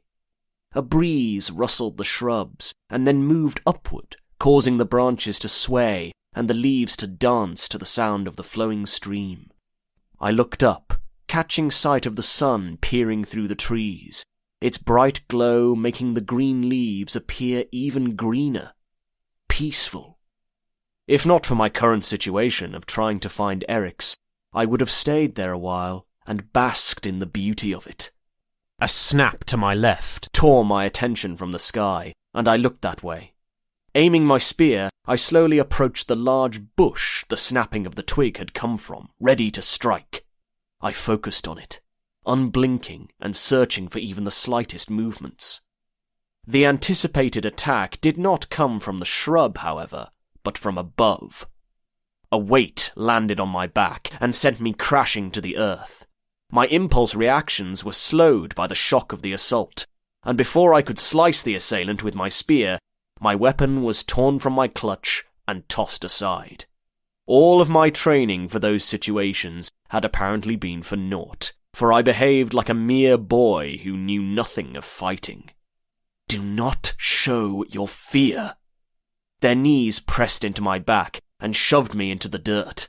My lungs screamed for air, and I slapped at the attacker, trying to knock them off. They put an arm around my neck and lifted my head, putting me in a hold I could not budge from. My vision blurred as they tightened their arm around my throat. The shrub before me became hazy as my eyes watered from the strain and lack of air.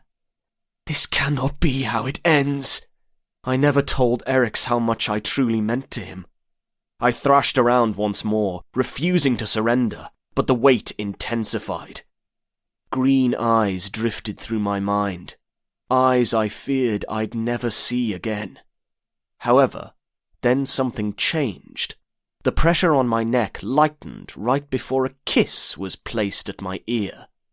You are fortunate it is only me and not a real enemy, my warrior, or else you would be choking on your blood as we speak.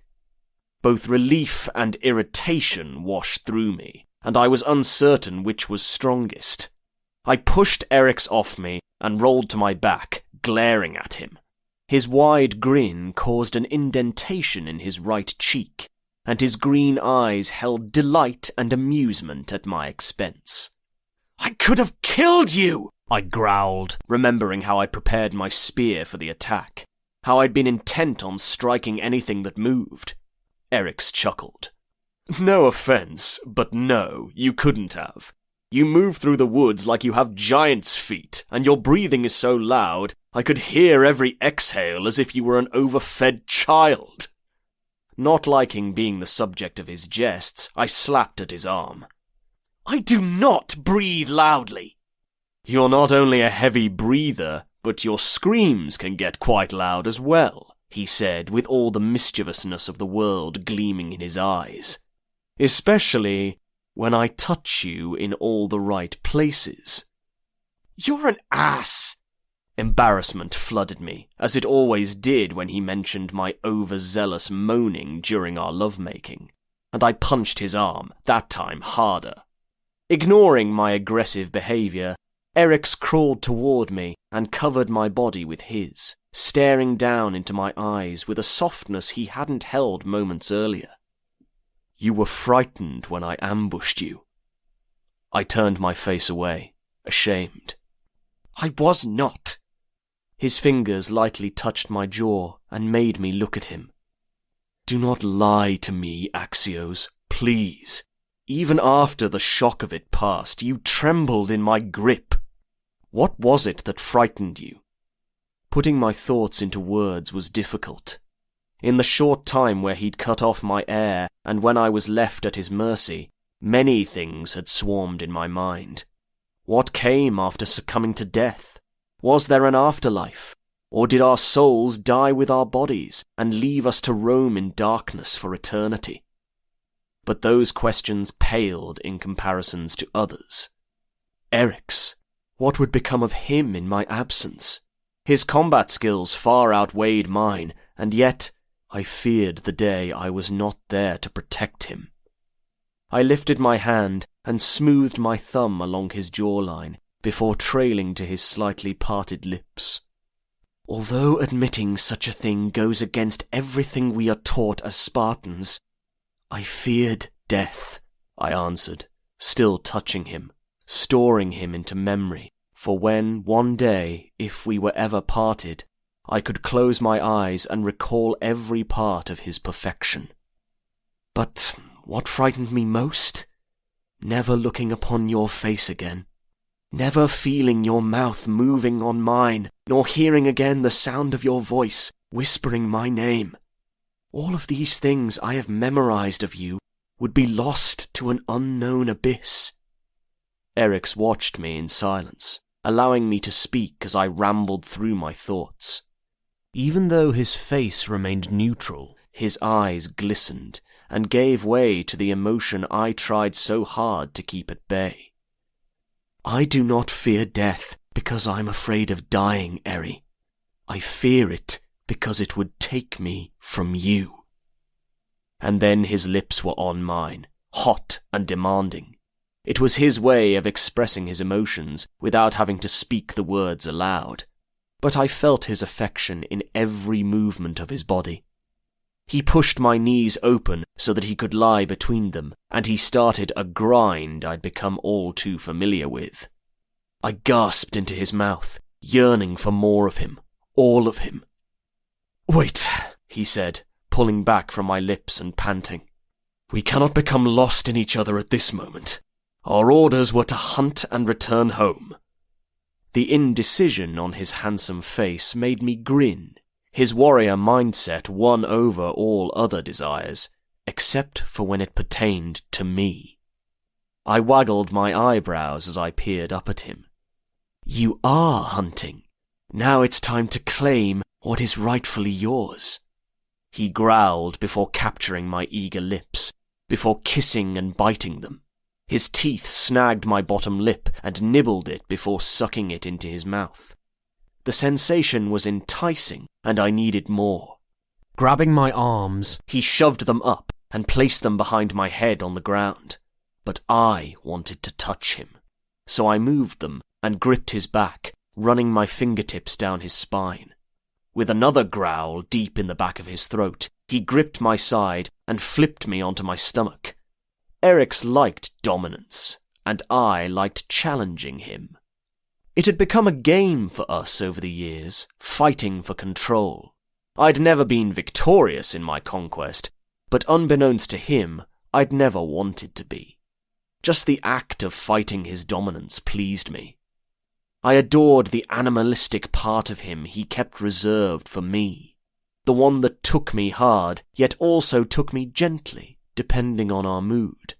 By the way he savagely nipped at my shoulder and pressed his body against mine, I concluded that time would be the former. I smiled and rested my cheek on the soft bed of grass, waiting for him to continue with his possession of me. But it did not come, not yet. His bites stopped, and the warmth of his breath tickled my ear. "You are my heart," he said unexpectedly. The amount of care in his voice settled over my chest like a warm cloak. "I do not easily confess my emotions in the way you do, but no, I feel the same. The words I once spoke to you hold true. I will kill any man and turn the whole world to ash for you, my warrior. I fear neither battle nor death, but I fear the day you are not by my side. Never question where my heart lies, because it is forever yours, in this life and the next." A lump formed in my throat, and I swallowed to help it clear. We lived such brutal lives, and yet we'd found a rare calmness in each other. Eryx was my anchor that kept me from drifting out to sea, my safe haven from the storm.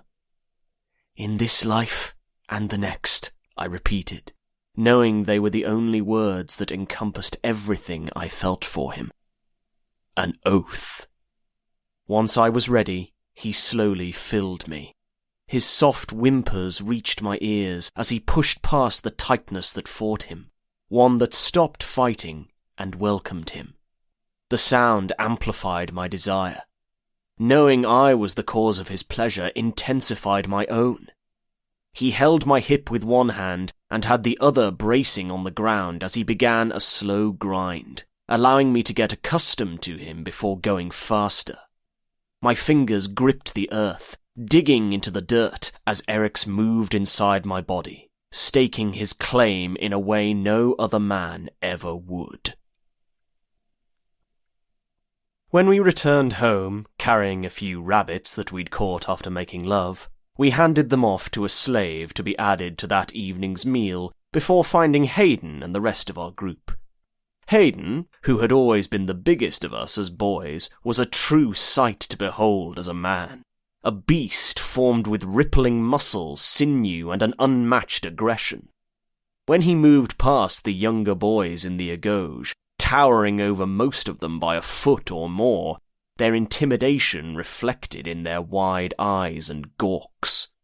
Little did they know, he was still the same dim-witted oaf he'd always been, but the sheer size of him warded off even the bravest of youths. "You fool no one," Hayden said, smirking. His grey eyes were lighter that day, the colour of the sky after rain. He looked to Eryx, having to tilt his head down a bit to look him in the eye. "The rabbits are not what you impaled with your spear, my friend." That remark earned him a slap on the shoulder. "Doesn't it hurt, Axios?" Quill asked, bounding up beside us. "I have often wondered, having something up there, it seems highly unpleasant." My face heated as if I was standing near a roaring fire. Theon appeared next, his brown eyes crinkling at the edges from where he smiled. "That is absurd. Of course it doesn't hurt him. Have you not heard his moans in the dead of night when they think us asleep?" Then, to my horror, he mimicked me with exaggerated whimpers. "Oh, Eryx! Right there! By the gods, do not stop! Harder! Oh, yes!" I could have died in that moment. if not for Felix's thunderous voice calling out and gaining our attention. He demanded for us to meet him at the training field, so we walked that way. Quill and Theon exchanged amused grins before looking at me and winking. I shook my head at their immaturity. We were men of 18, and they still behaved like children. No amount of training could ever take that from them. Eric's kept pace beside me, failing miserably at concealing his smile. When I was the subject of jests, he took great amusement, especially when they involved my inability to stay quiet during sex. What Theon said was true, and we all knew it. However, I would deny it until my last breath. I bumped his arm and glared when he met my stare. "You enjoy my humiliation?" "Indeed I do." His grin widened. All smiles faded, and sounds of laughter died off as we arrived at the field. Our practice arena was no place for joy or silly quips. If Gaius were to witness any such behaviour, he'd see to it we were properly punished. Even Theon and Quill knew to be silent, and refrain from bursting out in giggles as they liked to do.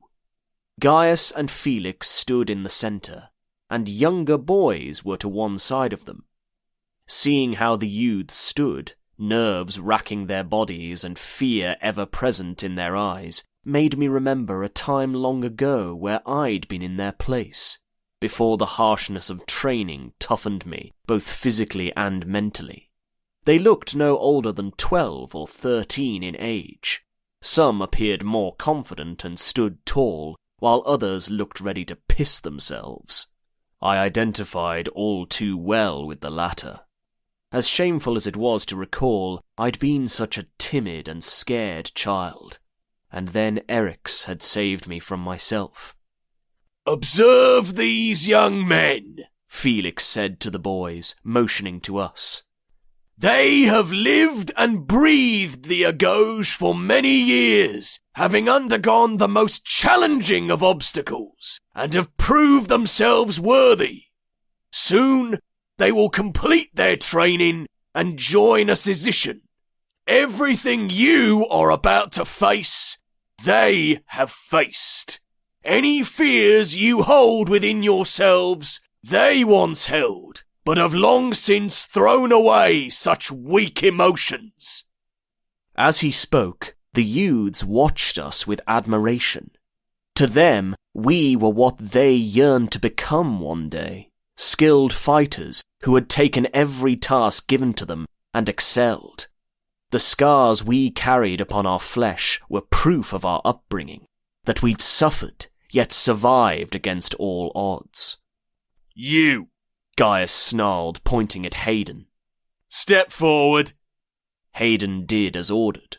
The more frightened of the boys stared at him with wide eyes, and some even stepped back a little.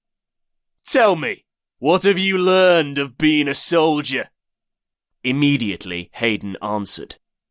"To surrender is to be disgraced. Fear is for the weak, as is love. Pain is irrelevant, for a true Spartan rises above it." Gaius nodded, seeming pleased. "And what of obedience?" "A Spartan must obey his leader. Without obedience, the system fails. Solidarity amongst us is of great importance. We must think as one to fight as one. That is why other soldiers tremble like babes when Spartans are near. No other army is more disciplined than ours." I wondered what point Gaius was trying to make by asking Hayden these questions. True, the Ephebes needed to know Spartan values, but if I'd learned anything in life, it was that no lesson ever came without sacrifice. Whether it be a blood offering or more internalized, each lesson had tested me. To rise above pain, to kill without mercy, to put aside dreams of another life and place. Sparta before all. These were all things I'd had to learn, and so the youths would have to as well. A part of me pitied them. Weakness would be beaten from them, as would any sense of individuality. If they were fortunate, though, They'd find brothers within their group, as I had in mine. Sentiment may be looked down upon, but I had an unbreakable bond with my companions, one that had been forged from necessity, but kept together by choice. "Bring forth the slave," Gaius commanded before giving a chilling smirk. 2 other boys from our herd walked forward with a smaller boy between them. They held his arms as he struggled to break free. The boy was short and had pale hair, looking no older than the youths that looked at him in anticipation. Young and innocent. Dirt and bruises covered his skin, as if he'd been thrown to the ground and beaten before being forced there. Gaius faced Hayden once more. "The slave you see before you has done no wrong. He was taken from the fields from which he worked and brought here." He retrieved a spear from the dirt and handed it to Hayden. "Kill him." Hayden's shoulders tensed at the command. He'd killed helots before, we all had, but the ones we'd slain had been guilty of crimes, such as trying to flee or attacking a citizen. Rarely had it ever been someone innocent, and a boy no less.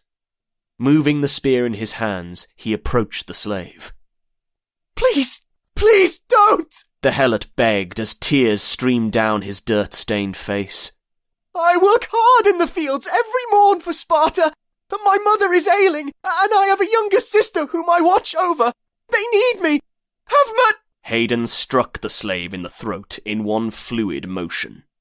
The tip of the spear protruded through the boy's neck before being withdrawn.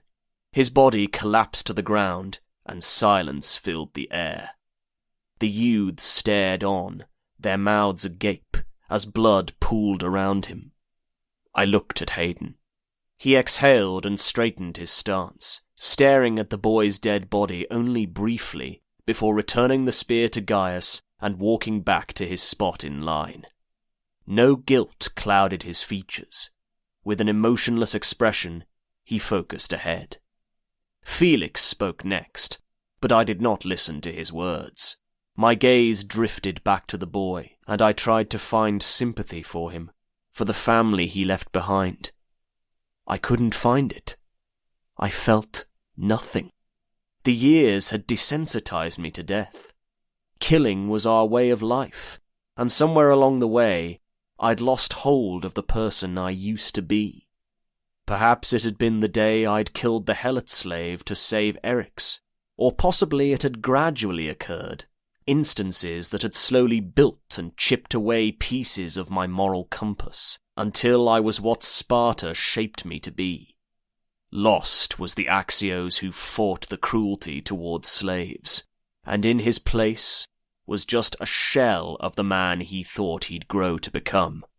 A cold, unfeeling shell that did as he was told. Then it happened.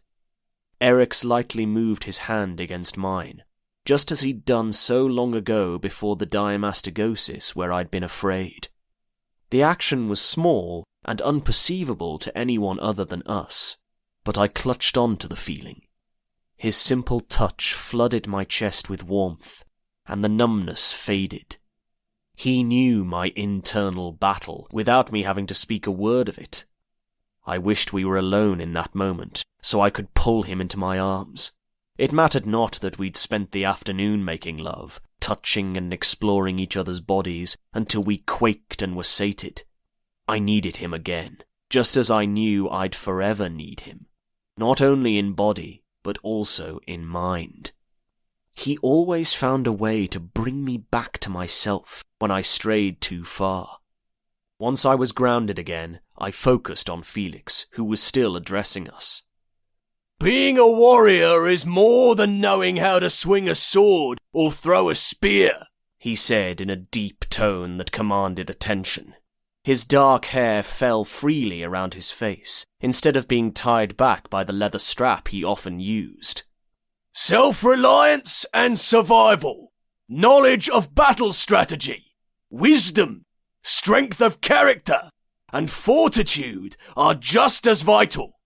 Some men are born to follow." His stare moved to Eryx. and some men are born to lead. I followed his gaze and looked at my beautiful Eryx. His golden hair had grown to the middle of his ears and had regained its slight wave. Framed by dark lashes, his green eyes took my breath away at times, and I often became lost in their emerald depths. His lips curved in just the right way, almost feminine, but made masculine by the strong set of his jaw. Although handsome and possessing features that made even the most beautiful women of Sparta pale in comparison, he also held an unspoken danger, a lethal beauty. From the age of 12, he'd proven himself to be a leader. When he spoke, men listened. Felix continued. Some of you will have the honour of training these youths, to teach them what you've learned in the Agoge, and to show them what it means to be a Spartan. Consider it the final phase of your own training. I averted my gaze from my lover and looked to Felix, interested in what he'd spoken. Nikias had been one of our trainers before he fully completed his training and joined a sedition of his own. I'd learned a lot from him and was sad to see him go. He now fought in the war, and I said a prayer to the gods each night that he fared well and that he'd return home safely. Felix called Eryx, Melias, and Hayden's names, instructing them to step forward. I sucked in a sharp breath, anticipating what I knew was about to transpire. They were each assigned to a group of ephebes and were told their new routine would begin early the following morning. Hayden's group appeared nervous, when actually Eryx's group certainly had the most to fear. He would push them hard, to their breaking point and past it, and wouldn't tolerate any defiance. My name wasn't called, and the rejection cut like a sharpened blade. However, I realized that the best men for the position were provided it, and so the ache lessened. I was not the greatest fighter, or the wisest of us. My skills were sufficient, but not extraordinary. Felix had made the right choice. I only hoped it wouldn't separate me from Eryx too much. The thought alone made my palms sweat.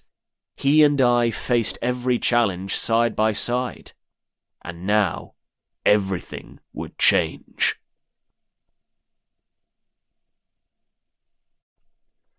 Chapter 12.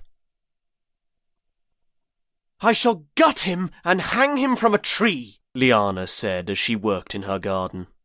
Her thin clothing was tattered in places and discoloured from her digging in the earth. She wiped a hand across her forehead, leaving a smear of dirt behind, and peered at me. By the gods, I swear, dearest brother, he is becoming too familiar. I grinned as she ranted about Hayden and his countless advances. Ever since the night of the celebration of spring 2 years ago, he'd relentlessly sought after her. She had pushed him away every time, and yet he persisted. His determination was admirable in my opinion, but I kept that thought to myself. Her garden wasn't grand, but it held charm. She'd collected stones that were unique in shape and pigment, and had placed them around the edges as a barrier, and the flowers she'd planted provided a nice array of colour. Hayden can be overbearing at times, I said, squatting beside her to help her move some of the stones in place. Yet I feel as if he'd make an excellent husband for you. He is loyal, strong, and, although a bit simple, he has a good heart. She glared at me before leaning her head back and groaning. Oh, not you too! You sound like Mother! Then she spoke in a higher-pitched tone. Liana, it is time you married. You are a woman of 20, and you have a duty to Sparta to bear sons. With a huff, she plopped in the dirt and rested her arms on her knees. I do not favour having my life decided for me. I related all too well to her words. My life had been decided for me right at my birth. There was no straying from that path. not unless I wished to be shunned from our society and stripped of all my rights, perhaps even my life. She seemed to come to the same conclusion as the anger in her honeyed eyes dissipated. My apologies, Axios. How unfair is it of me to complain of marriage when you are forced into a warrior's life? Forgive me. There is nothing to forgive, sister. I accepted my fate long ago, and do not think much of it these days. I looked to the sky. The sun's position told me it was midday, and I'd need to return soon for evening meal. Eric's should also be finished with instructing for the day. Training without him hadn't been as unpleasant as I'd presumed. He'd been in his new position for a fortnight, but I saw him every day and slept by his side every night.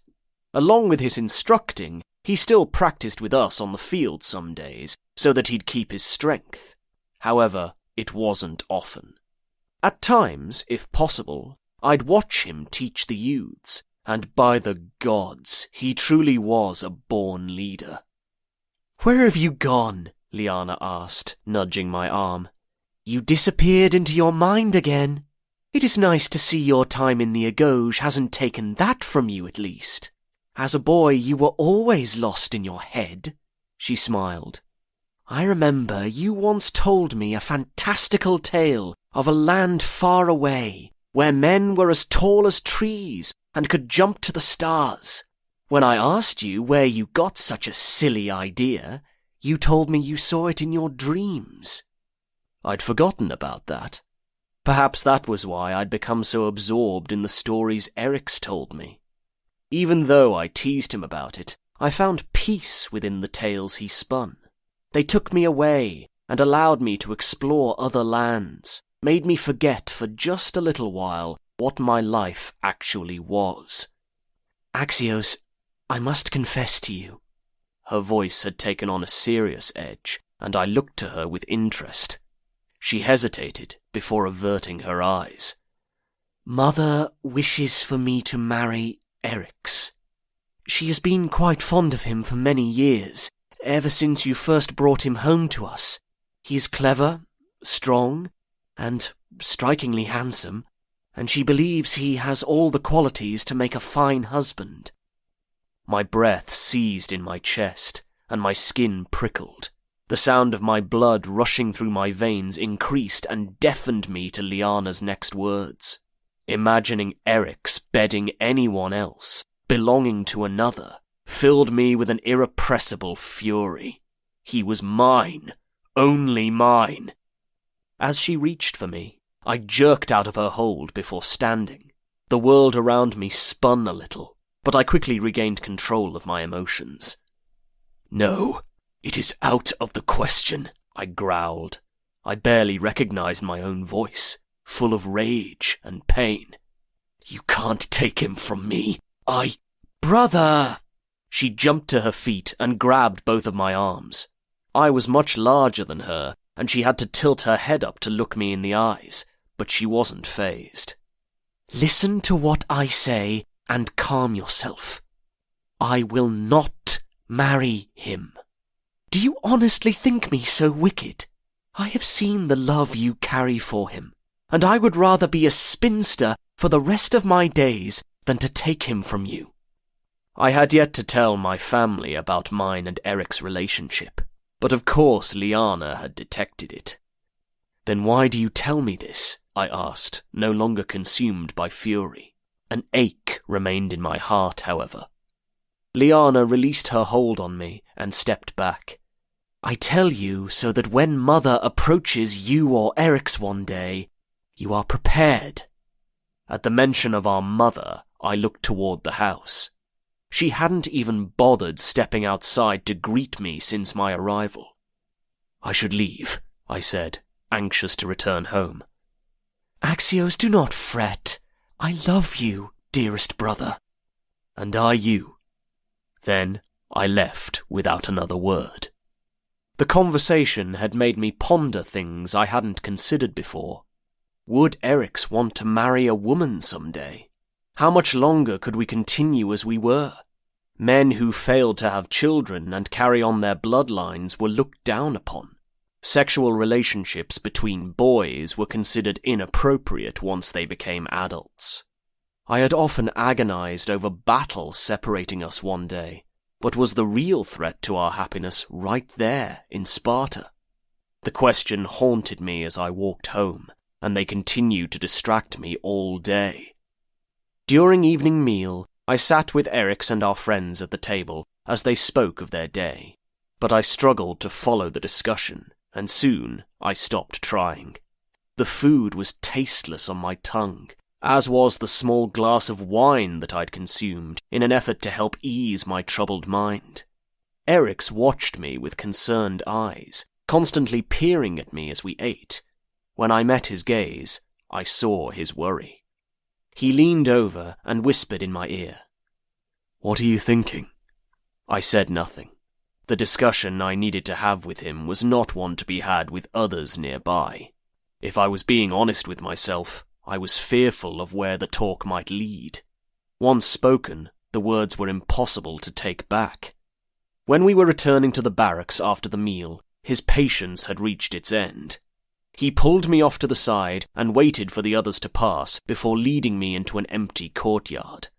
The men's voices from our group faded until they were out of range. Night had descended, and the only sound was that of the insects calling from the tall grass in the meadow at the edge of the yard.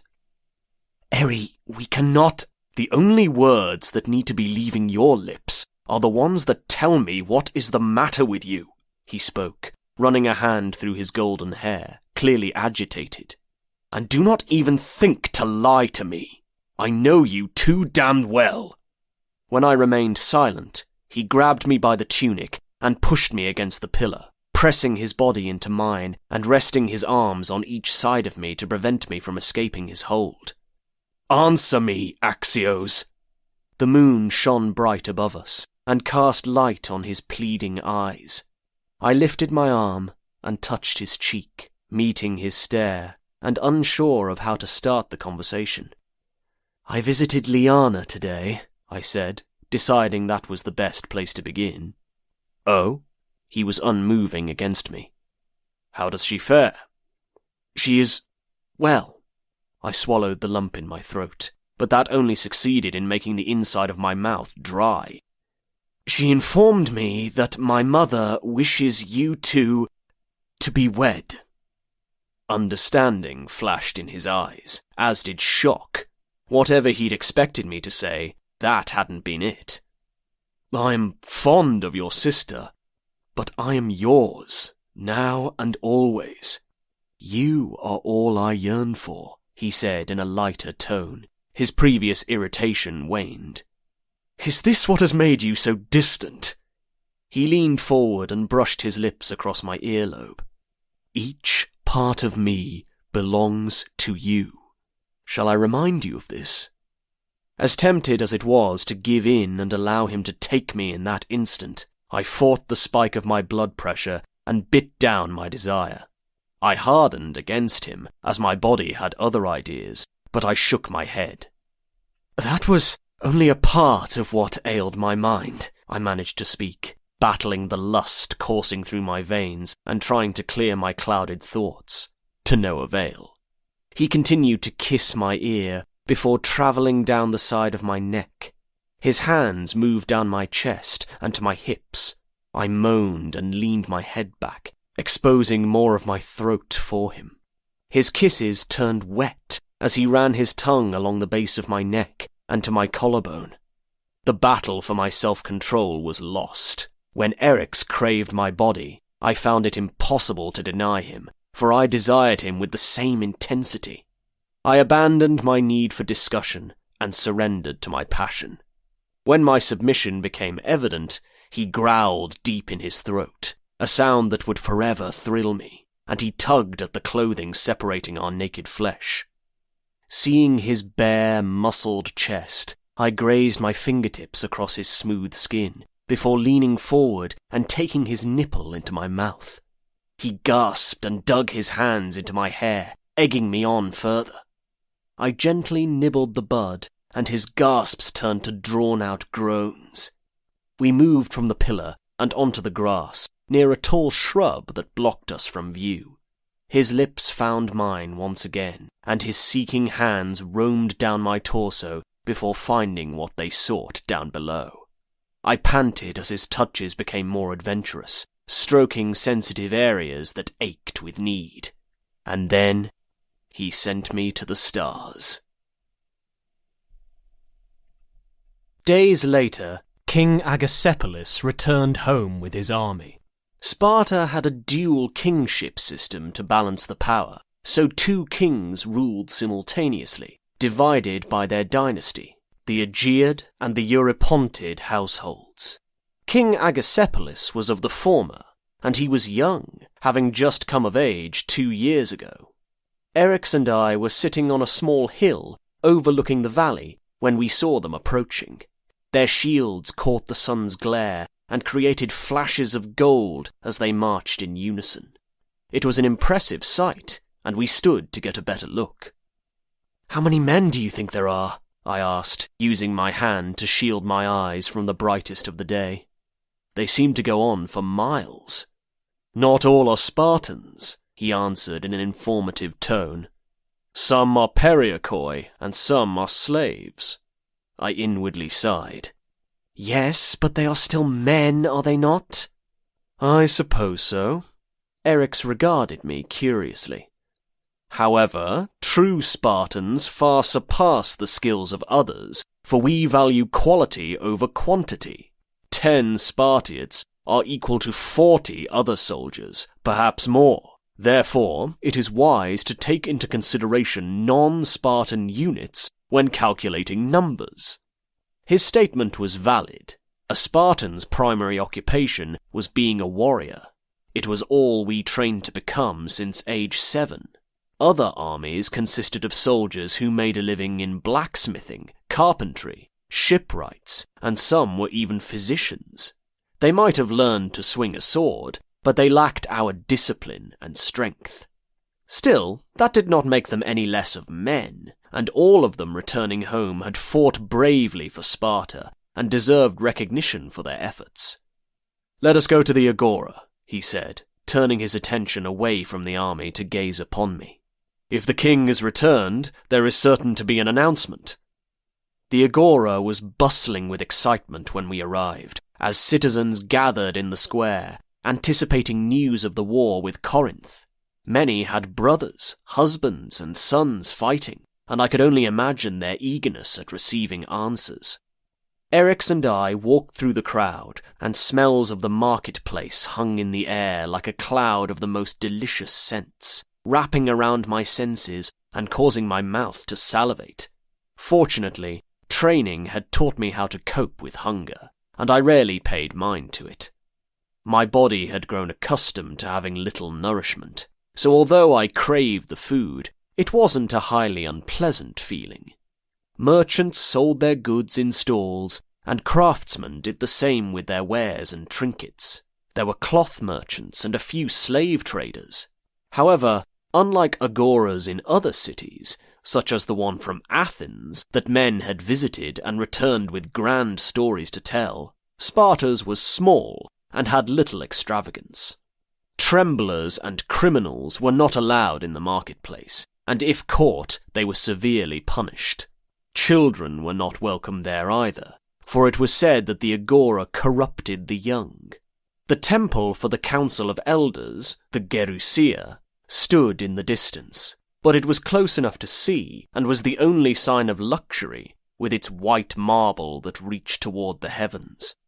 The Spartan council consisted of 28 elected officials, called elders, as well as the 2 kings and 5 ephors, or magistrates. The elders were made up of men aged 60 and older, and were elected by the people. They hardly made appearances in the marketplace, believing it to be below them, but on rare occasions they made formal announcements. A statue of the god Apollo was straight ahead, standing tall above the flurry of people surrounding it. His eyes saw everything, and I'd often stared at him from afar, pondering if the god actually answered our prayers, or if he was only stone and nothing more. just a shrine for prayers to fall upon deaf ears. The Acropolis could be seen to the north, the Temple of Athena watching over the city. We Spartans might not pride ourselves in unnecessary extravagance of buildings and everyday life, but we valued the monuments erected for the gods, even if I was unsure whether I believed in them.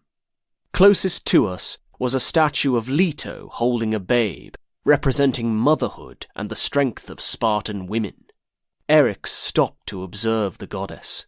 He'd lost his mother when she brought him into the world, and although he'd never spoken it aloud, I suspected he blamed himself for her death.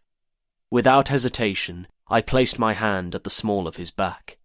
His skin was warmed from the hot of the day, and the closeness of people gathering around us only added to the heat.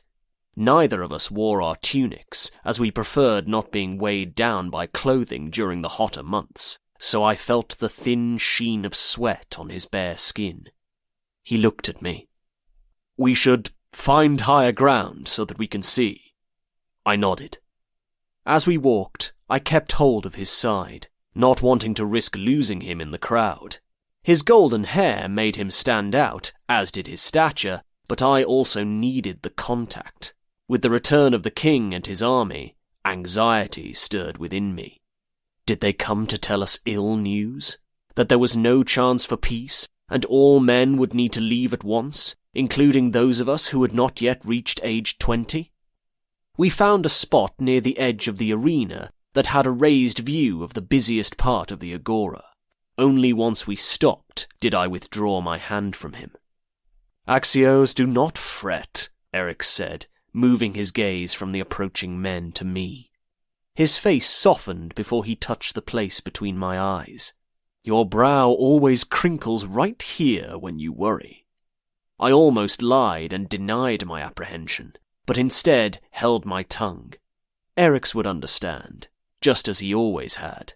We kept nothing from each other. "What if they tell us we must leave? That it is time to go to war?" I asked, feeling my pulse race like the chariots from the Olympic Games. "Then we will obey," he said, a somber edge to his voice. It was the tone he often used when discussing our futures as soldiers.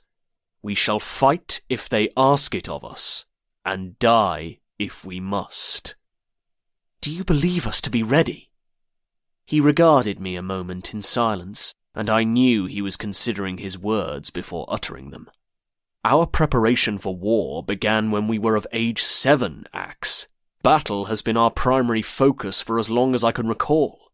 It is our life and our purpose. If we are not ready now, we will never be." King Agasepolis did not address the masses as we'd presumed. He walked past and headed for his dwelling without a glance our way. I'd never seen him up close, always having observed him from a distance, but he was a handsome man of average build, neither tall nor short, and he looked strong. Dark hair curled in the middle of his ears, and a crease lay within it, as if he'd worn a helmet and had just recently removed it. "Perhaps he is weary from travel and will offer some announcement at a later time," I said, shrugging. Eryx watched the king. "Or the elders accompanying him on the campaign instructed him to stay silent. During war, 2 of the elders travelled with the king to protect the interest of the state. With King Agasepolis being so young, I suppose the elders advised him on all matters, and since they were age 60 or older, they knew a great deal about the affairs of Sparta, and possibly even used their age difference and experience as justification to silence him." "He is like us," Eryx spoke. Not understanding his implication, I scrunched my face up. "How do you mean? Like us in what way?"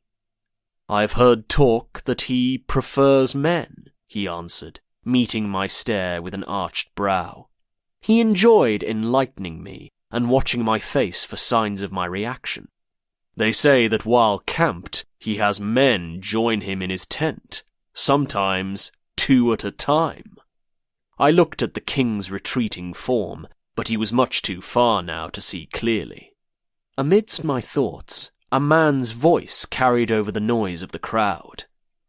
Greetings, citizens of Sparta, he called, standing on a ledge that placed him above everyone and helped him to be seen. His grey hair and manner of dress identified him as one of the elders. King Agassipolis and his men have returned. Yes, the invasion of Argive territory was a success, and the war draws on. Yet, fortune is in our favour.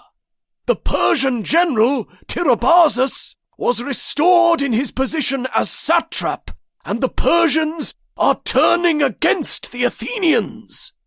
Bellows of delight erupted amongst the people, and the elder waited until silence reigned again.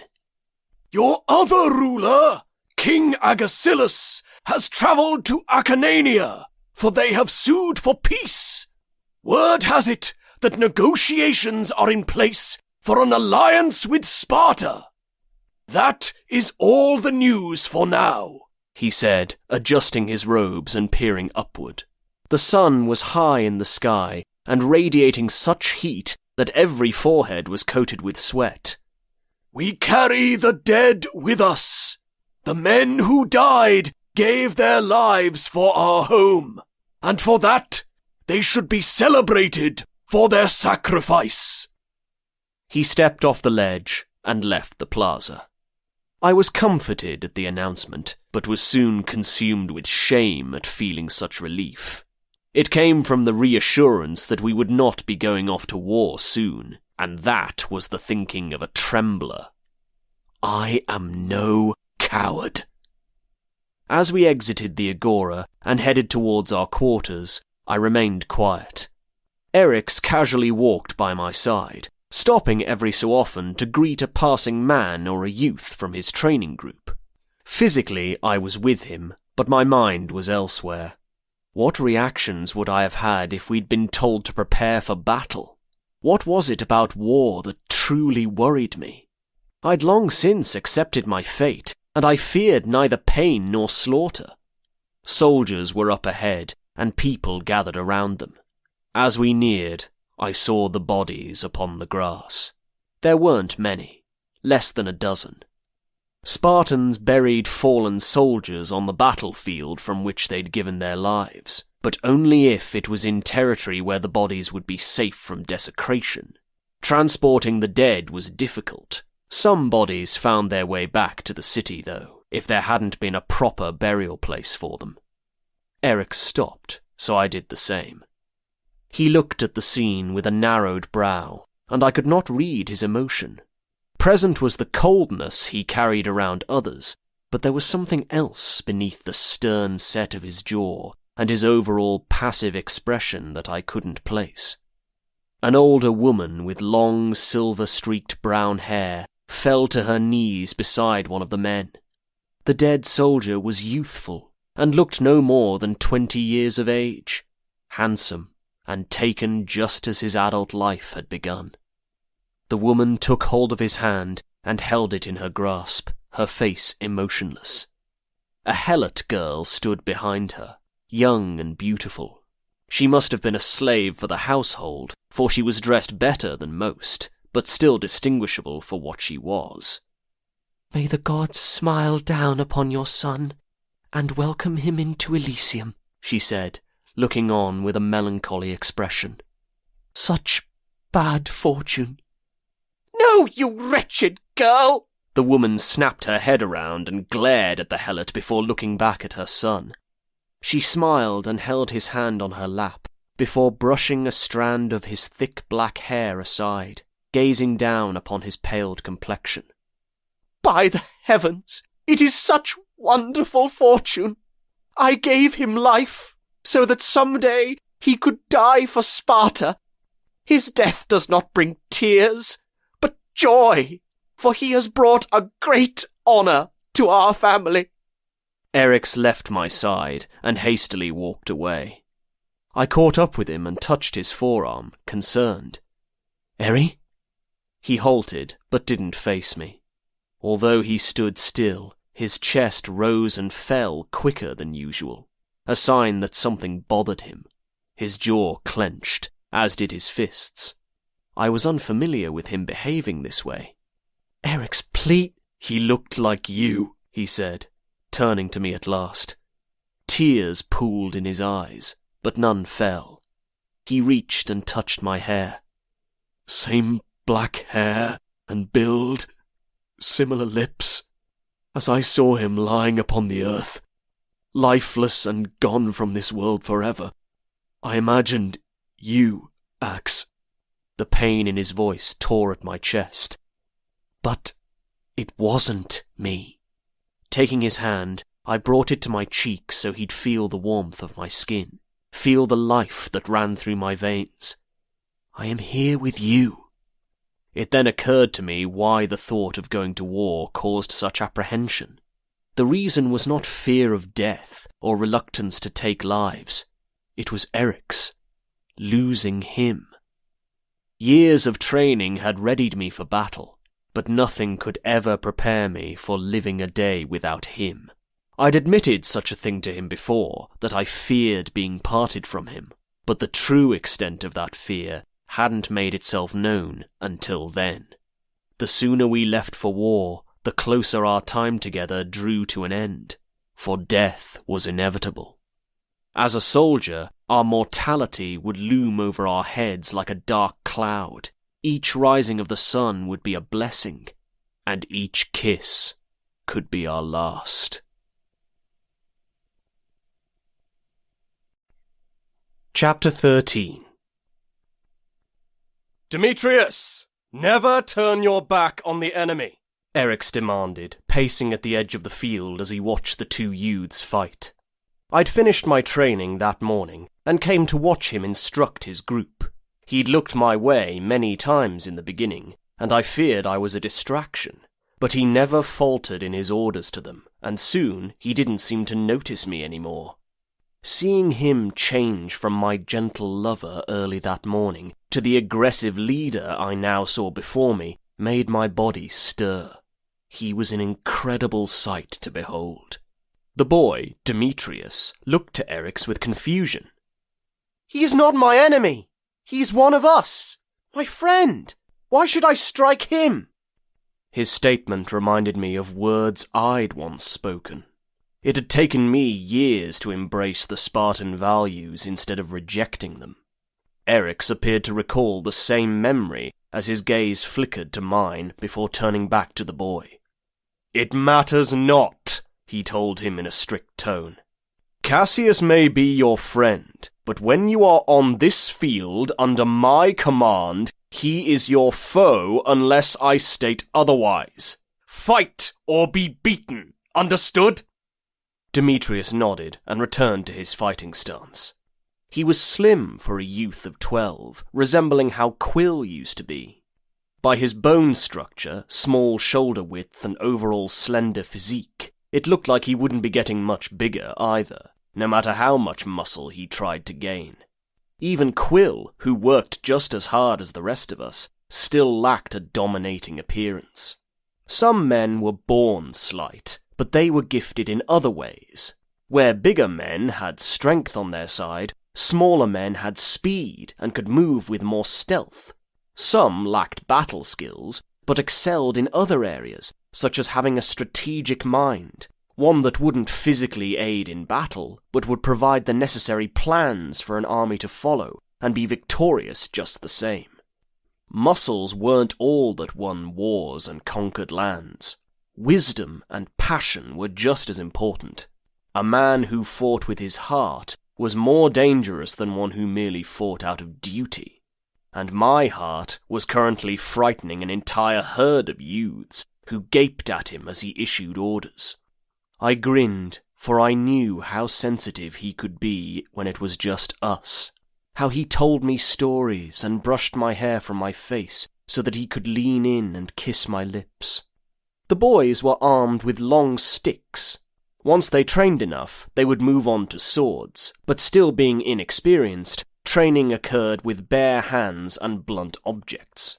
Spartans never used bow and arrows, only hands, swords, spears, and their shields. Killing an enemy from afar was a cowardice action.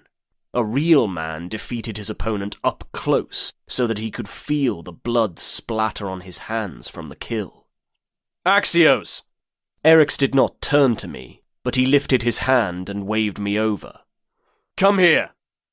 I had watched the training from a distance, putting myself close enough to hear and see, but not so close that I'd interrupt the lesson. Now, it was apparent Eryx intended for me to be part of the lesson. Not wanting to keep him waiting, I walked that way, unsure of what he planned. I trusted him, even if the smirk he gave at my approach made me slightly suspicious. I believe that in order to learn, you must do, Eryx said, taking a stick from one of the boys and moving it between his hands. However, observing is also amongst the methods of learning. If you witness a man leap off a cliff into water without first checking the depth of the water and is soon impaled by sharp rocks, you will know to always check a water's depth before doing the same. Observing the foolish behavior of others allows you to avoid making their mistakes. I narrowed my eyes at him, as it became clear which role I'd be playing in his little game. The fool. Yes, my skills had improved, but no one matched Eryx. Not even Hayden, who towered over him. He grabbed the rod from Demetrius and offered it to me, which I accepted. His green eyes were humoured as our gazes met, and he took a step back. I will be showing you defensive maneuvers, he told the boys before returning his stare to mine and moving his arms outward to display his torso. Strike me! I could already feel the bruises that he'd inflict on my body. His taunting smirk was telling that he expected the same outcome. Shaking my head at him, I prepared myself for the inescapable defeat. I wouldn't give in without a fight, though, and he knew it. We'd come to thrive off competition, challenging each other whenever possible, both in everyday life and when consumed with lust. He never lost.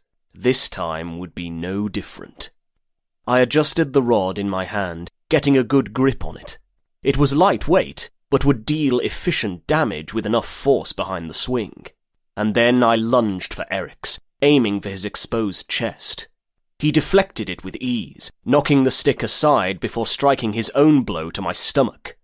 I wasn't hindered by pain, having had much worse in my lifetime, and immediately struck again. He met my strike, and the rods connected in the air. I put weight against mine, attempting to break through his hold, but he had another idea. He dashed forward and shoved against my shoulder, knocking me off balance and sending my stick to the dirt. When I bent to retrieve it, Eryx hit the middle of my back, hitting with such force that I crashed to the ground. A sharp pain travelled down my spine, temporarily immobilizing my movements. See why you never turn your back on your rival, Demetrius? Eryx said, slowly circling my body as he walked. It leaves you vulnerable to attack.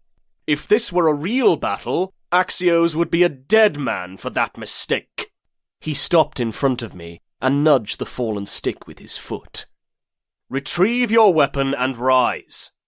When I reached for the rod, Eryx kicked my arm. My hand collided with the stick and sent it farther from my grasp. I glared up at him. He kept his gaze locked on mine, and the smirk he'd once carried was absent. In its place was a fierceness I often saw upon him during training. He wasn't enjoying making a fool out of me. This I knew, and yet he took no mercy on me. But I did not want him to. Quickly, I seized the stick and rolled out of the way as he swung at me. He hit the dirt not even a hair's width from my face. Before I could catch my breath, he kicked my side, and I rolled to the left to avoid his next hit. Ignoring the prickle in my ribs, I jumped to my feet and raised my weapon toward him. The gleam of humour was back in his eyes as he took in my defensive stance and refusal to surrender. Good, he spoke, pacing back and forth before me like a predator sizing up its prey. Again. By the end of the session, I was heavily bruised and had a few scuffs that bled a bit. However, I had held my own against him. I did not favour damaging his beautiful skin, but I had dealt a few powerful hits and made for a worthy opponent. Afterward, I sat and watched as he instructed the youths to reenact what they'd witnessed. For a group that had once seemed so frightened and fragile, they blossomed with confidence, and even though a few were still visibly shaken, not one of them submitted to that fear. They used it to help motivate them. When Eryx talked, they listened. The way they regarded him with such admiration spoke wonders to his leadership abilities. They feared him, yet respected him. Later that night, when we lay together, Eryx took me gently, mindful of my aches and bruises. The competitiveness of the day was long gone, and we'd become lost in the feel of each other, the warm strokes and caresses. As I came apart in his strong arms, he tenderly kissed my neck and held me close, forever anchoring me to him. My warrior, my lover, my heart. Rain fell steadily, hammering atop the buildings and flowing to the earth below, gathering in puddles and making the ground soft beneath my feet. The overcast sky was not dark and ominous, but rather a bright grey, with darker shades blended in. The winds were calm, and the rhythm of the water was all that sounded. Peaceful. Instead of taking shelter, I walked out into the open and allowed the rain to fall upon me. Closing my eyes, I tilted my face upward and focused on every thrumming of it on my body, how it landed on my cheek and trickled down my neck and onto my bare chest, the way it soaked into my dark hair and dripped down my back. "I know a story about the rain," Eryx said from beside me. I hadn't realized he'd approached. "If you wish to hear." I looked at him.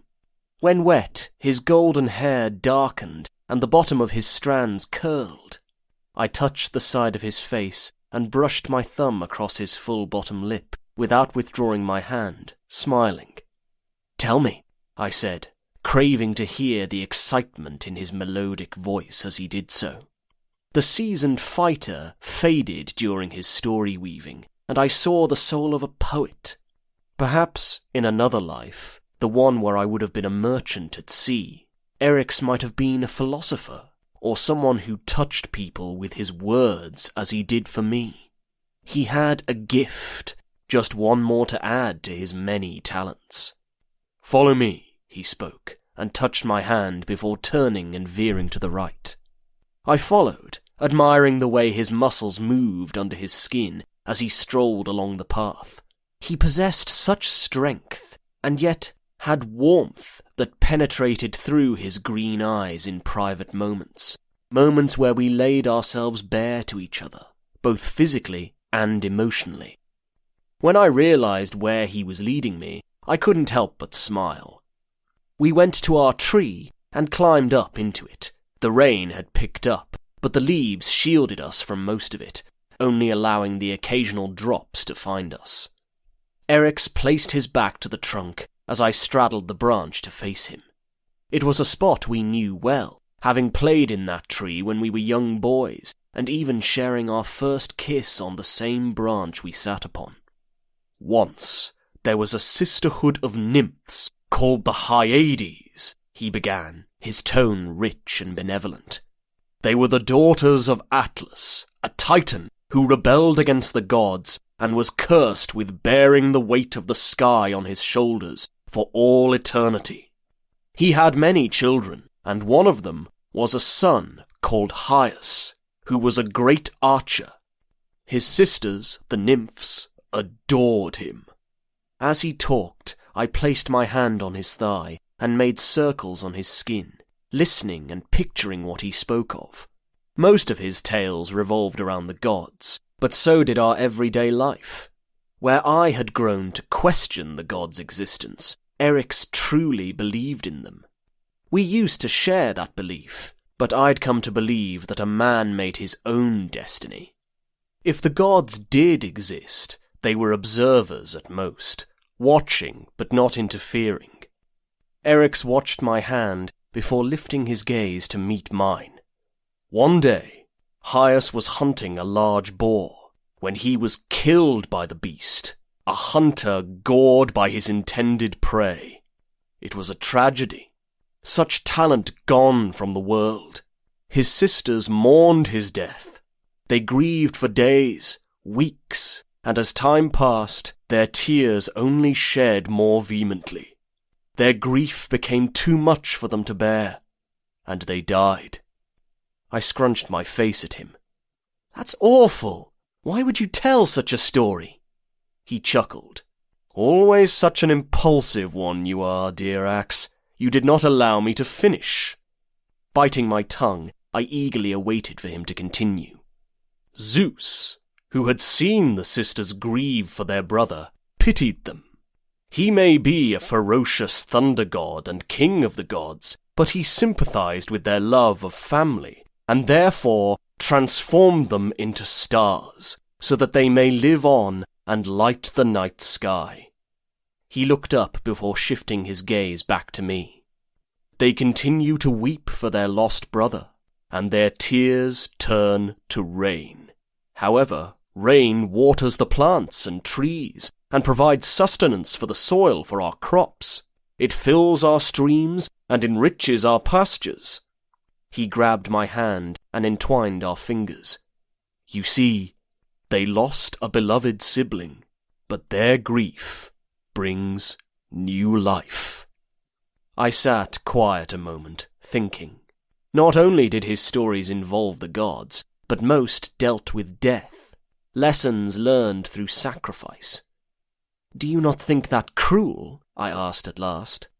"The sisters were finally at peace. Their sorrow had passed away, and they'd welcomed the sweet nothingness of death. Yet Zeus forced them from their cloak of shadow, from numbness, and froze them in the sky to forever weep upon the land.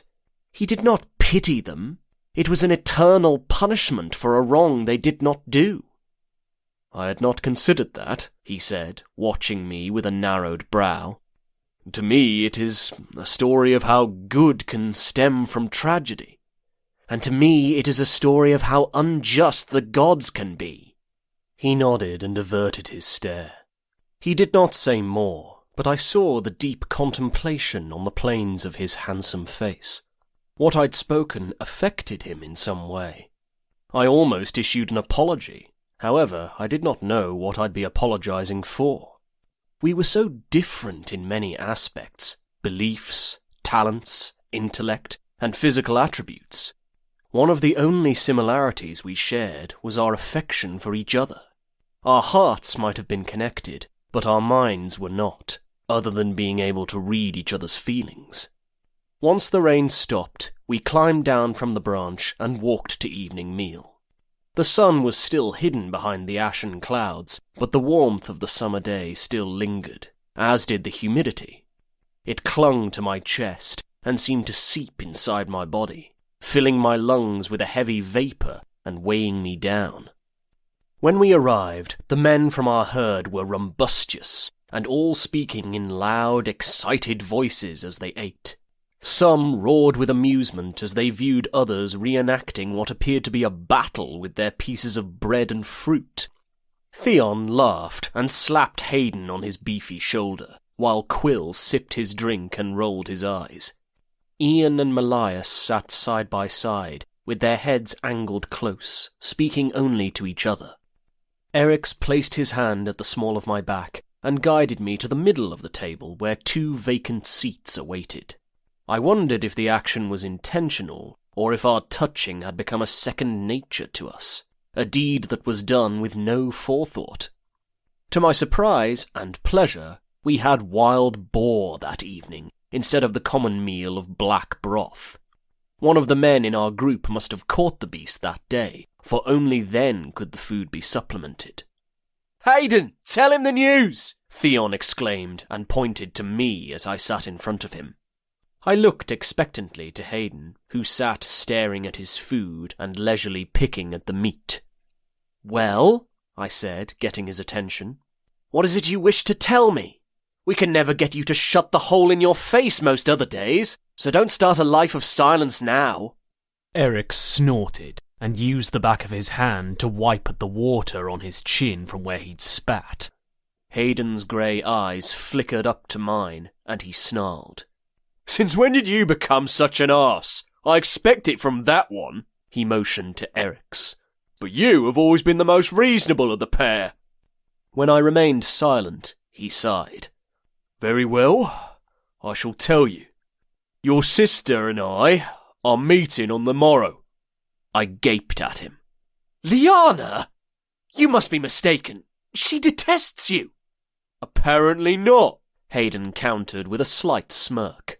"I approached her earlier this day, as I do at every opportunity when her beauty graces my presence, and she neither spat in my face nor attempted to pummel me to death." He shoved a large piece of meat into his mouth and chewed, speaking with his mouth full. "She did call me a mindless fool once during the discussion, but I know it was out of fondness. Such a spirited, strong woman your sister is." Confusion coursed through me, and I had no response for him. He had pursued Liana for 2 years, so I commended him for his determination. What he felt for her was not a temporary infatuation. However, she'd never given me any indication that she felt the same for him, other than saying he was handsome. Just a fortnight ago, when I had visited her, we'd mentioned Hayden.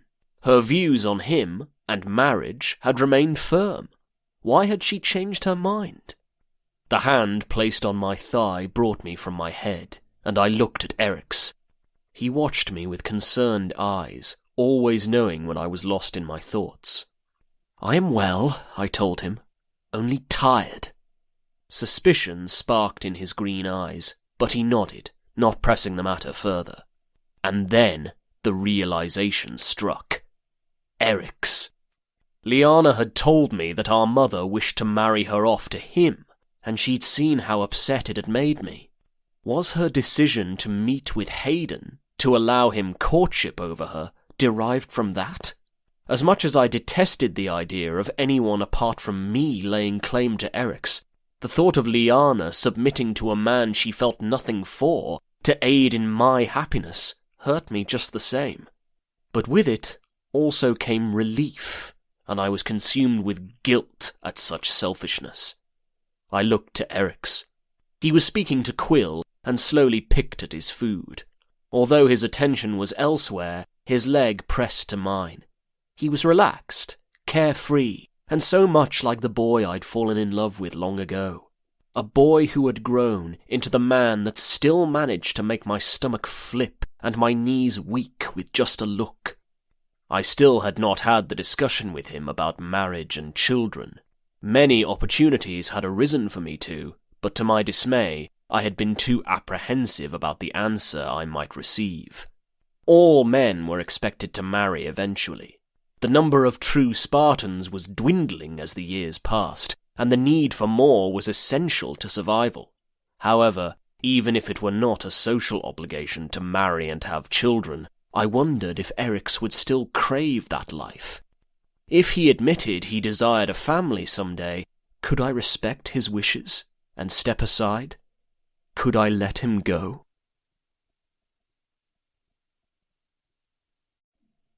Chapter 14. "Why do you stare at me this way, brother?" Liana asked, arching a brow. "Do you not have training this morn?" She'd pulled her dark hair out of her face and had it braided down the side of her neck. A small flower rested beside her ear. Her clothes, which were known to possess holes from javelin throwing and stains from her time in the garden, were clean and nearly looked new. "It has been moved to midday," I answered, still looking at her with suspicion. I had woken early and came to see her, needing her to answer the questions that had troubled my sleep the night before. "Well, get on with it," she said, clearly uncomfortable of my scrutiny. "What is it you want to know?" "Why have you agreed to allow Hayden to court you?" Her mouth opened as if she were about to answer, but then she closed it again and shook her head. She brushed the front of her clothing, dusting off nothing, and only doing it to avoid looking me in the eye. "Liana, answer me." Her honey-coloured eyes focused on me. "Hayden and I are meeting for a stroll, nothing more. Yet you do not favour him." I reached for her hands and cupped them in mine. "Tell me, what has brought this change? Is it Eric's?" "No," she answered, gently squeezing my hand. "I am sorry to say that I have been stubborn on this matter. It is not that I did not favour Hayden, but rather I did not favour the idea of marriage to anyone." She left my hold and walked to the small window to gaze out into the back garden she adored so much. "I wanted freedom, to do as I wished, whenever I wished it." I touched her arm. "You can still have that. If you choose Hayden as your husband, he will bring you happiness. Perhaps it is not the life you wanted, but it will be a great life nonetheless. He would never dishonour you. This I know." Hayden had his flaws, but if I trusted anyone to be with my sister, it was him. However, bear this in mind. You do not have to do anything you do not wish. She shook her head. "But, Mother—" "It matters not what Mother wants, Liana. It is your life." If our father had been alive, it would have been different. He could have forced her to marry anyone he wished. Yet since it was only our mother, she had less power. "I should go," she said, smiling for the first time that morning. "He will be waiting for me." Then I saw it. The spark. She might have been against marriage, but in that moment, a glimmer of excitement was visible in her eyes, and it was all the reassurance I needed.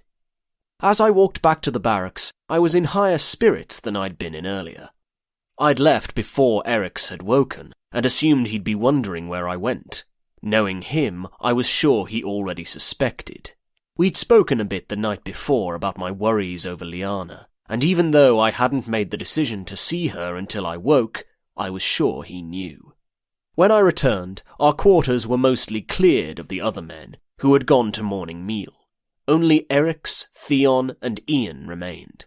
Theon passed me on the way inside, and grinned before rushing out. Ian nodded to me as he passed, and left as well. Eric stood with his back to me, dressing.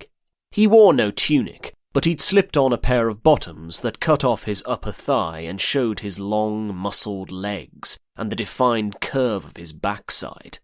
My heart thrummed in my chest like a hummingbird's wings as I took in the sight of his godly perfection. I approached him from behind, placing a kiss at his nape. He stopped and leaned his head back against mine. "How is your sister?" I smiled, adoring how he knew me so well, somehow even better than I knew myself. "She is well," I answered, wrapping my arms around his waist and feeling the hard muscles of his abdomen beneath my palms. "If I'm not mistaken, she seemed almost eager to meet him. Perhaps she is fonder of him than I'd presumed." My wandering hands moved over his ribs and sunk lower. "But I do not wish to speak of my sister in this moment." He grabbed my hands. "I must go," he said in a firm tone. I released my hold on him, and he turned to face me. His green eyes were distressed. Upon seeing them, my stomach twisted with nerves.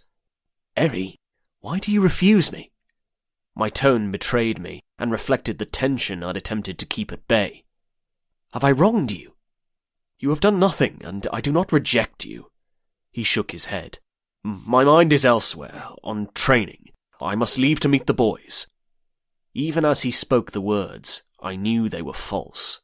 Eric's had never lied to me, and yet there he was. My apprehensions spiked higher. Something was wrong. As we met each other's stares, I searched my memory for anything that could have sent him astray. We had not fought, and we'd lain together just last night. When he went to pass me, I slapped a hand on his chest to halt him. "Why are you untruthful, Eri? We keep nothing from the other." He looked at my hand before moving his gaze upward, staring at me both with pain and trepidation. "There are times when a lie is more forgiving than a truth, Axios. "And what is the truth you are keeping from me?" I asked, still holding on to him. "Do not think you can spare my pain by keeping me oblivious. All things come to light with time, and it will only result in fueling my rage by having been blinded to it for so long." Had he been untrue and had lay with another? He must have seen the question in my eyes, because he forcefully grabbed my chin and tilted my face to his. "I would never betray you," he growled. But then his expression softened, and he surprised me by placing a soft kiss on my lips, tender and almost sad, as if he were saying goodbye. The kiss only resulted in intensifying my unease. I pressed my forehead to his before pulling back to look at him, searching his face for the answers I sought. The green in his eyes gave nothing away. I saw nothing but the facade he hid the truth behind. "Tell me, now!" My heart could take no more of the anticipation. He hesitated. He was a man who had an extraordinary way with words, and yet, in this moment, when I needed them most, he couldn't find them. But then something shifted in his expression. The hesitance waned, and compliance took its place. "You wish to know what troubles me?" he began, gently gripping my arm before releasing me. "Perhaps my thoughts have gotten the best of me, and I caused you to worry for naught. Yet, talk of marriage has dampened my spirit and forced me to consider things I'd rather not." His gaze moved to the floor, and his voice grew thick. "One day, we will be expected to marry a woman and bed her, give her children. Our duties as Spartan males call for it." Where my heart had beaten heavily just moments before, it stopped then, and I felt nothing but the cold sensation of loss. That was what I had feared, and precisely why I'd yet to mention it to him. I waited for him to continue, not trusting myself to speak. "I do not desire anyone else," he said, finally lifting his eyes to mine. "But I fear we might have no choice in the matter. When the day comes, we must do what is expected." "You're wrong," I snapped, unable to conceal the hurt that had taken residence in my entire being. Hurt that coursed with one agonizing sentence. "There is always a choice, Erix. Always. You just refuse to choose me." He reached for me, but I stepped out of his grasp. My eyes burned, and tears threatened to escape, but I gritted my teeth and turned my sadness into anger. "I admire, and have forever admired, the way you hold Spartan ideals close to you. How you've built your life, stone by stone, with warrior values. Ever since we were boys, I have wished I could be like you. Strong, wise, and a man people regard with praise. A leader. But my friend, you've become blinded to those principles." Erix watched me, and the pain clouding his eyes was so great I felt it deep in my own soul. He did not speak. "You once told me you'd turn the entire world to ash for me," I said, pinning him with an unwavering stare. "And yet you now stand before me, preparing to toss me away so easily? You truly are the perfect Spartan, aren't you?" He squared his jaw. "It is not only I who will have to marry. You will be required as well. Do you not believe it hurts me as well, to imagine a life without you?" My anger drained as a cold crept over me. "That is where we differ, Erix. It matters not what they demand of me. I'd rather die than walk away from you."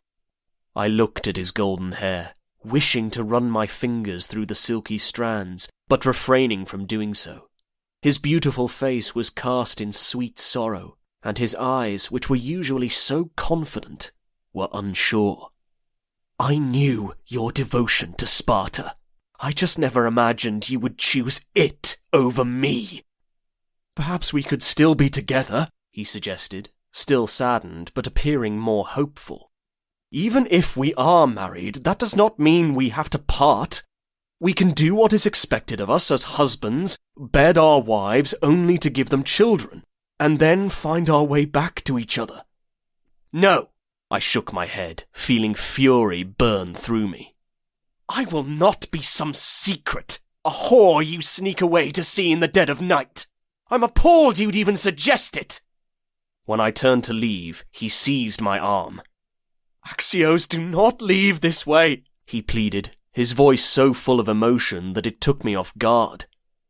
I only meant it as a possible option. You are not a whore, nor will I ever consider you one. You are my heart. And yet you speak of leaving me, I growled, yanking my arm from his hold. I said the truth would hurt more than the lie, he said, staring at me with watering eyes. We can discuss this. Don't leave me. I beg of you. Do not leave my side still so consumed with rage. I have nothing more to say. And then I left him. Gaius was in a wretched mood that day, as he always seemed to be. Like every training session with him, he pushed us hard and inflicted brutality upon each of us. I had come to appreciate his cruelty, for he had made me strong. However, I preferred to have Felix instruct us. He knew the balance between ruthlessness and patience, pushing us to our limits, but knowing when to pull back as well. All Gaius knew was violence. During our training, we were taught hand-to-hand combat, but during battle, Spartans fought in a phalanx formation, so the lessons had focused on phalanx warfare, and how when on the battlefield, we had to fight as one. As of late, emphasis had been on learning how to combat in the formation, and not in an individual style. We each had a shield and a spear as we stood side by side. As Gaius walked down the line, grunting and criticizing all of us, I let my mind wander to Liana. I wondered how her walk went with Hayden, if they planned on meeting again. Hayden, like Eric's, taught his own herd of boys, so he was not amongst the men at my side. Gaius shouted a command, and we put the shields forward before stepping back with our right leg and moving our spears between the spaces created by the shields. In that formation, we would move as one and slowly advance toward the opposing army. As the sun blazed down onto each of us, reflecting off the metal of our shields and creating flashes of golden light, I let my mind drift to Eric's. I regretted leaving him that morning on bad terms. My behaviour, while somewhat justified emotionally, was harsh. I had asked for the truth, and should not have treated him in such a way for telling me. Having my worries verified had been too much to tolerate. When forced to make the decision, he would choose his responsibilities over the desires of his heart.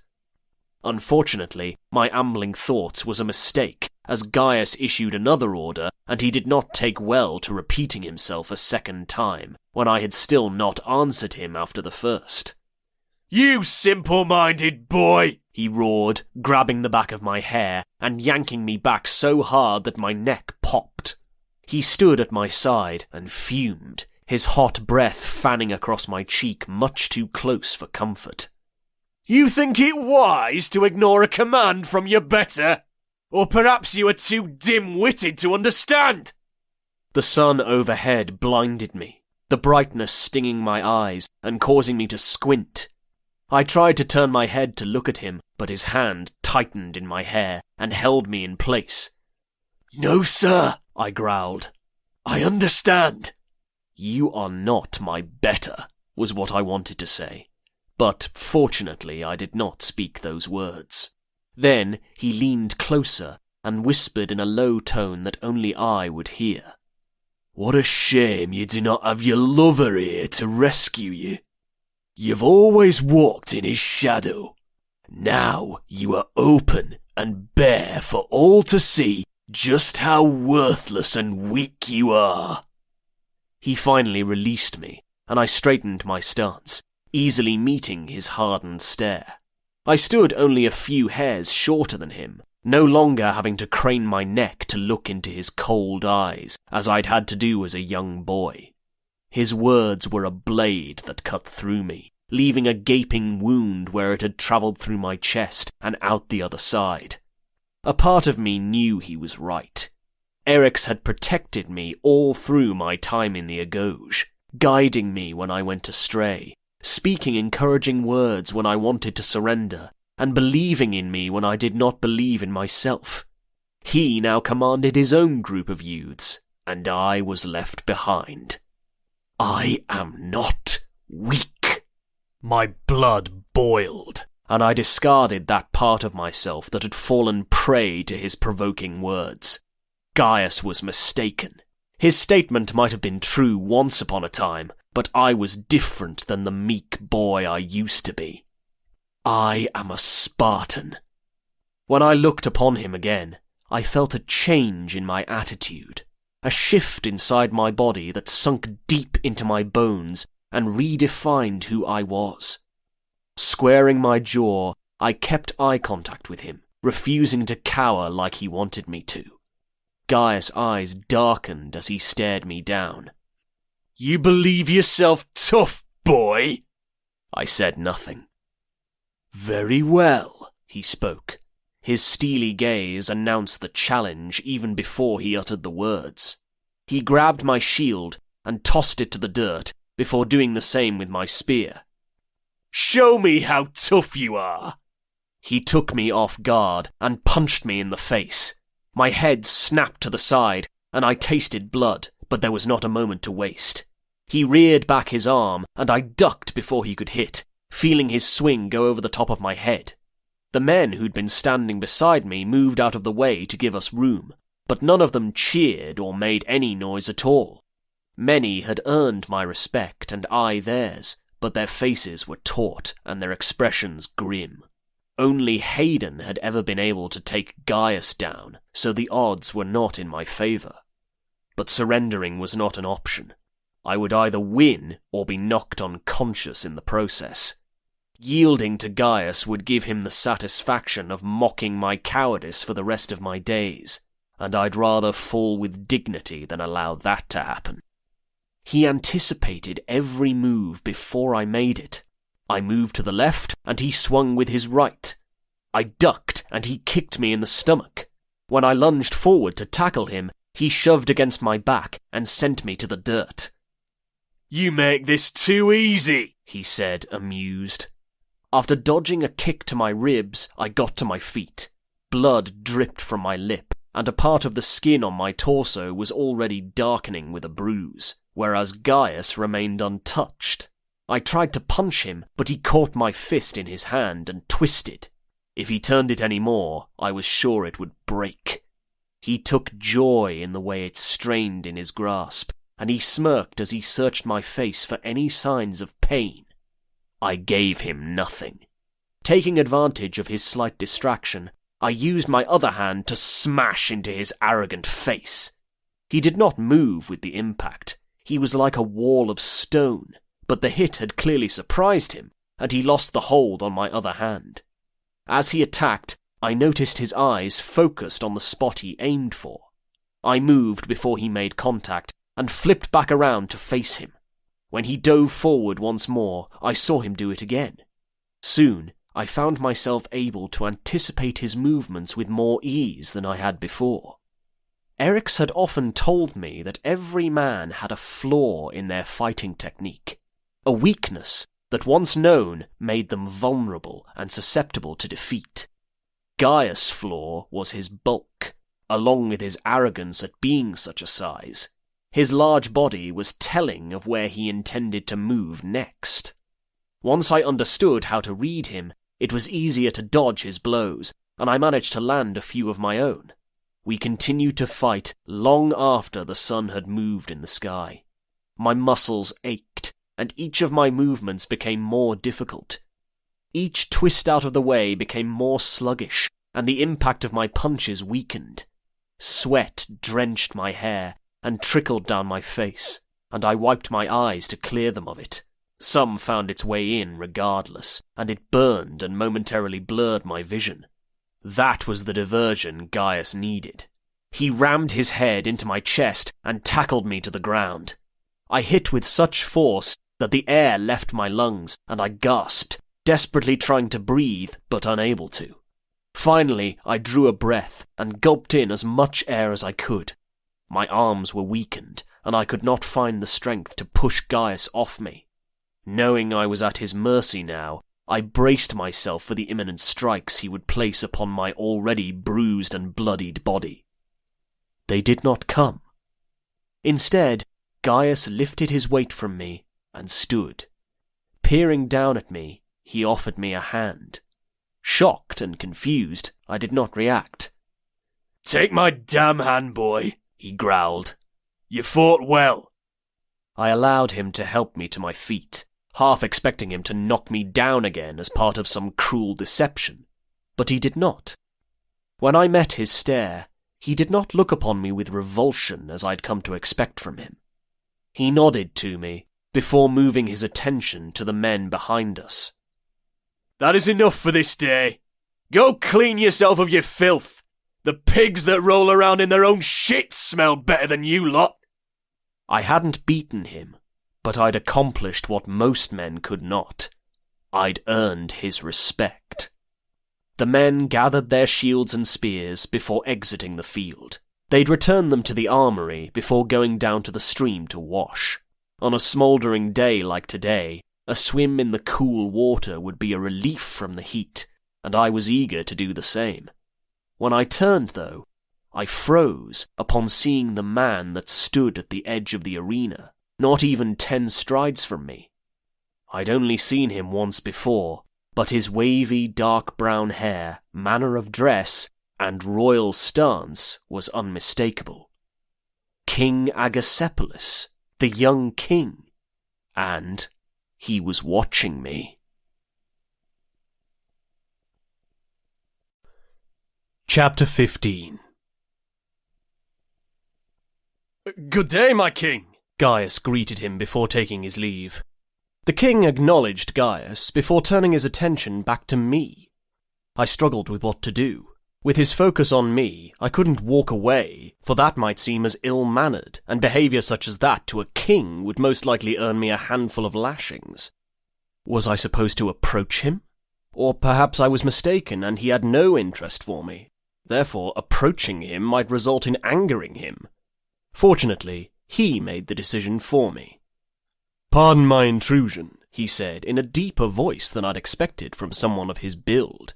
His rich, smooth voice was of a lower tenor, rumbling but pleasant to the ears.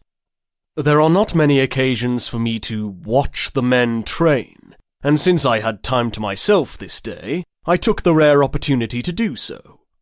I moved closer to him, leaving between us only the appropriate distance required for conversation. He was handsome, just as I'd concluded that day upon seeing him in the marketplace. However, being closer to him, I realized he was even more so than I'd thought. A dusting of hair covered his jaw and chin, not enough to be beard, but enough to give him a masculine appearance. Yet his brown eyes softened his features and exposed his youthfulness. A man not many years older than me. "You are no intrusion, my king. I am honoured by your presence." It occurred to me that I'd never addressed a king before, and wasn't sure whether I'd used the correct title. Gaius had used the same as me, and yet it seemed odd on my tongue, so I tried another. "Your Majesty." "Please do not address me as such." He smiled. "You may call me Agacephalus, or Agus, if you prefer." "As you wish," I answered, not entirely surprised at his kindness, yet it was appreciated all the same. A Spartan with a gentle heart was a rarity, and Agacephalus' non-conformity to the strict Spartan ideals was no secret. Talk of it had spread amongst some of the older men when I'd heard them speak of society and politics. Word had travelled even more since the king's return to Sparta. They said he was quiet and timid, unlike other kings before him, tender-hearted and retiring.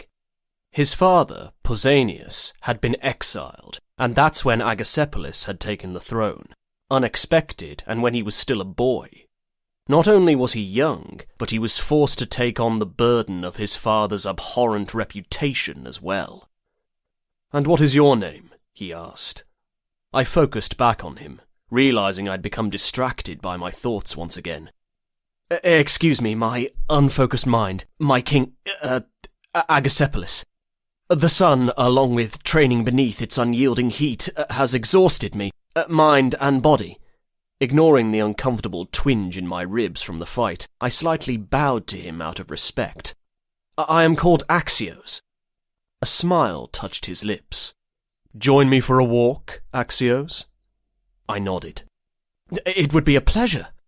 He might have been polite, but I did not think it wise to refuse his offer. After all, he was a king, and there were certain lines one must not cross. Disobeying a member of one of the ruling households was one of them, even if he was well known for being of good temperament.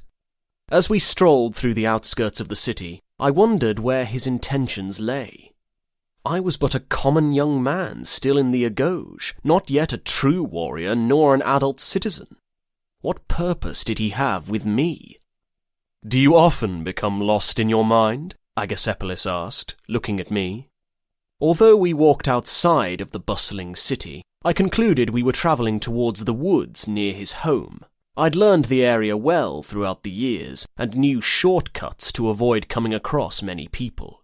Erix and I had often snuck around, especially once we'd awoken sexually, and desired privacy to roll around in the hay. "Forgive me," I said, trying for a smile, but I was sure it came out as a grimace. "It is a curse, I suppose, to forever be trapped in one's thoughts. For a soldier, distractions can be the difference between life and death." "Then it is fortunate you are not a soldier yet," he said with a light tone. "From what I have witnessed on this day, I am certain you will be victorious in your endeavours when the time comes.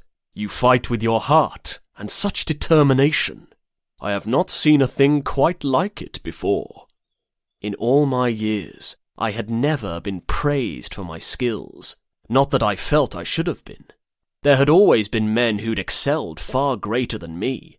Erix, Hayden, and Melias. Even Theon, who was small and lacked the intimidation Spartans were renowned for, was unmatched in his swiftness. I had improved, but my talents were average at best, nothing extraordinary. And yet, here the king is commending me.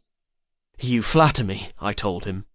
"If you had witnessed my companion, Erix, on the field, I guarantee you would not think so highly of my mediocre abilities." The king regarded me for a moment, reminding me so much of the way Erix looked at me sometimes, before looking ahead. "You are too modest," he said, after a brief calm of nothing but the sounds of our feet travelling on the path. But then he stopped and turned to me. "Pardon my ignorance. You must be fatigued after your drills, and ambling through the trees must be the last thing you wish to do. Shall I leave you to return to your quarters? You will not offend me by saying yes." Erix would be waiting for me once I'd returned to the barracks, and I was not yet prepared to continue our discussion from earlier. Time away would be beneficial. Perhaps once I'd had space from him and the opportunity to calm my anger, we could have a civilized conversation without me desiring to slam my fist into his face. "Actually, I'm quite enjoying your company," I said, succeeding that time at giving him a real smile. "Let us continue." And so we did. As we moved deeper into the woods, the sun had trouble reaching us through the thick branches and leaves. We were cloaked in shadow. A reprieve from the heat did wonders for my body, which had been aching and wanting to rest. However, I felt better, reinvigorated. The interesting conversation might have played a part in that as well. King Agacephalus spoke freely of his life. Talk with other men sometimes became stiff and forced, but with him it carried effortlessly and did not falter with long, awkward pauses. When one topic came to a close, another surfaced, and discussion continued. I let go of the questions as to why he bothered himself with me, and relaxed, even speaking of my own life as well. He and I were a lot alike, and I took comfort in the fact. "Tell me of your time in the Agoge," he requested, as we stopped beside a tall tree, and leaned against the thick trunk. I am sure you know this, but sons of the royal family are not required to participate. So although I know the details of what it entails, I am not familiar with the reality of it. Is it as brutal as they say? Instead of answering right away like I had been, I decided to think on my response before voicing it. If I verified the brutality of training, would it be seen as weak in his eyes? Denying the hardships I'd faced would be lying, though. I decided to speak the truth. The Agauge not only tests a man's strength and resolve, it also challenges our beliefs of right and wrong, I said, pushing away from the tree and following him as he resumed walking. I suppose, depending on whom you ask, you will receive a different answer. Some men excel and meet every expectation, while others struggle with the teachings. If I may be so bold to ask, which type of man are you? He veered off the path and slipped past several trees. Soon we came to a stream, and he did not hesitate to kneel beside it and cup water into his hands, casting a look my way as he awaited my reply. His brown eyes were expectant, yet filled with warmth. I trusted him. One who struggled more than most. The toughening process took me years to grow accustomed to, I spoke, bending down and using the water to clean the dried blood from my chest. Bruises were the worst of it, and I only had a few scrapes that had bled. In the beginning, the pain was all I knew. Pain, misery, suffering. I yearned for death if only to escape the severity of life. I killed my first man at age 10, and my second at age 16. Since then I've slain many more, all of them helots, and only because I was ordered to. After I was cleaned, we continued on our way, and came across a field. We moved through the knee-high grass toward a home that wasn't extravagant, but still not as simple as other Spartan dwellings, one fit for royalty. Agasepolis nodded. Taking a life never becomes easier, I'm afraid, he said in a reflective tone. Even when you are in battle, and it is either you or them. I do it because I must, but the men I've slain had lives of their own. A vast majority might have even resented the war and only fought because their duty asked it of them. I found it fascinating that he was a man who'd been to war. He'd led armies into battle and raided enemy territory, killing countless men. However, he did not allow that experience to change him. He held on to his reserved nature, regardless of what others spoke of it. It was admirable. From their perspective, we are the enemy, I spoke, delighted that I found another man who shared my beliefs. Eric's only understood duty and abiding by Spartan principles. When I mentioned my thoughts on the matter, he listened and offered counsel, but he'd always told me, I know you sympathize with them, but you must put those notions aside. Every man is justified in his own mind, he added. Approaching the home, I was astounded at seeing the stunning courtyard of the property. Most Spartan houses contained courtyards, but the one ahead was of great magnificence. A garden with dozens of different types of flowers was to the left, and it seemed almost majestic with its small marble fountains that glistened under the setting sun. Fruit trees were scattered within an orchard, lush and ripe for the picking. A fig tree was amongst them, one of my favourite delicacies, and my mouth watered upon seeing it. Would you like one? Agasepolis asked, following my line of sight. As much as I wanted to accept, I shook my head. I mustn't. He walked to the tree, running his hand along the white bark, before taking one of the figs in his hand and plucking it. With a grin in place, he returned to his spot at my side and reached forward with the fruit, gently touching it to my lips. I will not tell if you won't, he whispered. His face was close to mine as he waited for me to act. It can be our little secret. Slowly, I bit down on it, keeping eye contact with him. The ripeness of the fruit had softened the usually tougher skin and made it easy for consumption. As the mildly sweet taste exploded on my tongue, I was unable to contain my pleasure and moaned, savouring it. The king watched me as I chewed, and the hunger in his eyes was one I knew all too well. The moment was innocent, and yet incredibly erotic at the same time. I pulled back a bit and used the back of my hand to wipe the juices from my mouth. Along with the tales of his unorthodox behavior as a king, rumors had also reached my ears of his preference for men. Eryx had told me of this, and since Agasepolis returned home, I'd heard of other instances of his sexual activities. He did not hide them, nor should he have to. Is that what he intends with me? A seduction? I knew my suspicions to ring true just as the question drifted through my mind, and yet I did not excuse myself and take my leave. My anger and disappointment at Eryx kept me rooted in place. With the king, by encouraging the attraction, I was playing with fire. I knew this. Still, I did not stop it. I would burn one day regardless. Eryx intended to leave me. He'd made that known. When faced with fighting for me, or settling down with a woman as Sparta asked of him, he would let me go. I fear neither battle nor death, but I fear the day that you are not by my side, Eryx had told me not so long ago. Never question where my heart lies, because it is forever yours, in this life and the next. As the memory returned to me, I wished I could go back to that time and remain there for all my days.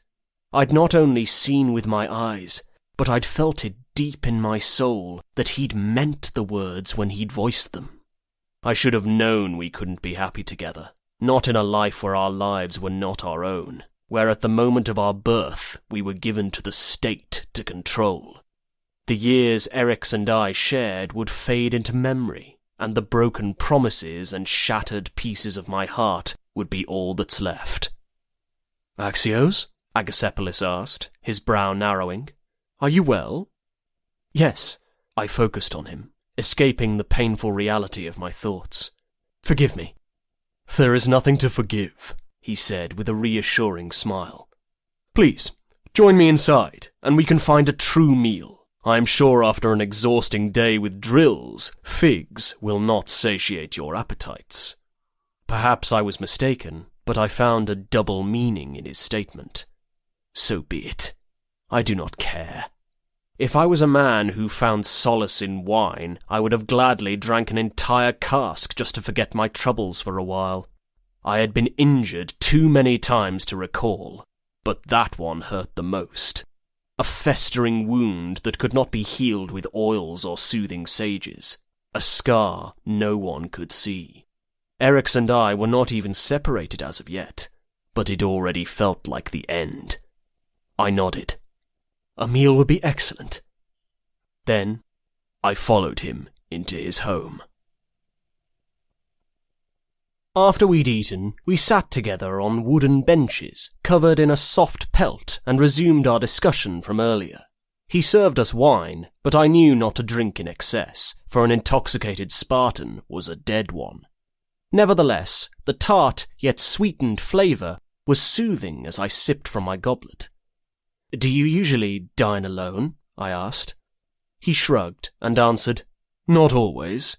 Whenever Agesilas and I are in Sparta at the same time, we dine together, for it is a custom for both kings to do so. It is a way to toss away any quarrels or sense of rivalry, and allows us to grow as companions. He chuckled and scrunched up his nose in an endearing manner.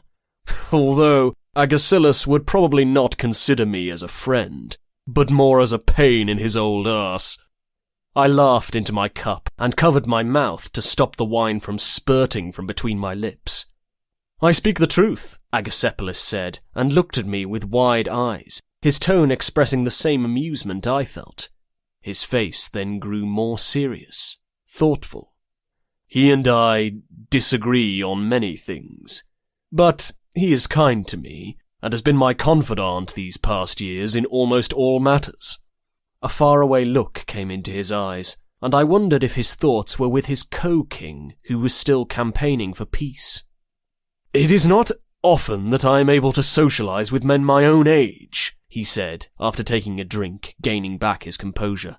And even rarer for those men to share such like-minded philosophies. Your mind is an intriguing place, Axios, and I've enjoyed hearing you express your views. My cheeks heated at the compliment, or perhaps it was caused by the wine.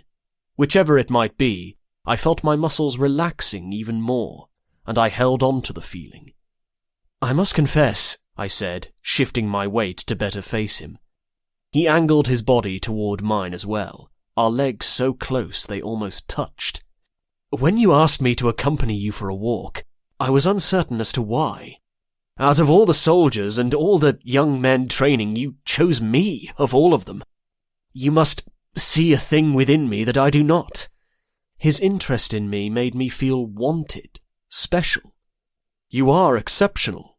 He softly smiled and looked down at his cup. I can only hope that you do not think me strange. Why would I asked before drinking more wine, taking gulps instead of sips, even though I'd warned myself against such a thing. The numbness it created was all too appealing and provided the perfect escape from the ache in my heart. I have had both women and men in my bed, he answered, staring at his hands, and I have come to realize I prefer men, and often act upon these desires. It is no secret that women no longer appeal to me. I wonder if they ever did, or if it is just my warped sense of feeling like they should. But anyway, I know how the men speak about me when I am not in their presence. He pressed his lips together before sliding his bottom lip between his teeth and popping it from his mouth, leaving it wet. I was certain it tasted sweet from the wine. Realizing I was staring at his mouth much longer than necessary, I lifted my gaze to his. Some men speak of how grand their shits are as well. It does not mean there is anything of consequence, I said, shocked at the vulgarity of my words. The wine must have been affecting me greater than I'd thought, giving me a loose tongue. He roared with delight, laughing so hard that his eyes watered. How is it that you make me forget the unkind words of others and take amusement in it? Because words are only words, I answered. They have no power unless you allow them to. Finding pleasure in men is not a thing to be ashamed of. Anyone who thinks it wise to insult you should only be met with a sword to the gut. We shared a smile, and I felt a fluttering in my stomach. I was attracted to him. How could I not be? He had such sincere brown eyes, handsome features, and could carry on interesting conversations with ease. My time spent with him had been a true joy, and I'd found a rare kinship with him. But he's not my Eri. The king grabbed my goblet and placed it, along with his, on the wooden stand before us. I was confused by his actions, but did not question him. He moved closer to me, his legs resting against mine, and he angled his body to where his face was so close that I felt the feather-light tickle of his breath on my lips. It was then I knew his intentions. My heart pounded heavily, beating so violently I feared it might burst from my chest.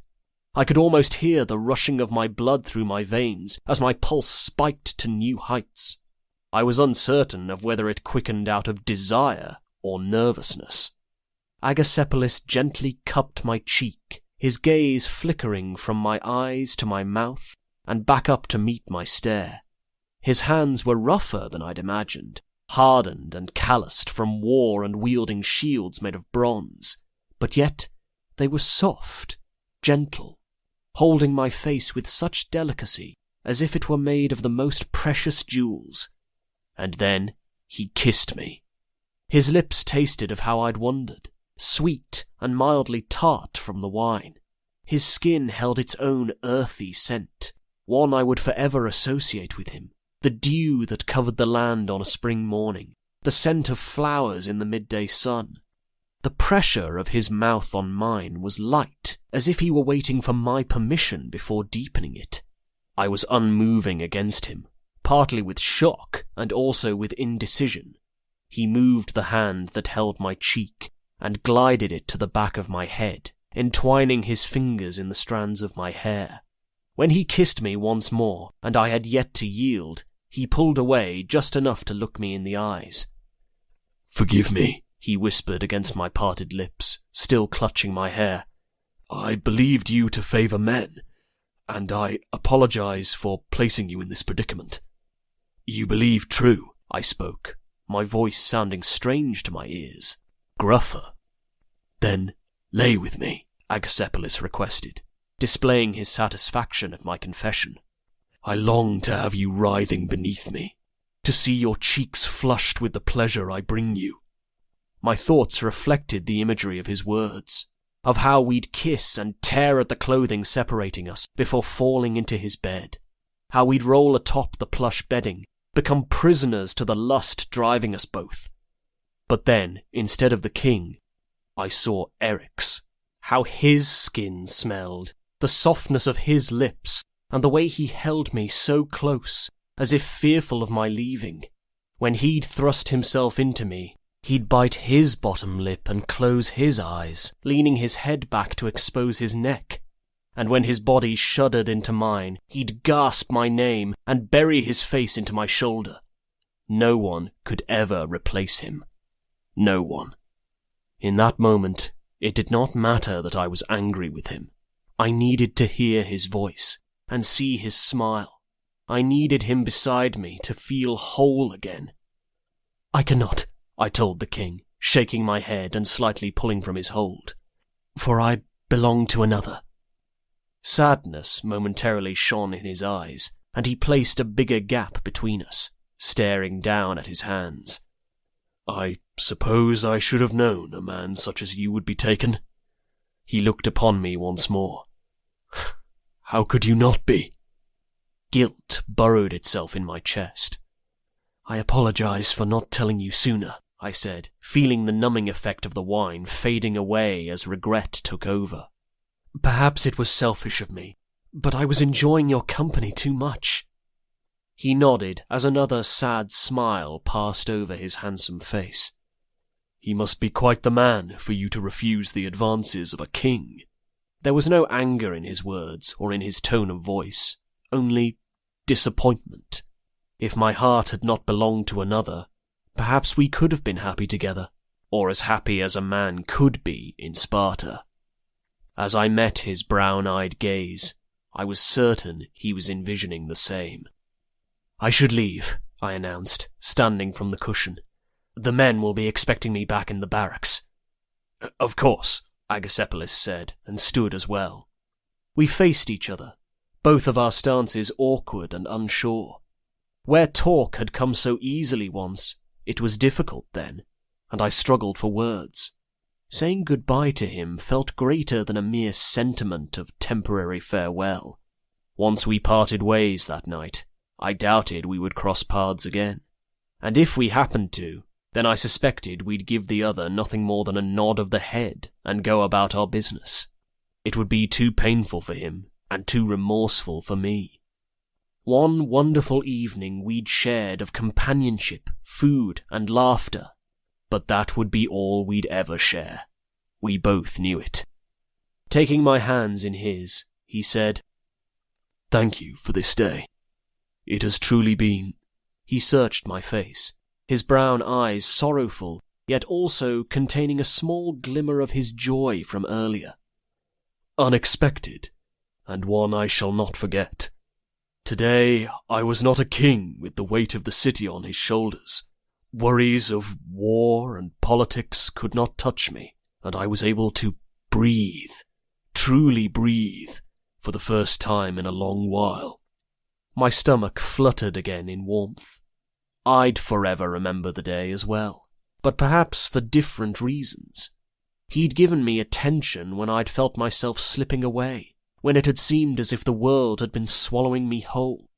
My time with him had also shown me that just because a man went to war, it did not mean that he had to let go of who he was.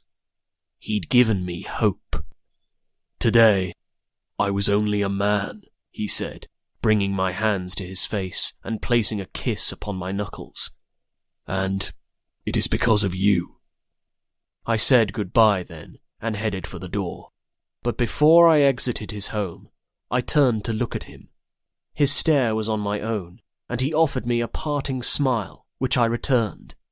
The moment where our gazes locked seemed to last ages, both of us frozen in an instant of wondering and what-ifs. And then it passed, the connection breaking as I turned my back on him and walked out into the night. The king and the soldier. The life that could have been, but wasn't meant to be. Chapter 16. The journey to the barracks was peaceful. With the fading of the light and the raining of darkness, the city fell into a quiet slumber. The stars above peered larger and more magnificent, and I caught myself casting stares at the sky on the walk home. Were the stars truly gods, as some men like to believe? Or perhaps they were fallen warriors who earned their place in the sky for their heroic sacrifice.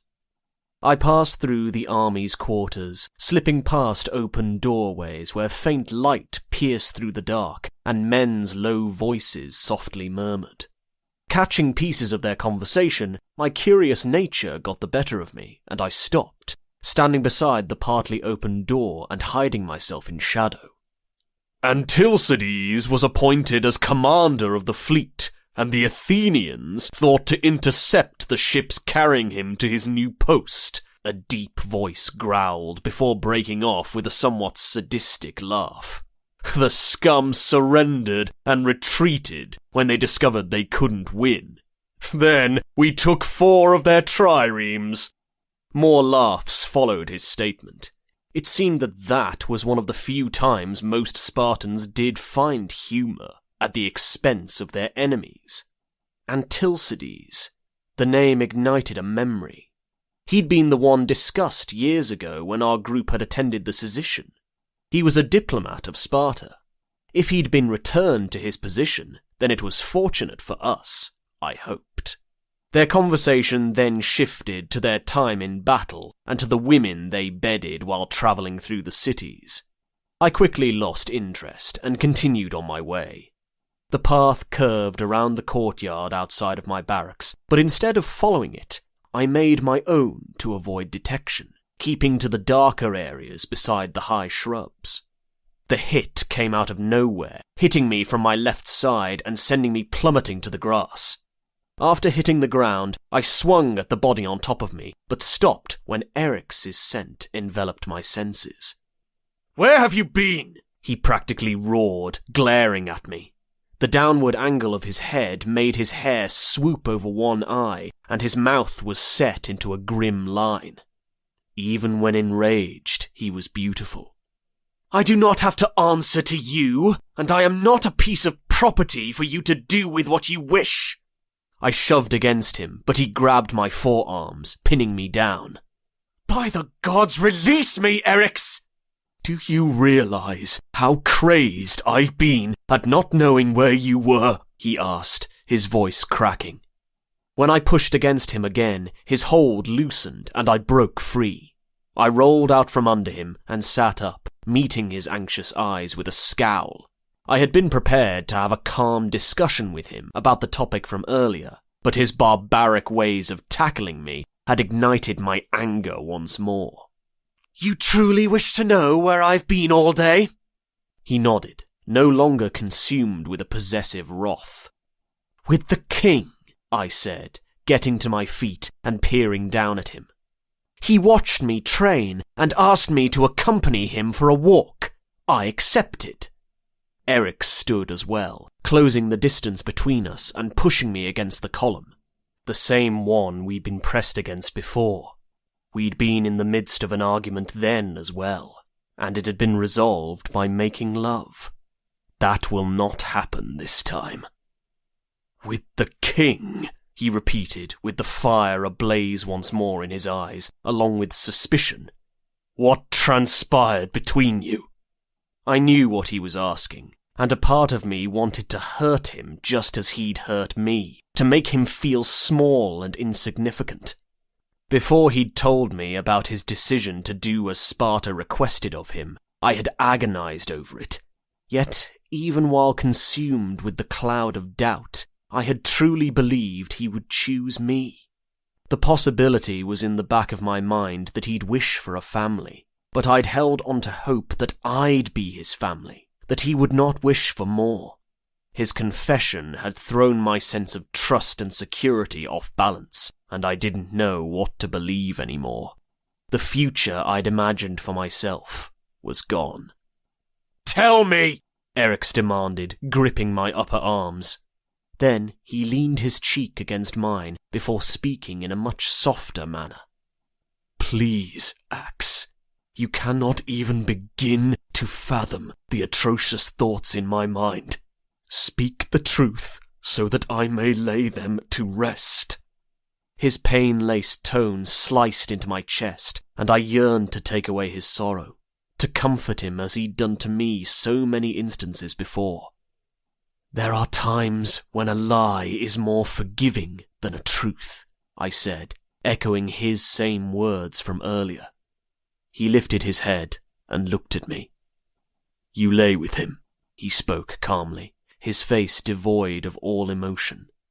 Stoicism was his defense when he was hurting. It always had been.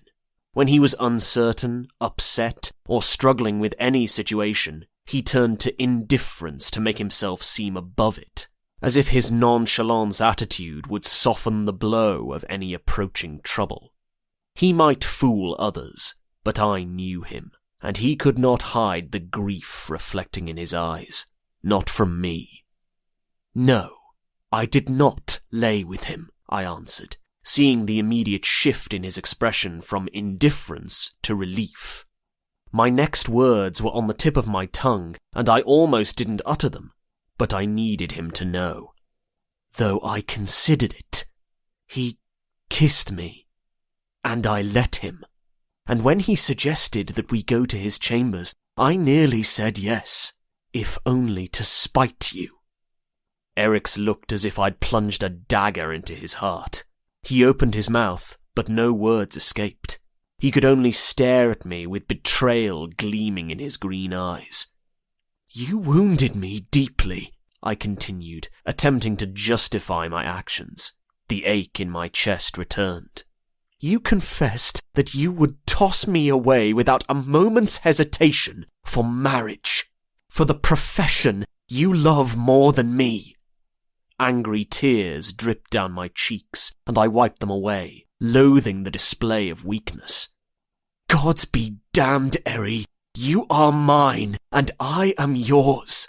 I have been since the day, so long ago, when you stood in line with the other boys and encouraged me to stand and fight.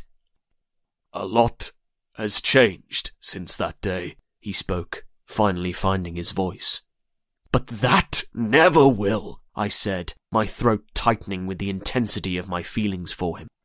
Our lives may take us to unexpected places, and it might alter many a thing, but I will forever be yours. For a moment, I thought he was going to kiss me. He held me so close, staring at me with newfound warmth. The hard planes of his face softened as he gazed upon me, and he raised a hand to caress my cheek. I'd thought wrong. Affection, such as the one we share, is looked down upon in Sparta. Do you know why that is? He asked in a whisper, not taking his eyes off mine. It is because it makes us weak. As warriors, we are to be obedient and to put our home above all else, to follow orders, no matter what they may be, and to die if we must. When we allow love into our lives, we become prisoners of it. Grief clawed at my insides, desperate to reach the surface. I forced it back. Tears would solve nothing, nor would screaming at him to see reason. My gut told me what he was about to say, and instead of telling him everything I felt and how much I needed him in my life, I remained silent and allowed him to continue. Do you not see, Ax? He asked, shaking his head. When we are together, all I think about is you. Because we were at odds today, I made many foolish mistakes. Mistakes I do not make. I can never be the warrior I'm meant to be, because I do place you first. Always. My heart did not ache anymore. I barely felt it. Is this goodbye, Eryx?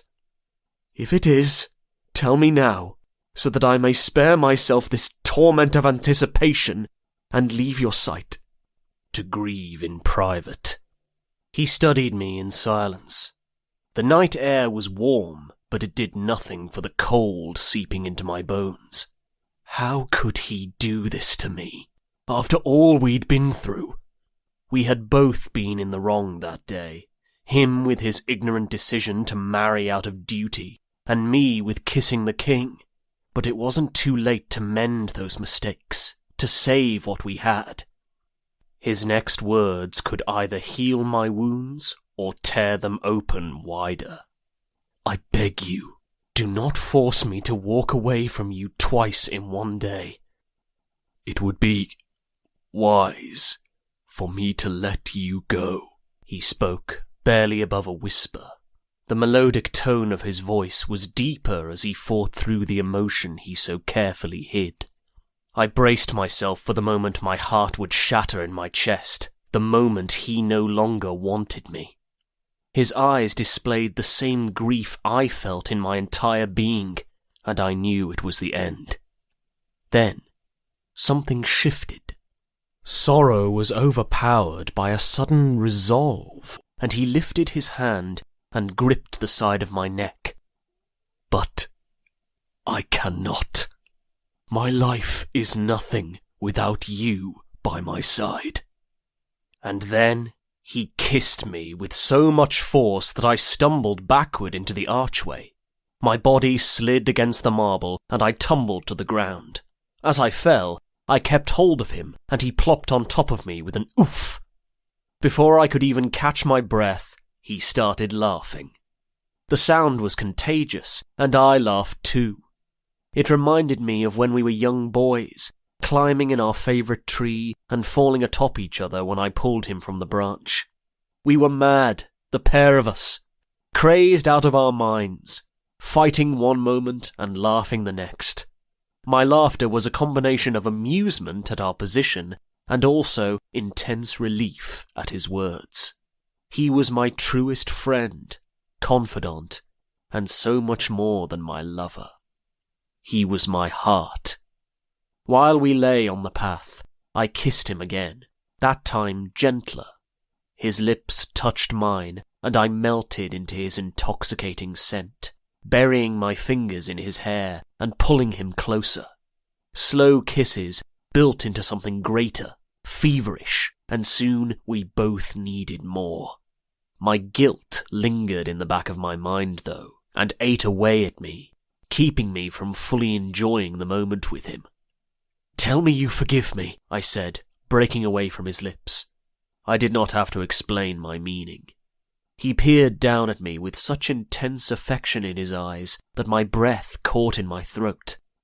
"There is nothing to forgive," he said. When I went to disagree, he put his fingers to my mouth. "Enough. I do not want to hear more of this. What's done is done." However, then a possessiveness took over him again, and he gripped my chin. "Swear to me that you will never kiss another for the rest of your days. Your lips," he kissed me. "Your neck," he nipped the skin at the base of my throat. "And every part of your body is mine. Swear it." "I swear," I moaned, and rolled my body upward to meet his. Eryx released the hold on my chin and looked at me with a serious expression. "And I swear I will forever choose you. When the day comes and we are asked to settle down with wives, I will refuse them. Sparta can have my life, but she cannot take my heart." What I needed to tell him could not be said with words. I grabbed his biceps and flipped him to his side before moving him the rest of the way on his back and climbing on top of him. He stared up at me, with a knowing gaze and did not question my actions. There would be no battle for dominance that night. He willingly surrendered. Straddling his hips, I slipped my fingers under the material of his bottoms and slid them off before doing the same to mine. I started rolling my body on his, teasing him. He smirked, but did not give in to temptation, allowing me to have complete control. After I worked myself in preparation for him, I gripped his thick length. The quick rising and falling of his chest told me of his excitement, as did the stiffening part of him in my hand. When I joined our bodies, neither of us could contain our moans. He held my waist and moved with me, gasps escaping his parted lips. As I rode him, staring down into his heavy-lidded eyes, I felt a breaking in my chest. I'd come so close to losing him. My thoughts caused me to falter in my movements, but I did not stop. If anything, it made me move harder, taking more of him inside me. Eric smoothed his palm along the bottom of my stomach before moving up my rib cage and to my chest. He sat up and wrapped his arms around me before placing scattered kisses along my collarbone. As I descended on him, he thrust upward and went deeper, hitting areas inside my body that had me panting. When his lips found my nipple and suckled it into his warm mouth, sparks shot through me and I shuddered around him. My release hit fast, and my pleasure left me in waves. He rode them with me as his own orgasm took over and he clawed my back. No other time had ever been so powerful, so earth-shattering, and I knew it had gone far beyond the physical. More than just two men sating their sexual appetites. We laid claim to each other in ways no one else ever could. Afterward, we returned to the barracks and found our beds, but it wasn't long before Eric's pulled me back into his arms and buried his face into the back of my hair, kissing my nape. I leaned back against him and placed my arm over his, pushing myself as close to him as possible. Then we slept. Since Eric's and Hayden had been busy instructing the groups of youths, I'd spent a lot of spare time with Quill and Theon. Although I wished it could have been like it used to be, with 5 of us instead of 3, I enjoyed their company. I understand why you kiss Eric's as much as you do, Theon said as we walked from the field, shields and spears in hand. If I squint, he almost looks like a girl. Well, apart from his height and bulging muscles. Ah, but it's not only his muscles that bulge, is it, Axios? Quill nudged me and waggled his eyebrows. I do wonder how you do it, though. Are his lips not hard and rigid like the rest of him? Surely a girl would be more pleasant. I rolled my eyes and continued walking. We were blessed with a breeze that day, one that softly blew and kept the air from becoming stagnant and miserable. Instead of being exhausted from having spent the day training in the hot sun, I felt great.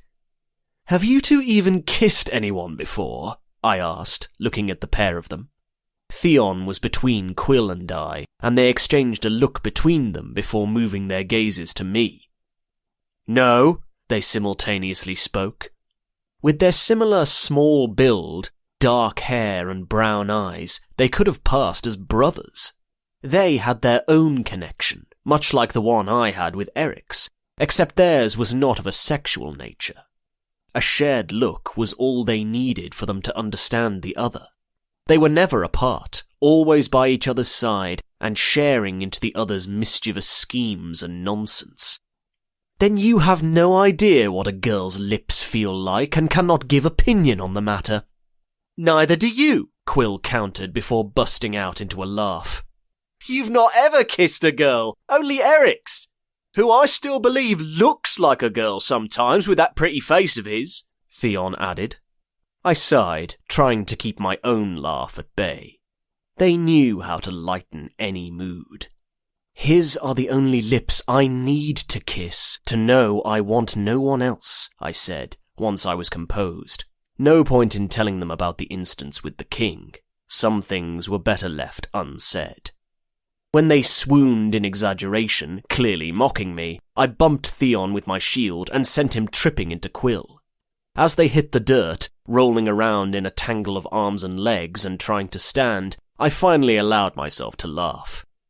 You two could always kiss each other, if only to say you've finally had your first kiss, I suggested in jest, not expecting them to actually do it. As usual when dealing with them, I was wrong. Just as Quill sat up, Theon grabbed his face and pulled him back down, crashing their mouths together. Their lips connected for only a moment before they quickly pulled apart, scrunching their faces up. That was odd, Theon said, meeting my amused stare. And wet. I almost speared you! Quill slapped Theon's arm before standing. Warn a man next time. So there will be a next time? Theon asked, smirking. He still sat on the ground and appeared awfully smug. I knew I was irresistible. That earned him a kick to the thigh. The only appealing quality you have is when that hole in your face is shut, Quill said, retrieving his fallen shield and spear from the dirt. The smile that gently lifted the corner of his mouth once he turned from Theon's sight told me otherwise, though. Perhaps there was more between them than what met the eye, a connection they both realized but never fully surrendered to. They often spoke of how beautiful Spartan women were, and they kidded about wooing them, but they'd never once acted on their words. I'd assumed it was because they were bashful when it came to women, but they did not embarrass easily, and I questioned my theory. After we put away our weapons, we left to meet the others for evening meal. It was the first time all day, other than in the early morning before everyone woke, that I'd get to see Eric's. Days had passed since our fight, and since then we'd been closer than we'd ever been, as if going through the fire had only made us stronger. I had not seen King Agacephalus again. Word had arrived from his co-king, Agesilaus, concerning the war, and he'd been with the council going over details. My stomach still fluttered when I thought of our time together, and I knew I'd forever think fondly of him. I suspected I cared deeply for him, only knowing him that one day. He'd taught me so much within a short amount of time, and I'd never forget him. But he was not my Eri. As long as breath filled my lungs and blood coursed through my veins, I would never belong to him or any other man. When we entered the room, my stare immediately landed on Eric's, well, to the back of his golden hair. He sat with his back to me and nodded his head to something Hayden told him.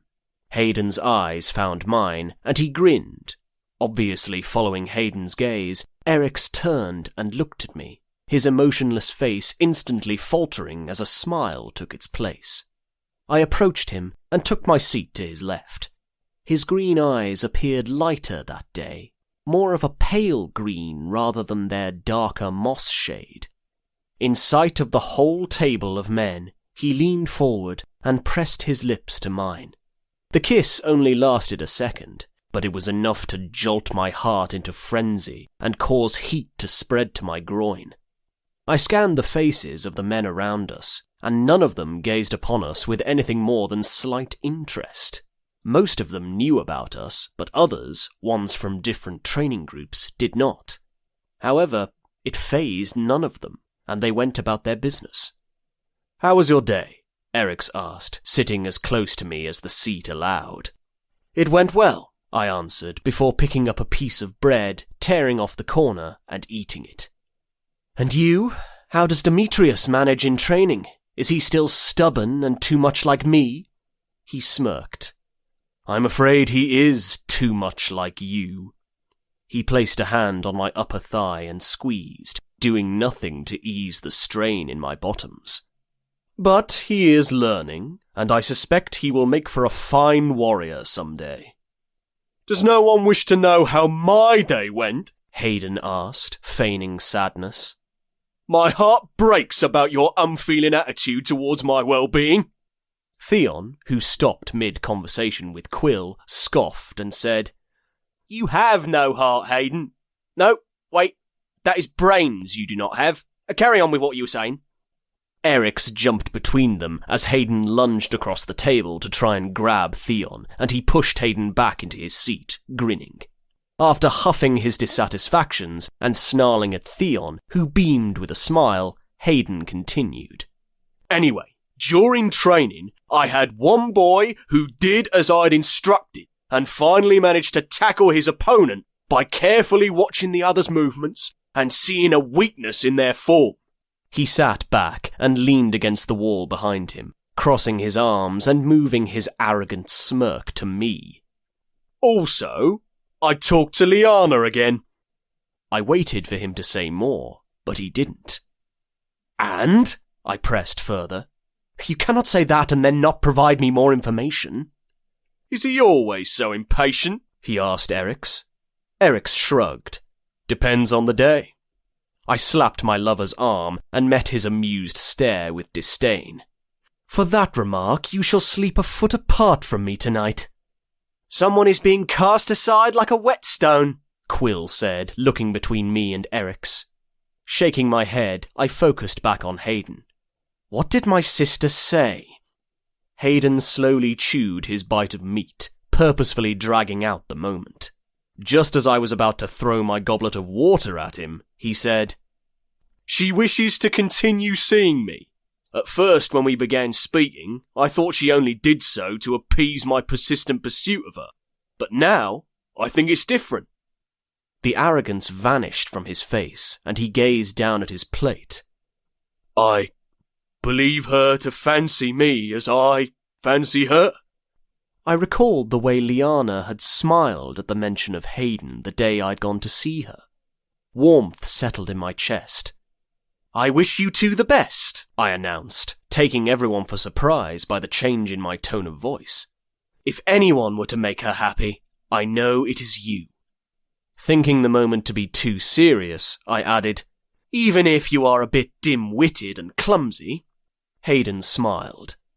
I shall ignore your last comments and only acknowledge the beginning. Thank you for your blessing. Truly, you are one of my best friends, and even though we jest often, know that I respect you and your wishes. If I were to be so fortunate as to have your sister by my side as my wife, I will treasure her. I know this, I said, sharing a look with him before averting my gaze. Quill broke the silence. You will never believe the atrocious thing Theon did to me today, he exclaimed after downing his water and slamming his cup on the wooden table. He kissed me! The men erupted into laughs, all except Theon, who glared. Atrocious? Theon asked, shaking his head. I think not. You enjoyed it! Talk then broke off into separate conversations. Ian, Melias, and Hayden began speaking of the war, while Theon and Quill shoved and mocked each other. As for me and Eryx, we pressed our legs together under the table and ate our dinner in silence.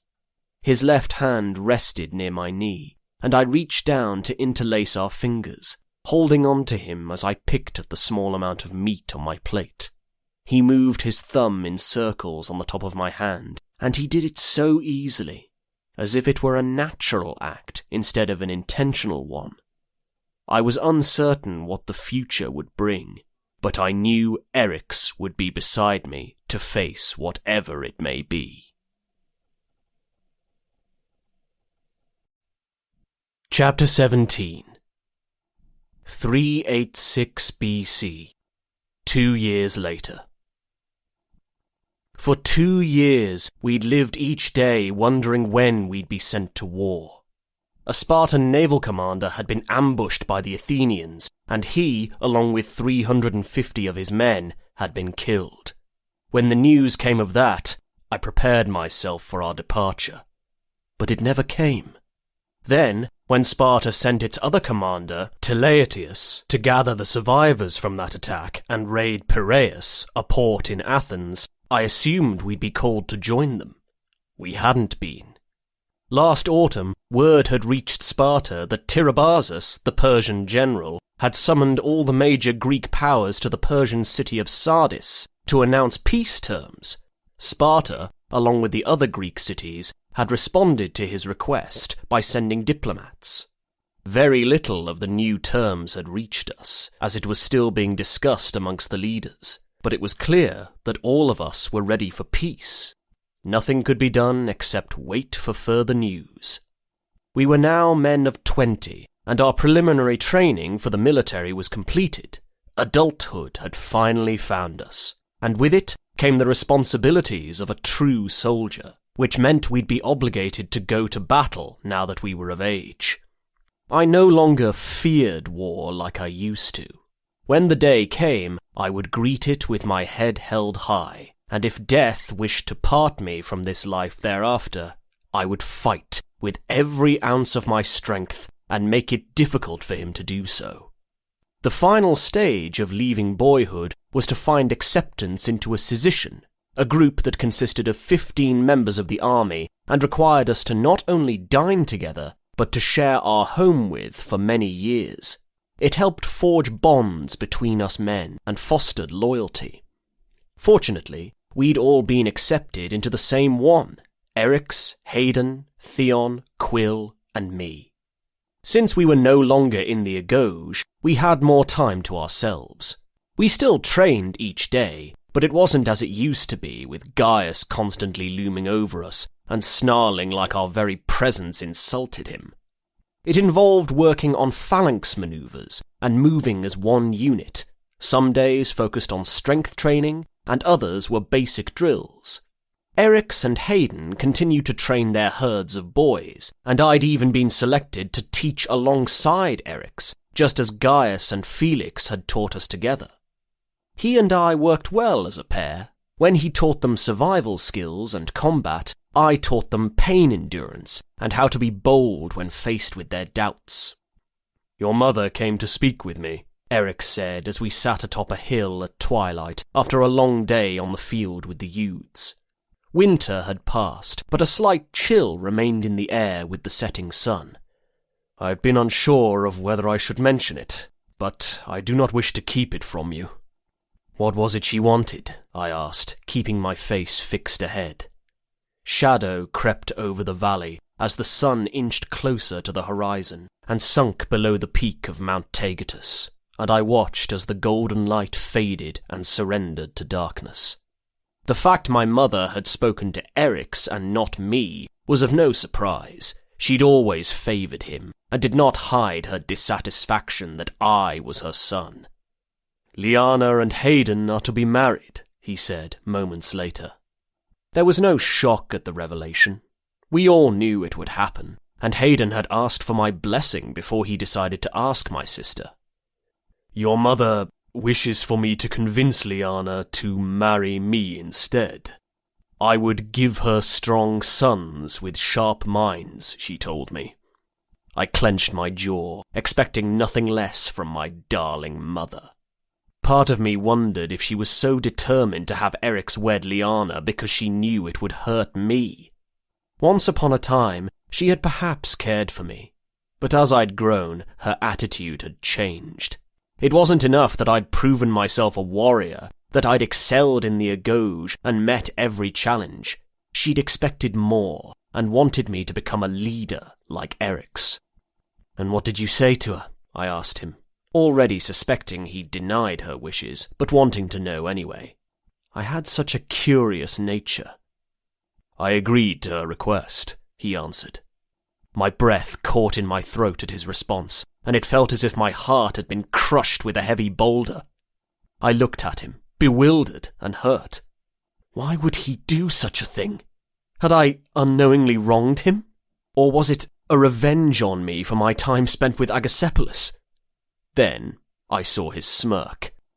"You ass!" I exclaimed, punching his arm. Eryx displayed his happiness at having tricked me. "Well, you should not be so gullible, Ax, nor should you doubt me so." He grew serious and grabbed my hand. "You are all I want in this world. How many times must I tell you that before you believe me?" I held his stare before looking away, ashamed of myself. "Forgive me, Eryx. You took me off guard is all. I will not doubt you again." He released my hand and took hold of my chin, turning my face back toward him.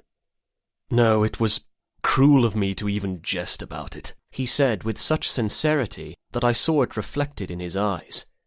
Your doubt is my doing for years ago when I spoke of marriage. I only hope with time you'll realize I will never leave you. I'd forgiven him long ago, and there was nothing more to discuss about it. What did you tell my mother? I asked. The indentation appeared in his cheek as he smiled.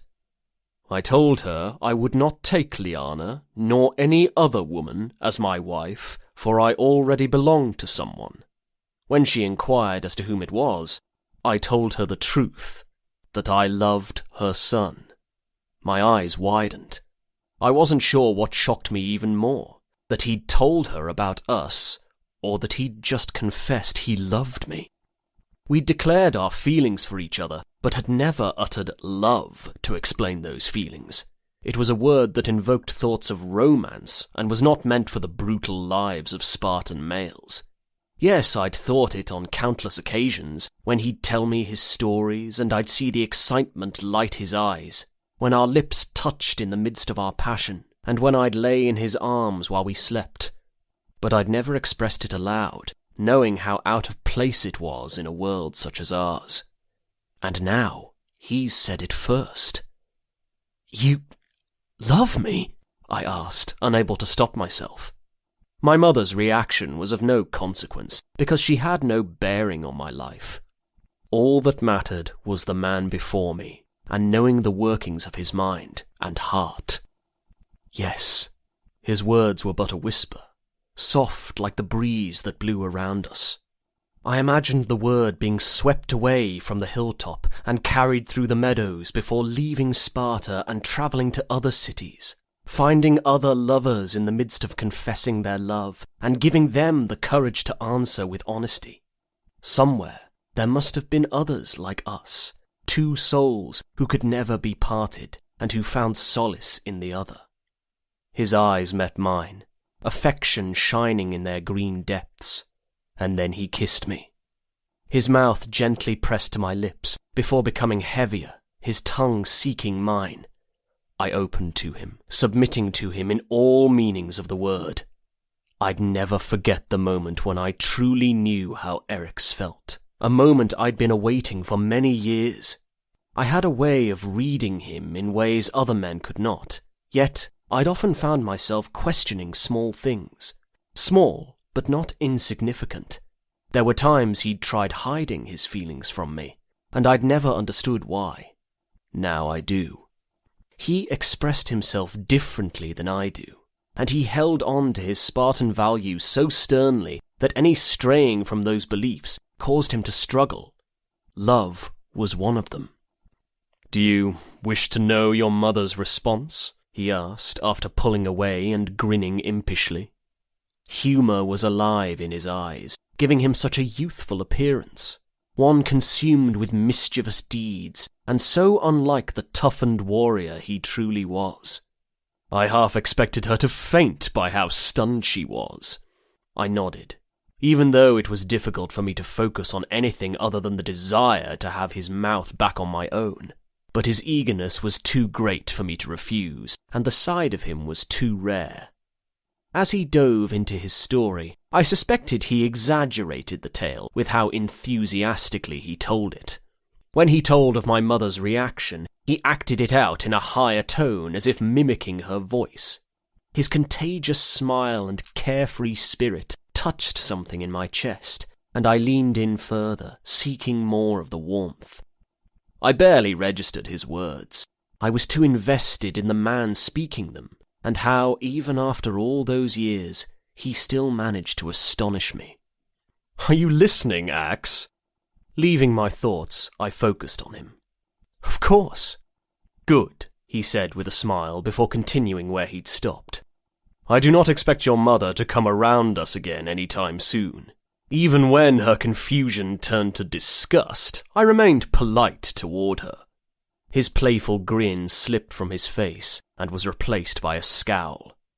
"But when she insulted you, I might have voiced my abhorrence of her, and swore that if she ever spoke so poorly of you in my presence again, it would be the last words she ever spoke. My blade would make sure of it. I smiled at his protectiveness of me, and lay back on the grass, staring upward at the darkening sky. "Look!" I exclaimed, pointing. "If you look closely, you can see the first star of night." Eric's followed my line of sight and squinted, causing the light freckles on his nose to crinkle in an endearing way. "Oh, I see it," he said before laying his head down. "What do you think makes the stars?" I asked, staring at the sky in wonder. "The gods created them," Eric's answered. He pressed his legs to mine as he grabbed my hand, entwining our fingers and resting our hands on the grass. "It is a place for heroes." "And nymphs who cry," I added, remembering his story about the rain. He smirked, and I bumped against his shoulder. "I have told you about the rain and the stars," he said, turning to look upon me with a mysterious gander. "But have I told you the story of the sun?" I shook my head, and then he did. The Spartan envoys returned days later. Eric's and I had just dismissed the group of youths and were discussing a trip to the Agora when we saw them enter the city. They moved quickly amongst the crowd that had gathered upon hearing of their approach and headed straight for the council. Finally, we'd know the fate of the war, and whether we'd be celebrating peace that night or preparing for a campaign in the morning. My gut knotted, not from fear, but from the anticipation of receiving news at last. I looked at Eric's, and his